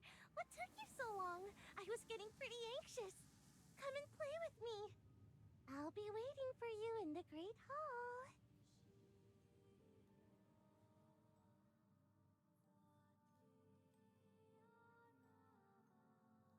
She said she would be waiting for us in the Great Hall.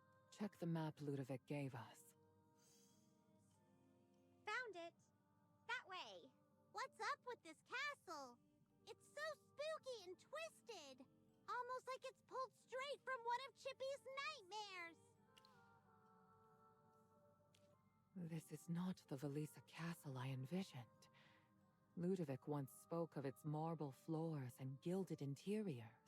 But what we see now is a far cry from his descriptions. It's likely caused by magic.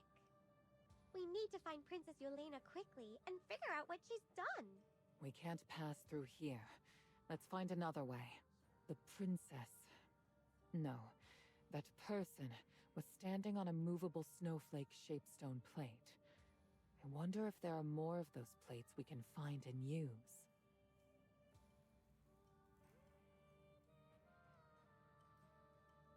Aha!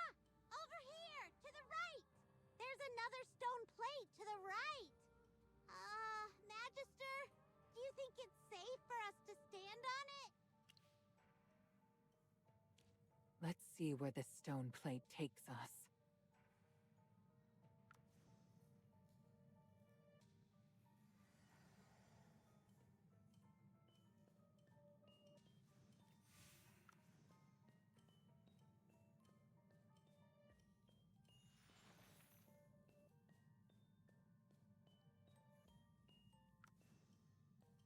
Magister, this door is sealed tight! Should be tried so hard, but it won't budge at all! Hey, there's someone here! Is she a maid from the castle? She looks so strange. She's been affected by magic, just like everything else here. Perhaps she knows how to open the door. We should ask her. Excuse me, do you work in this castle? I brought the honey muffins that Her Highness loves. Hopefully, they'll cheer her up a little. Excuse me. Do you know how we can get this door open? Her Highness hasn't been eating well lately. She's barely touched her food. Miss, can you hear us? Hello? It's all because of that strange illness. Her Highness can't even go out and enjoy herself anymore. She seems truly upset, trapped in her chamber. Her dearest maid Lydia has tried to cheer her up multiple times, but nothing seems to work. How can someone as lively as her be happy locked away like this? But no one dares go against the Archduke's orders. Wait, did she say chamber earlier? Didn't the princess go to the Great Hall? It's like she's living in the past, back when Princess Yelena was still alive. Honey muffins may not be enough. I'll ask the pastry chef to whip up a berry sorbet. Even though the Archduke forbids her from eating cold treats, surely a tiny serving won't hurt.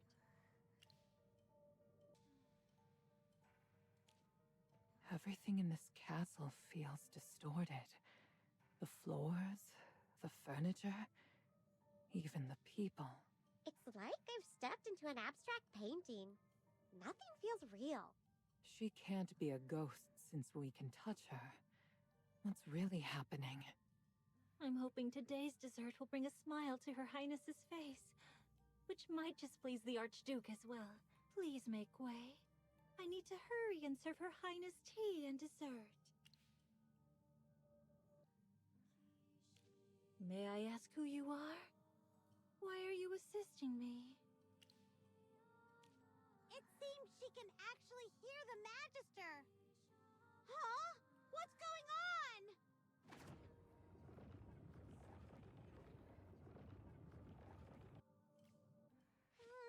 Chippy's head is spinning. What just happened? Magister? What happened to you? Why are you wearing armor now? You look different, too.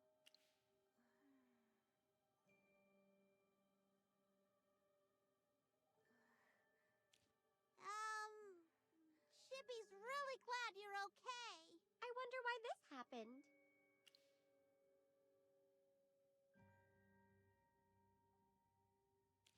I like your armor too.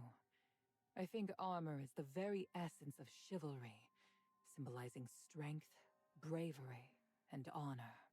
Look, everything around us has changed. The castle looks totally different from when we first came in. Magister, look! It seems like this place hasn't been twisted by magic. Everything seems pretty normal. If we have gained entry to this place, there must be an exit available to us. Our task now is to comprehend the situation and assess how we may proceed. There's a door over there. I wonder if we can open it. Could this door lead to the princess's chamber? That's easy! we'll know once we open it.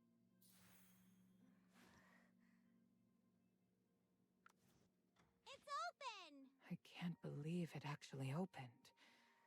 Is this castle real or just an illusion? What did we do to cause this? We didn't do anything except talk to that strange maid.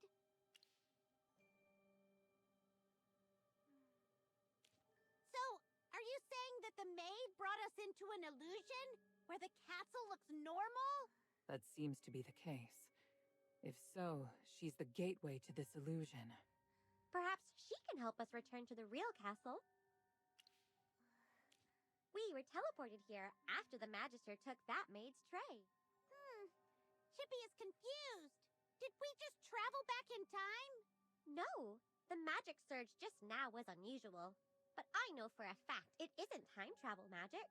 We're still in our original timeline. Are you suggesting that the maid, and possibly others in the castle, still hold onto fragments of their consciousness? By interacting with these consciousnesses, we've accessed the memories or deep-seated obsessions of these individuals? We were able to open this door because the castle was still in its normal state during that specific period in their memories? That sounds right. We need to prepare ourselves. We might meet the past Princess Yelena while we're in this illusion.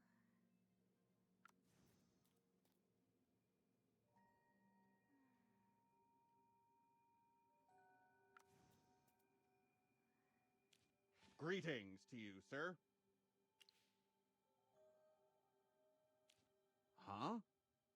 Sir, what's wrong? Oh, are you making a joke? Mister, do you by any chance know where the princess is? Sir, you seem a little dazed. But don't you worry, Her Highness will be all right. Mister, are you able to hear me? Just like that maid, this guard is unable to see you and only talks to your Magister. Both of them are influenced by magic. Perhaps only those with strong will can communicate directly with people in the illusion.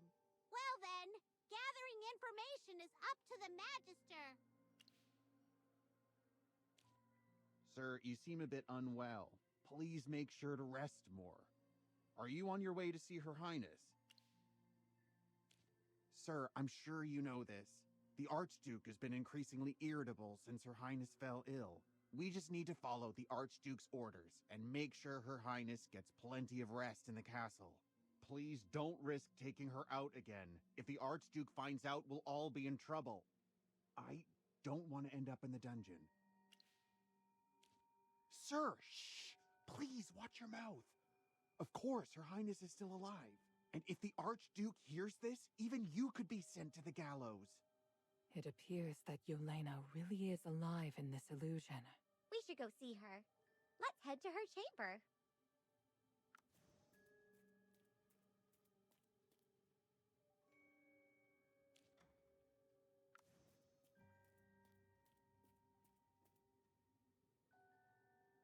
Rodrigo, have you had a chance to look at the sapphirine blossoms in the garden?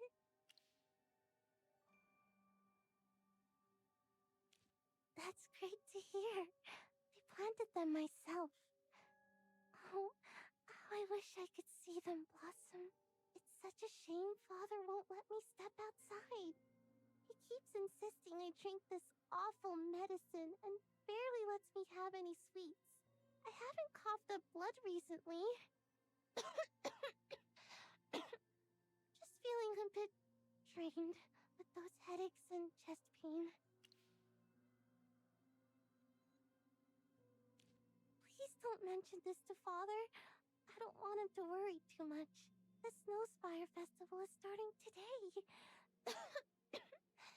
I really want to go. I want to build a big, cute snowman and dance with Father. Come on, Rodrigo, take me to the festival. Please? You're the almighty captain of the guards. This is sure to work, right? Please, just take me out this one time. Pretty please? Come on, Rodrigo. It's the Snowspire Festival that only happens once a year. Maybe if I have fun there and receive Dura's blessing, I'll recover in no time. Yay! I knew you could do anything. I can't wait! Oh, sneaking out would be so much easier if we could use the secret passage. We definitely avoid most of the guards.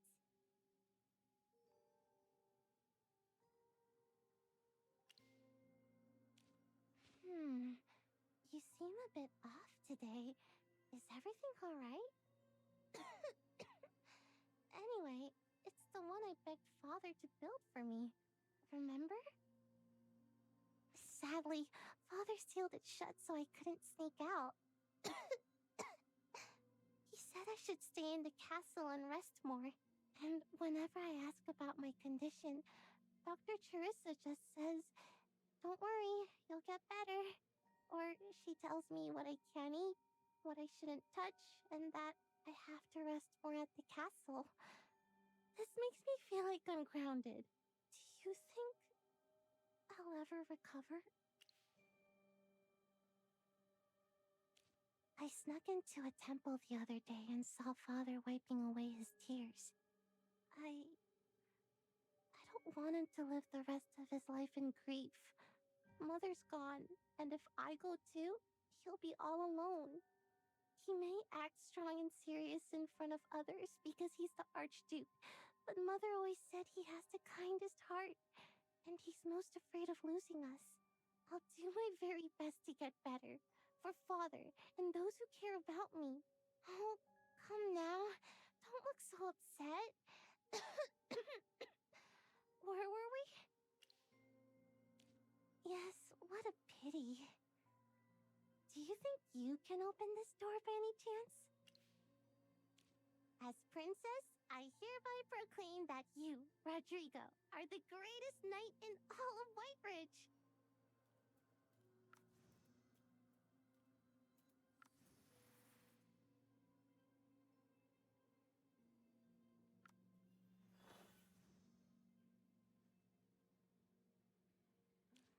I should go tidy up Her Highness's wardrobe. Excuse me. Could you help us get out of this illusion? It's been over a month since she last wore her favorite dress. She must be feeling quite down. She still can't see us. I heard the Archduke had 2 maids thrown into the dungeon just because they didn't take proper care of Her Highness's art supplies. Oh, his temper is getting worse. I need to be extra careful.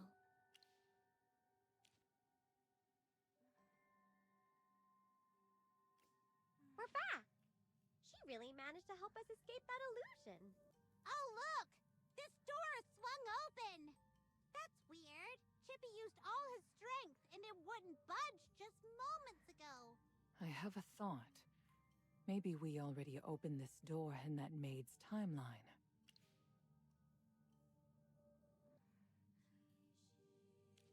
I don't really understand how timelines in space work, but it appears so. If objects in both timelines overlap, then our task is to open the secret door in her chamber in our timeline. Yes! Opening the secret door here should also open the one in that timeline. Magister, let's head to the princess's chamber.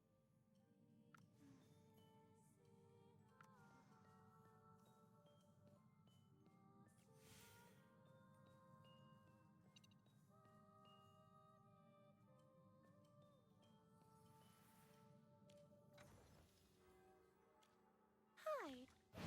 I must be dreaming.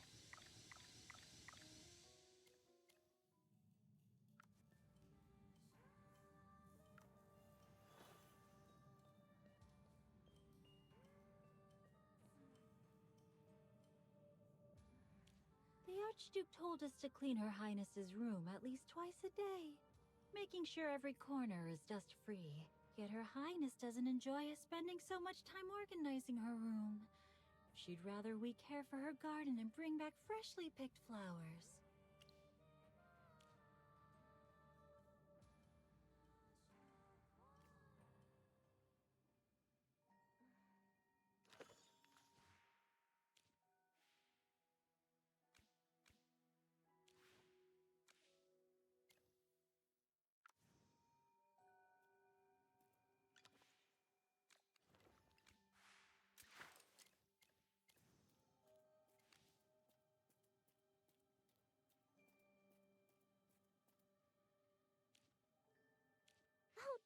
above.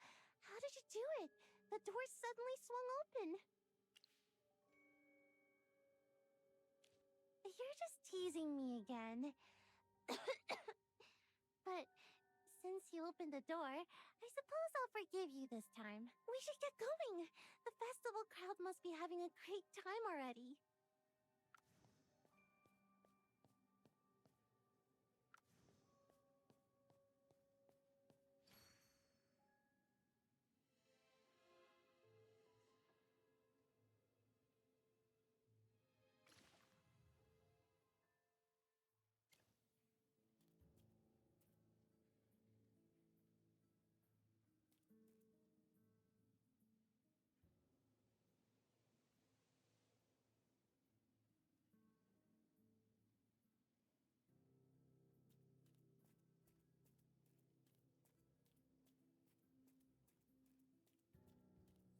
Artica, how is the painting coming along? You're... Shh, keep it down. Let me see. Oh, it's still not done. Your Highness, I truly apologize. The fact is, I've never participated in the Snowspire Festival, so I don't have a clear idea of it. What do you imagine the festival should be like? Oh, please take your time. Rodrigo is planning to take me to the festival secretly, so I can experience it firsthand instead of merely imagining it through a painting. But of course, your painting will still be a treasured artwork. Once you finish, I'll have someone hang it above my bed. When I get back, I'll tell you everything I see in detail to help you finish your painting. Your Highness? It's settled then.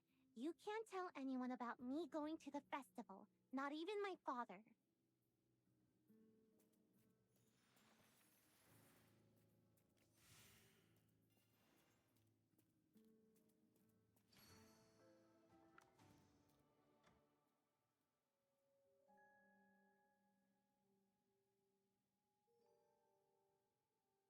Rodrigo, you failed me.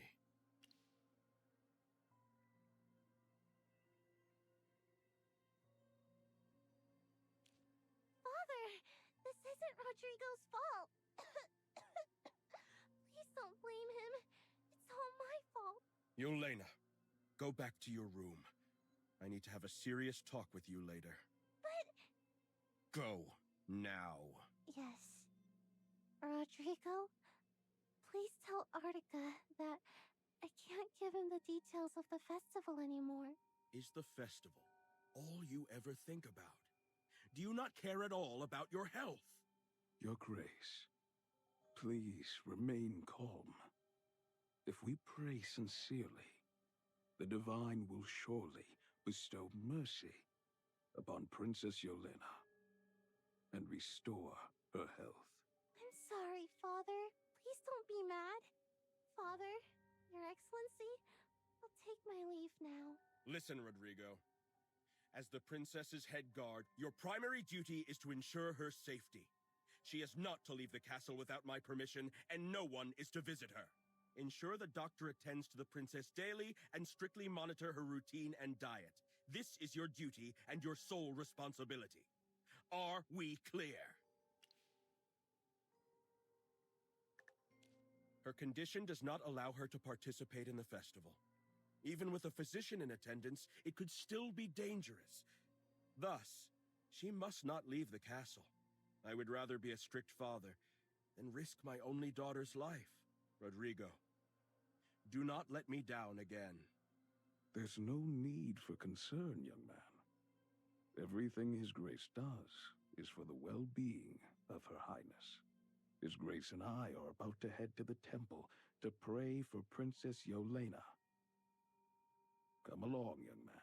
Let us pray to the Divine for the salvation of the princess.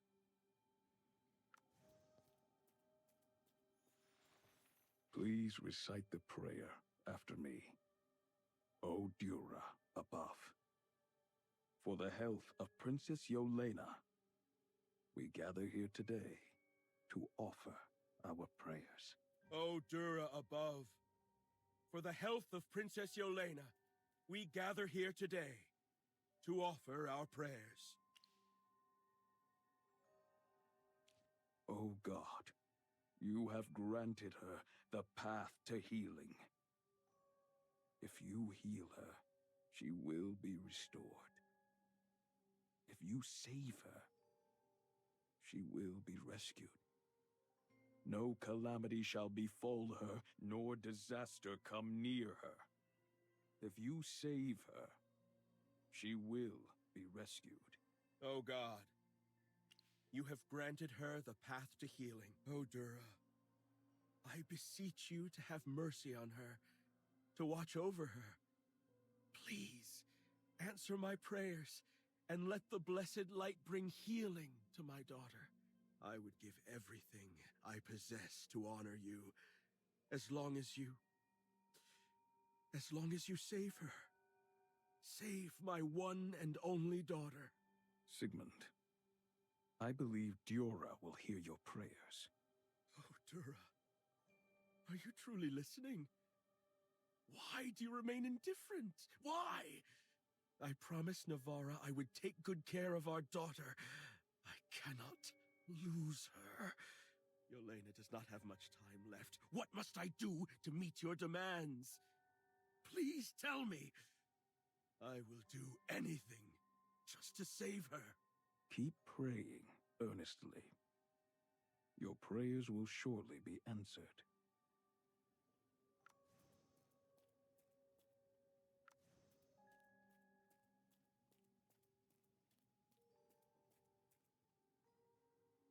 Oh, it's you. What was your name? Rhodes, was it? Please forgive me. I'm still getting used to this place. You see, every bit of my attention has been devoted to finishing this painting. That's why His Grace brought me here. The princess wished for me to capture the joy of the Snowspire Festival on canvas for her. I wish I could see the festival myself. His Grace is concerned that bringing anything in from outside might worsen the princess's condition. So I'm not allowed to leave the castle. I guess I'll just wait for the princess to return and share her experience with me. What? Then I can't possibly finish this painting? That would be wonderful! Quick, tell me all the details about the festival.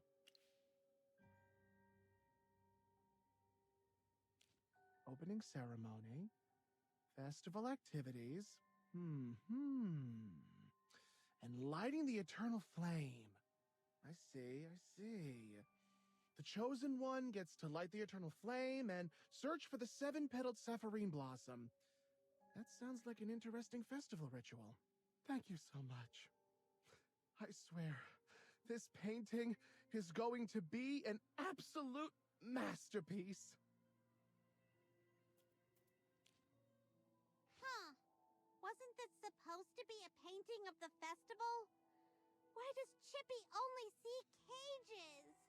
Oh, Chippy really doesn't like this. Look, there's a girl trapped inside a cage. This painting is making me really uncomfortable. But we're inside a memory. Shouldn't the painting reflect its true form? Maybe the magic on this painting is much stronger, just like on that maid. It's completely infused with magic. If that's the case...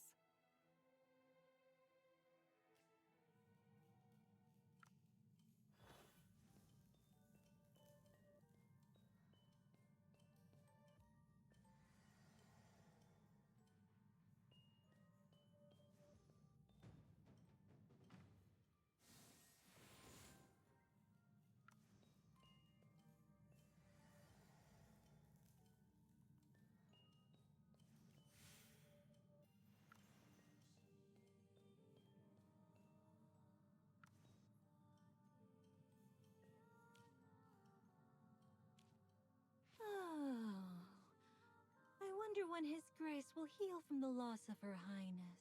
I really hope that guest can help him find some relief. The atmosphere in the castle is just too heavy and oppressive right now. Yes, Ever since Her Highness passed away, His Grace has locked himself away for days without seeing anyone. But today he suddenly asked us to clean the audience chamber because he's inviting a noble guest.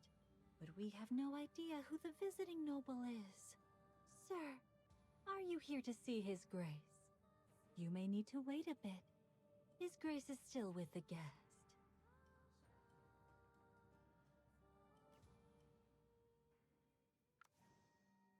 Halt! No one is allowed to enter right now. I've been ordered not to let anyone in. His Grace specifically instructed no visitors while he meets with an important guest. Sir, please come back when His Grace is finished. Looks like we'll need to find another way. Could the Archduke be meeting that guest the maid mentioned? Let's check that corridor over there. We might find another way to get to the audience chamber.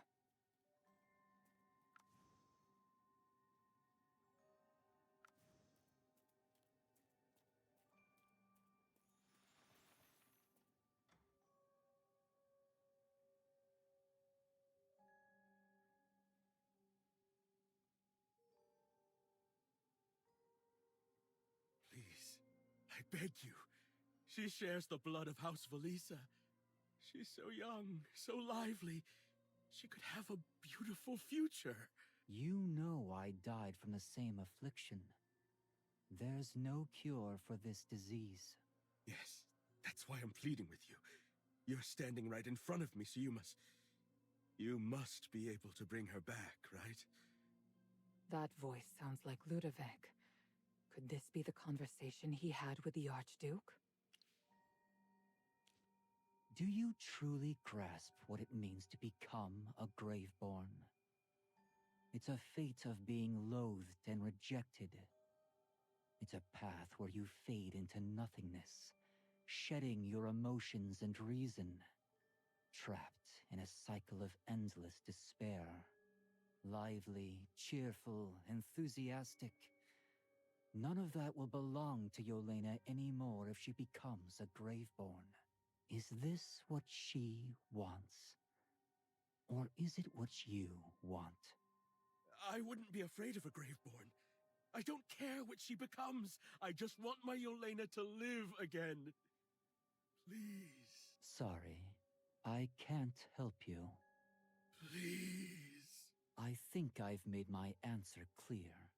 What you need to do now is pray to the divine. Pray, and perhaps she will show mercy. Sigmund, you heard my answer. I must go now. Don't see me off or look for me again. Then I will pray to the divine. Pray to the one who might respond to my pleas.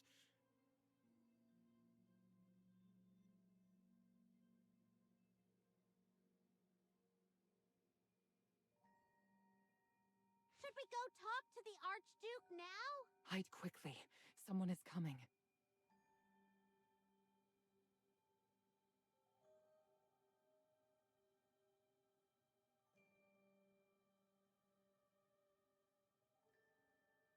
I see Siren, that court mage.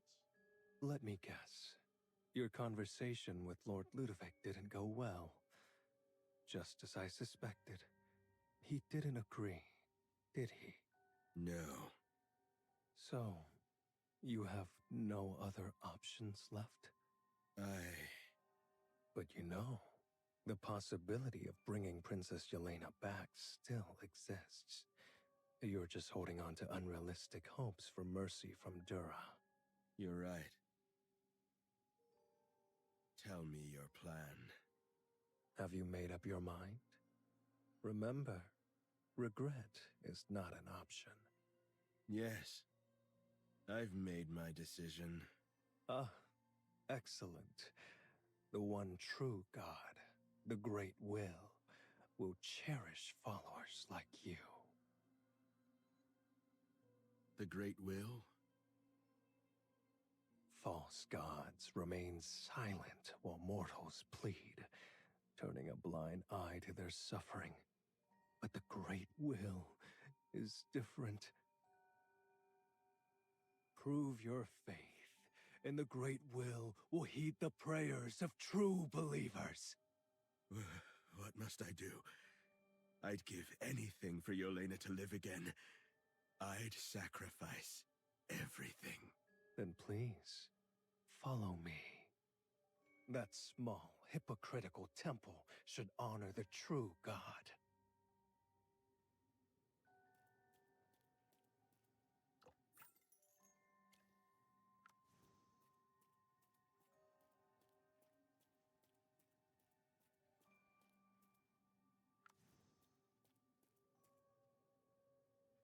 His Grace has forgotten his belonging again. Ever since Her Highness passed away, he hasn't been himself. I'm too scared to seek him out. What if he gets angry suddenly? But this Felisa emblem is so important. Oh, Sir Rodrigo, thank goodness. Please take this emblem to His Grace. This is an important emblem of His Grace. Please keep it safe. Whoever holds this emblem can go anywhere in the castle. If it gets into the wrong hands, I dread to think of the outcome. Sir, I'm counting on you to make sure it gets to His Grace.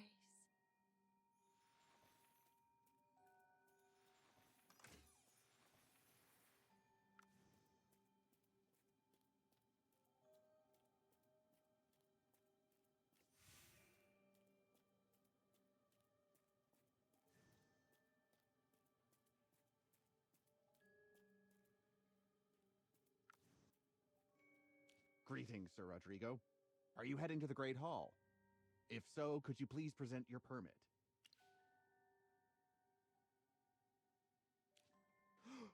This is the Felisa emblem.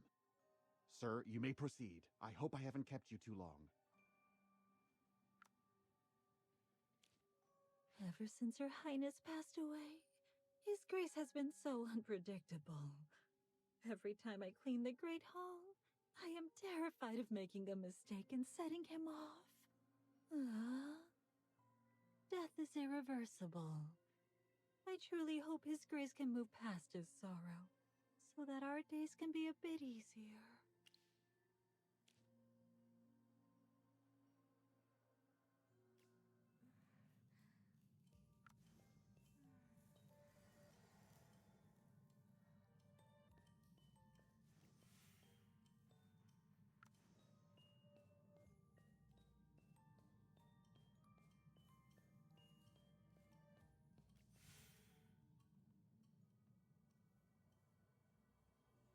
I've broken free from my chains. I no longer need an Archduke to hold everything together and stall for time. There's no need to control him anymore. Farewell, Father.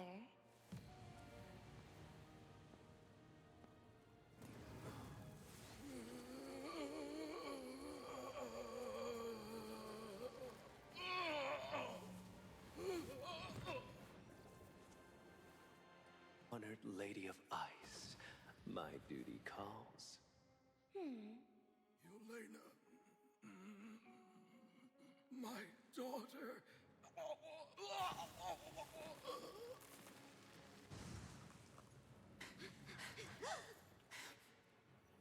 Finally, you've arrived. They are my esteemed guests. To entertain them properly, Father.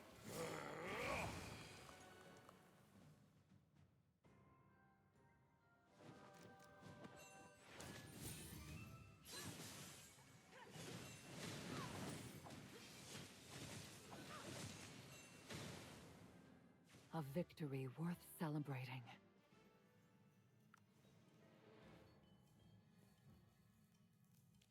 You are not the real Princess Yelena. Oh, am I not?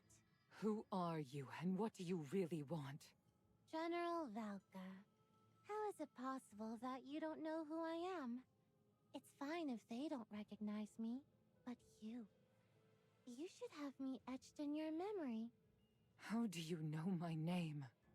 Don't be so serious.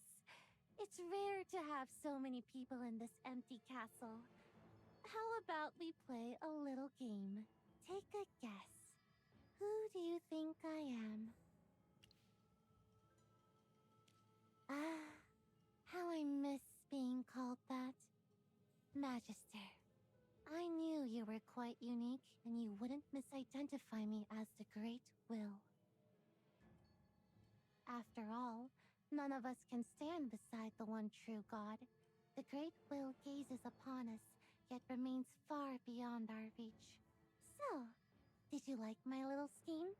A festival that repeats over and over must be quite enjoyable, don't you think?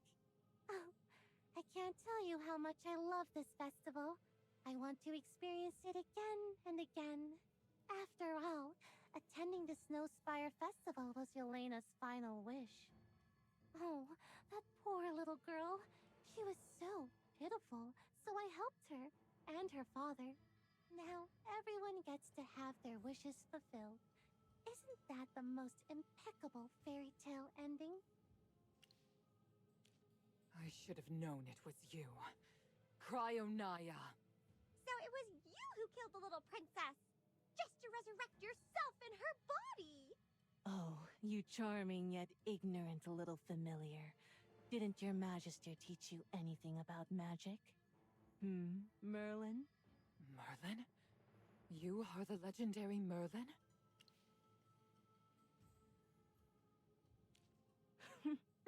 Listen well, hamster. I didn't kill her. On the contrary, I granted her a second chance at life. My dear father offered his life and soul to bring me back to life. And I kept my promises. I understand now. You exploited Yelena's body. She never truly returned. It's always been you in disguise. That's not entirely true. Of course Yelena is back. I just infused her with my soul. My beloved father is overjoyed that his daughter has returned, just as he remembers her. Vibrant and full of life. And of course, his life and soul also bring me great joy. You wretched Hypogean! Call me whatever you like. I waited 2,000 years for this glorious moment. Oh, Merlin, by the way, it fills me with joy to have you here as a witness to my rebirth.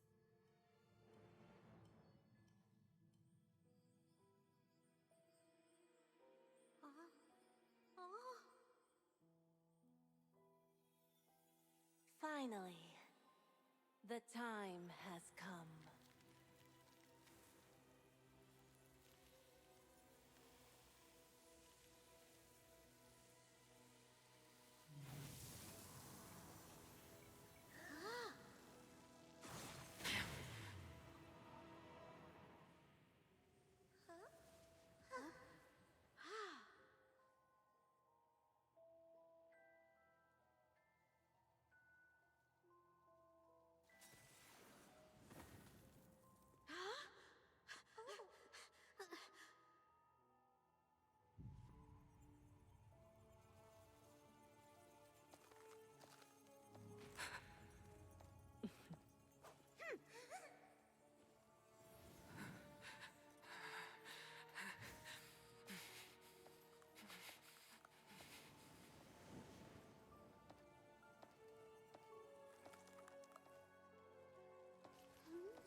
What's wrong, General Valka?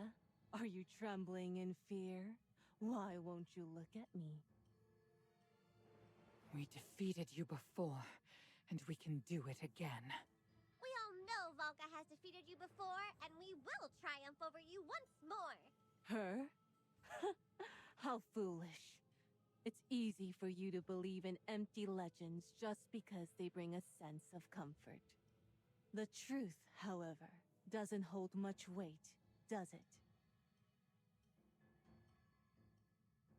Merlin, I'm sure you understand that only divine power can stand against a Hypogean.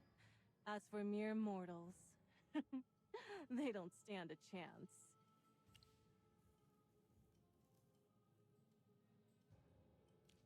Oh, your little act of feigning ignorance is quite entertaining, Merlin. You know it well. Neither humans nor the Graveborn. Those pitiful creatures cannot defeat me. And you, Valka, rather than being a hero, you're just a fool. You deceived everyone and made them look just as foolish as you. You're lying! You were defeated and sealed away! That was all because of Dura, that hypocritical, ugly, false goddess. She ambushed me amid the chaos and sealed me away. Ah, my apologies. I must have appeared rather ungraceful just now. You still refuse to believe me, don't you? No worries, darlings.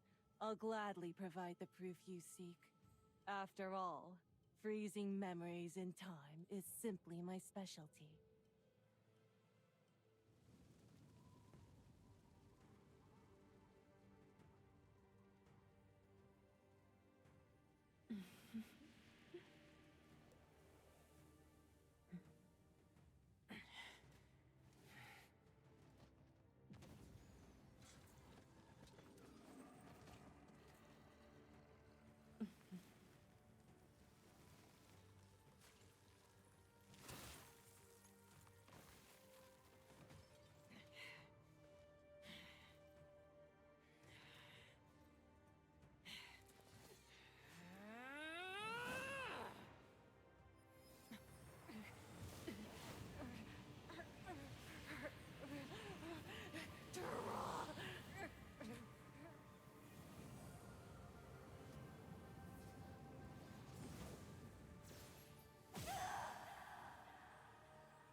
Volka, were those truly the scenes from the war 2,000 years ago? It was horrific. The sky looked as if it was drenched in blood. Yes. Everything she said was true. You know what you are? A joke. A beautiful yet fragile bubble bound to burst. Weak little humans longed for a hero, and so you stepped into that role. But when they no longer sought one, you became a loathsome undead. Your existence is worth nothing. You couldn't do anything when you were alive, and now you're still powerless. You're right. Valka, don't listen to her! You can't afford to lose hope now! No. For 2,000 years, I've been tormented by these nightmares. I couldn't accept everything, so I chose to become a Graveborn. What did I really gain from that choice? Those who trusted me and fought alongside me became the undead, loathed by everyone. I accomplished nothing, yet people honored and praised me. I don't deserve to be called a hero. The goddess Dura would have sealed her away, even if I hadn't been there. Did our sacrifices in that battle really mean anything?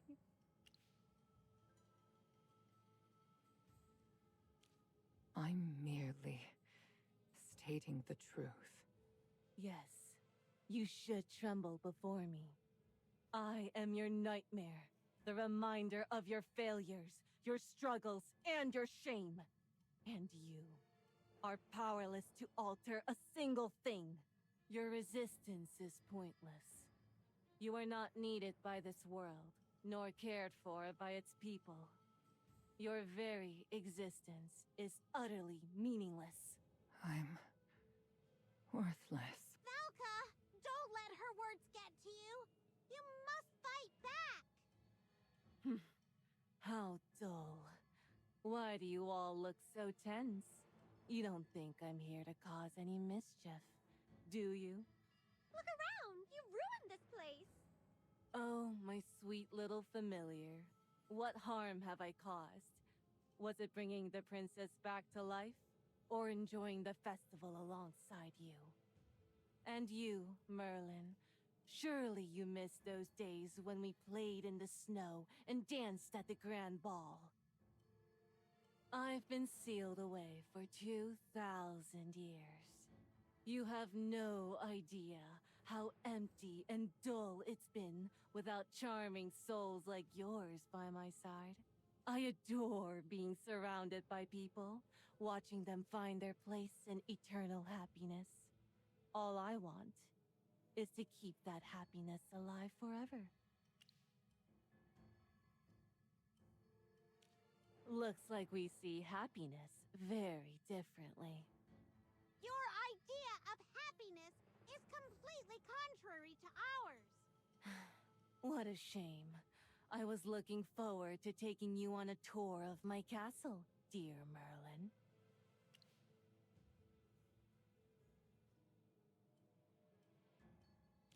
I must say, there's something irresistibly charming about your serious side. Just picture us together on the ice throne, basking in the sight of our subjects celebrating for all eternity. Why spoil such enchanting bliss? Quit deceiving yourself!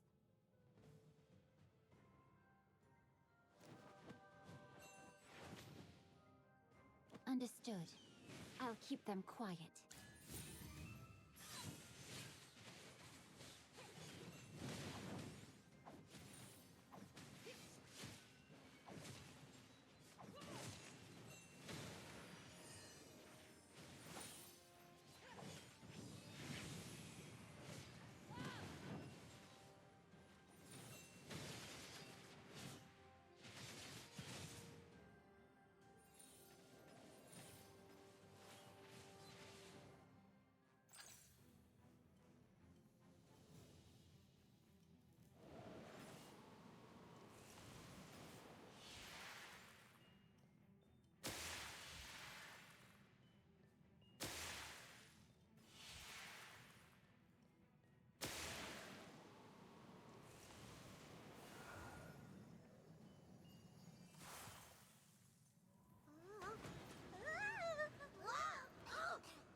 Are you all unharmed?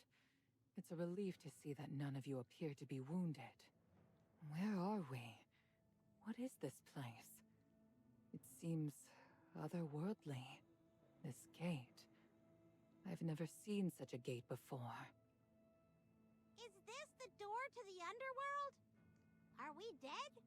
It doesn't seem like we're in the real world. I've never read about a gate like this in any book. It's not a portal, nor a summoning gate. Do you know what this is, Magister? Yeah, there's no point standing here and guessing. Maybe, if we go through this door, we can return to the real world. Back to reality. Cold, reality. Let us be off.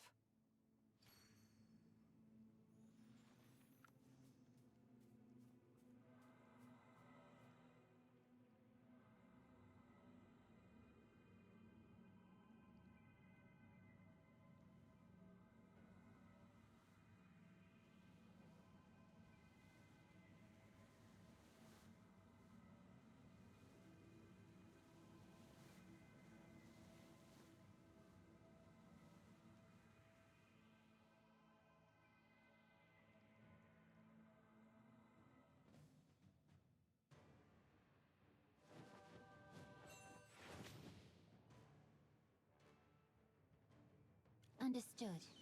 I'll keep them quiet.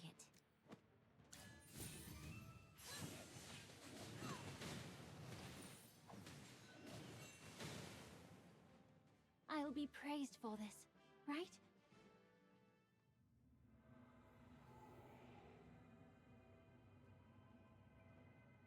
What precisely is that creature? I've never encountered anything of its like before. It doesn't seem to be hypogean in nature. It seems a little like a Graveborn, but very different from someone like Valka.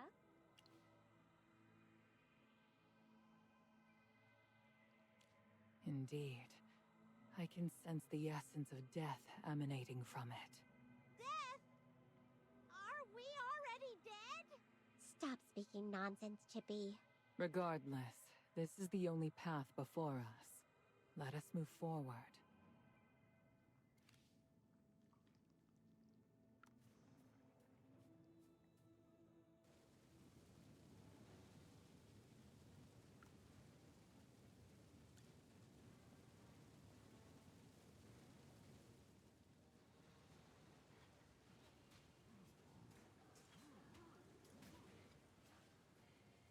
Magister, this is the ancient battlefield in White Ridge. What's going on here? Those warriors are fighting against the Hypogeans. This must be... This must be the first Divine War. Did Cryonia send us here? No, it couldn't have been Cryonia. The magic energy from that door didn't feel like Hypogean magic. No matter who did it, the only thing that's certain is that we've been sent back to the past, which means Valka should be here somewhere. Yes, she must be fighting in the battle. As a true knight who upholds justice, Chippy can't just stand by and do nothing. No, Chippy, don't go. There are too many Hypogeans here.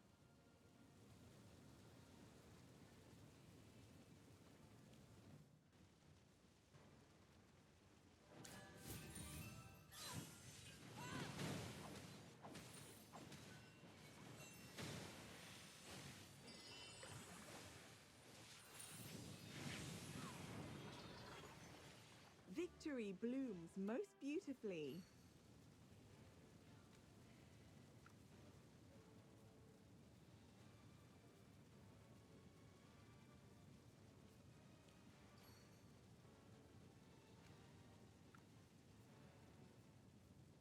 Watch out! Are you all right? I'm alive. Thank you. Keep moving! Don't stop! General Valka needs support! Hurry! Don't worry! Our force will hold the pass! I swear it! All right. That man said they were going to help Valka. She must be up ahead. Let's go!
Let me keep fighting.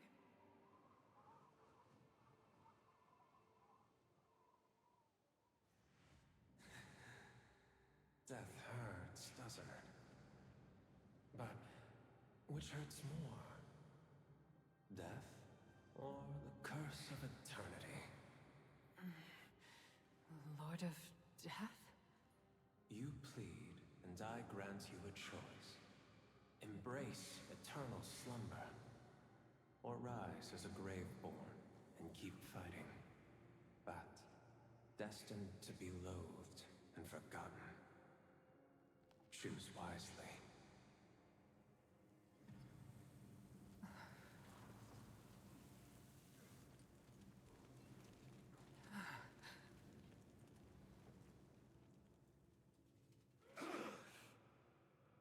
We choose to fight. Made your decision? There's no turning back now.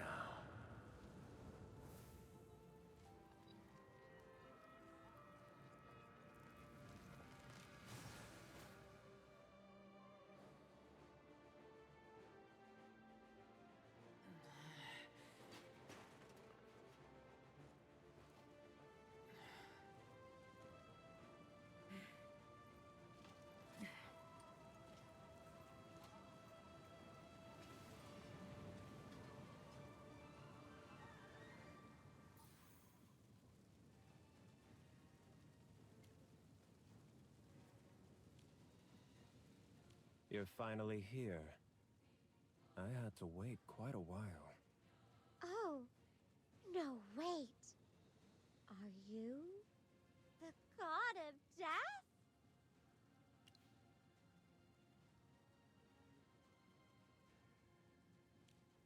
First time. Come on. That's got to be some kind of bad joke. Ponder what's happening. That mind of yours isn't just for show. And I'm not some professor at the Lyceum who can answer all your questions. You'll understand sooner or later. Well, now that you're here, my current Merlin, I can finally hand over this sword to the knight who likes to make things difficult for me.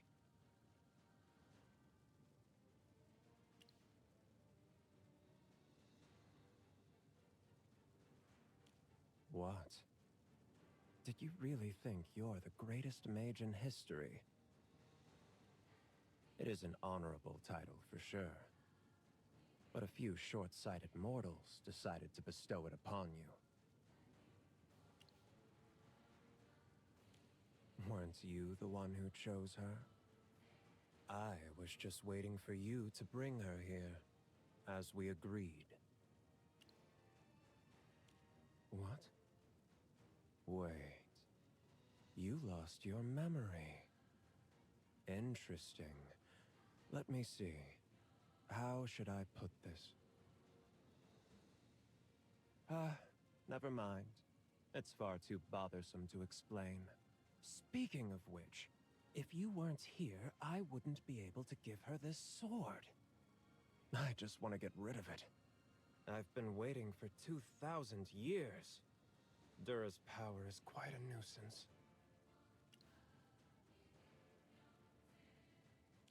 Why are you always like this? Always making jokes at the most inappropriate times. Hello, Lord of Death, sir. Chippy here. If we keep chatting like this, won't Cryonaya find out? Be at ease, little one. As the god of death, I do possess a modicum of power. Remember, what you choose is what will be.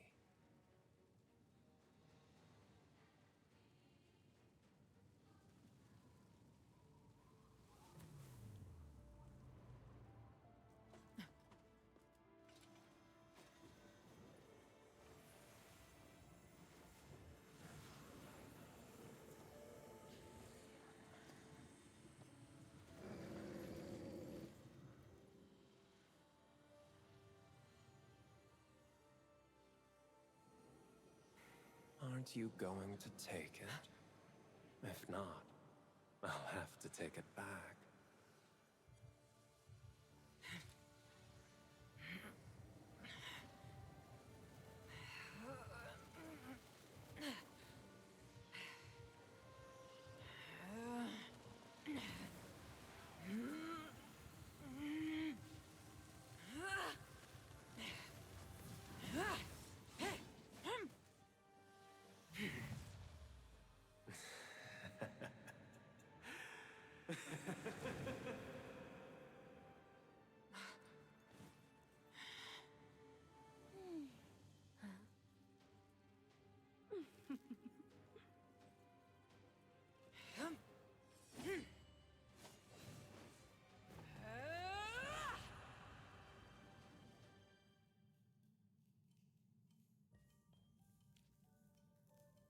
I encountered the god of death once more, and chose to become a Graveborn to continue the fight. But this time... Indeed, the god of death has seen fit to bestow this sword upon me. I possess two sets of memories. Which one is true? Is that so? My choice makes it real. I understand now. It turns out, at that time... It's time to face the consequences of your choice, Valka. What do you mean? I was only following your instructions, Lord of Death. Relax. Do as you please. The sword is already yours. You won't see me for a while. I've kept my promise for 2,000 years. Now, I need some rest.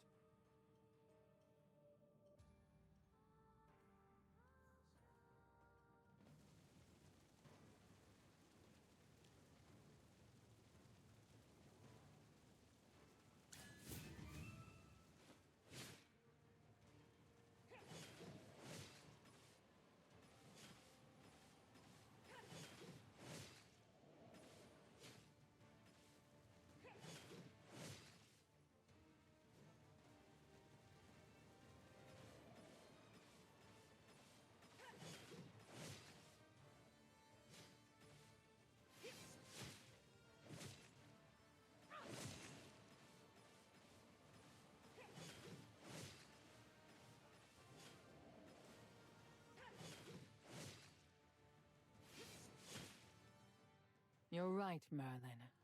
I already know how the story ends. Yes, Valka! Chippy sees the determination in your eyes. You're not afraid of her anymore. Yes, given that my choice determines everything. And this time, I will still choose victory!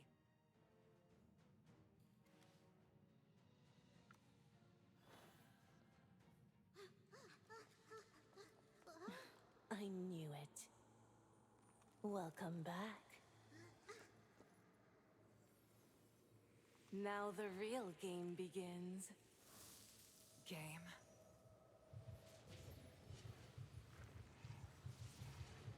I'm in. But mark my words. Victory shall be ours.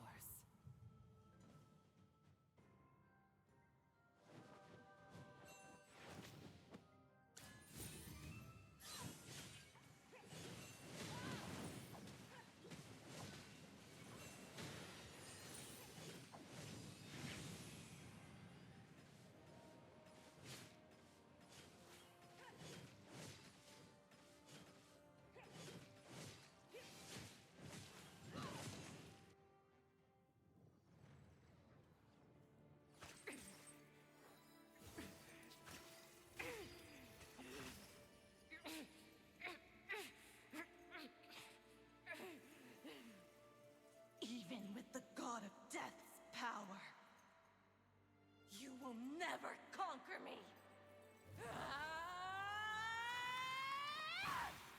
Is that so?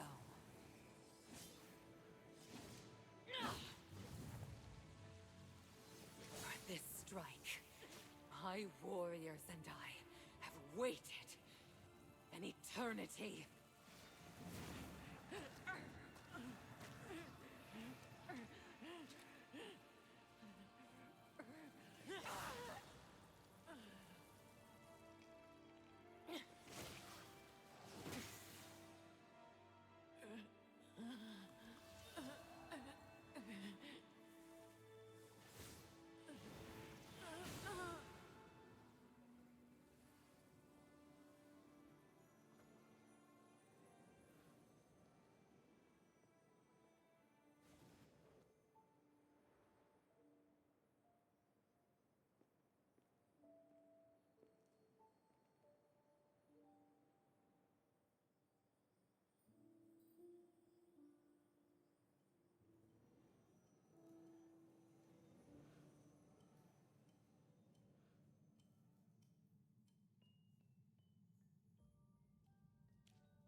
Your Highness!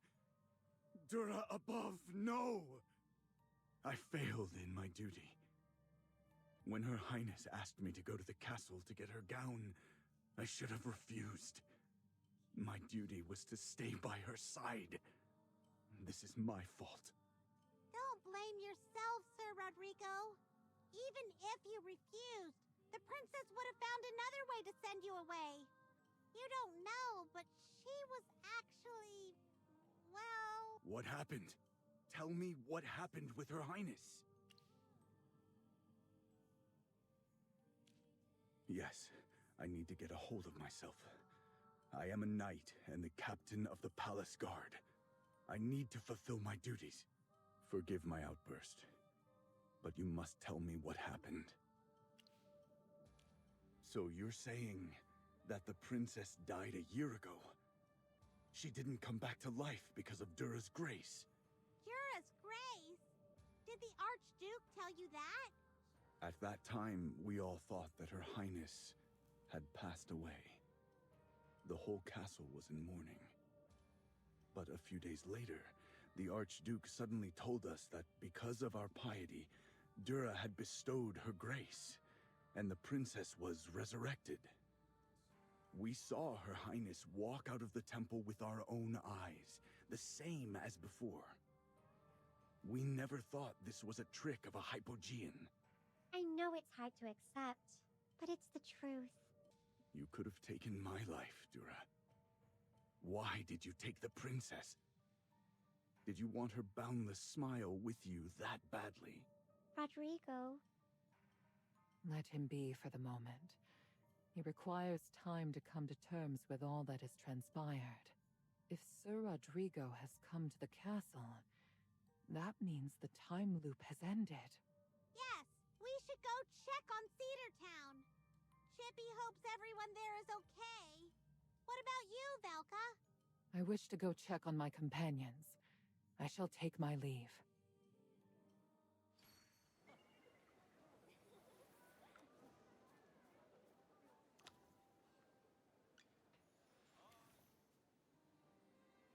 Oh, you're back! Did you do everything at the festival? Well, that was fast. It was fun making a snowman with you all. The snowball fight was fun, too. I came back and made more snowmen. I think I made... Wait, how many did I make? Why can't I remember? You must be tired. Why don't you go home first? Oh yeah, I gotta get back. My mother said she'd made mushroom soup.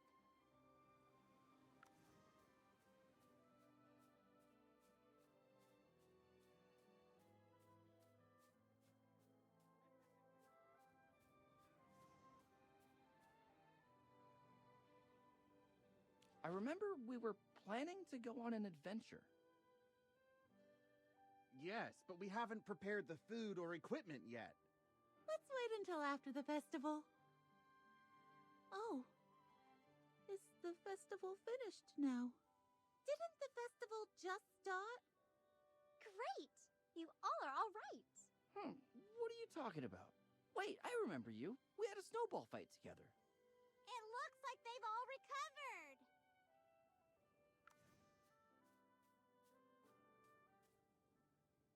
Did I make a heart on the ice? It's so strange. I feel like I've been standing here for ages. My feet are numb. Maybe I'm just nervous? Don't be nervous. Forget the heart. Just go propose. Shh!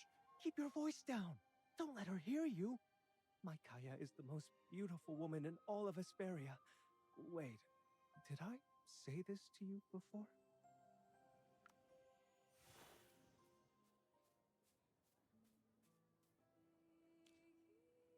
Belka, you're here. How are your companions doing? Thank you for your concern. A handful of them detect the changes in history, while the majority of them are in a state of confusion. Perhaps this is their destiny. Yet, I believe they will all take heart in having vanquished such a formidable foe. It may seem a bit absurd, but I wish to behold my past self. I've never set foot here throughout these many years. I've never looked the statue in the eye, nor could I face the respect bestowed by others. They called me a hero. What a heavy title to bear. I deemed myself unequal to what history has made me, and thus I have spent 2 millennia like this. However, because of you, all has changed. My choice. Thank you. I have at last proven worthy of the title and the honor the people have shown me. Henceforth, I vow to uphold their trust until the end of days.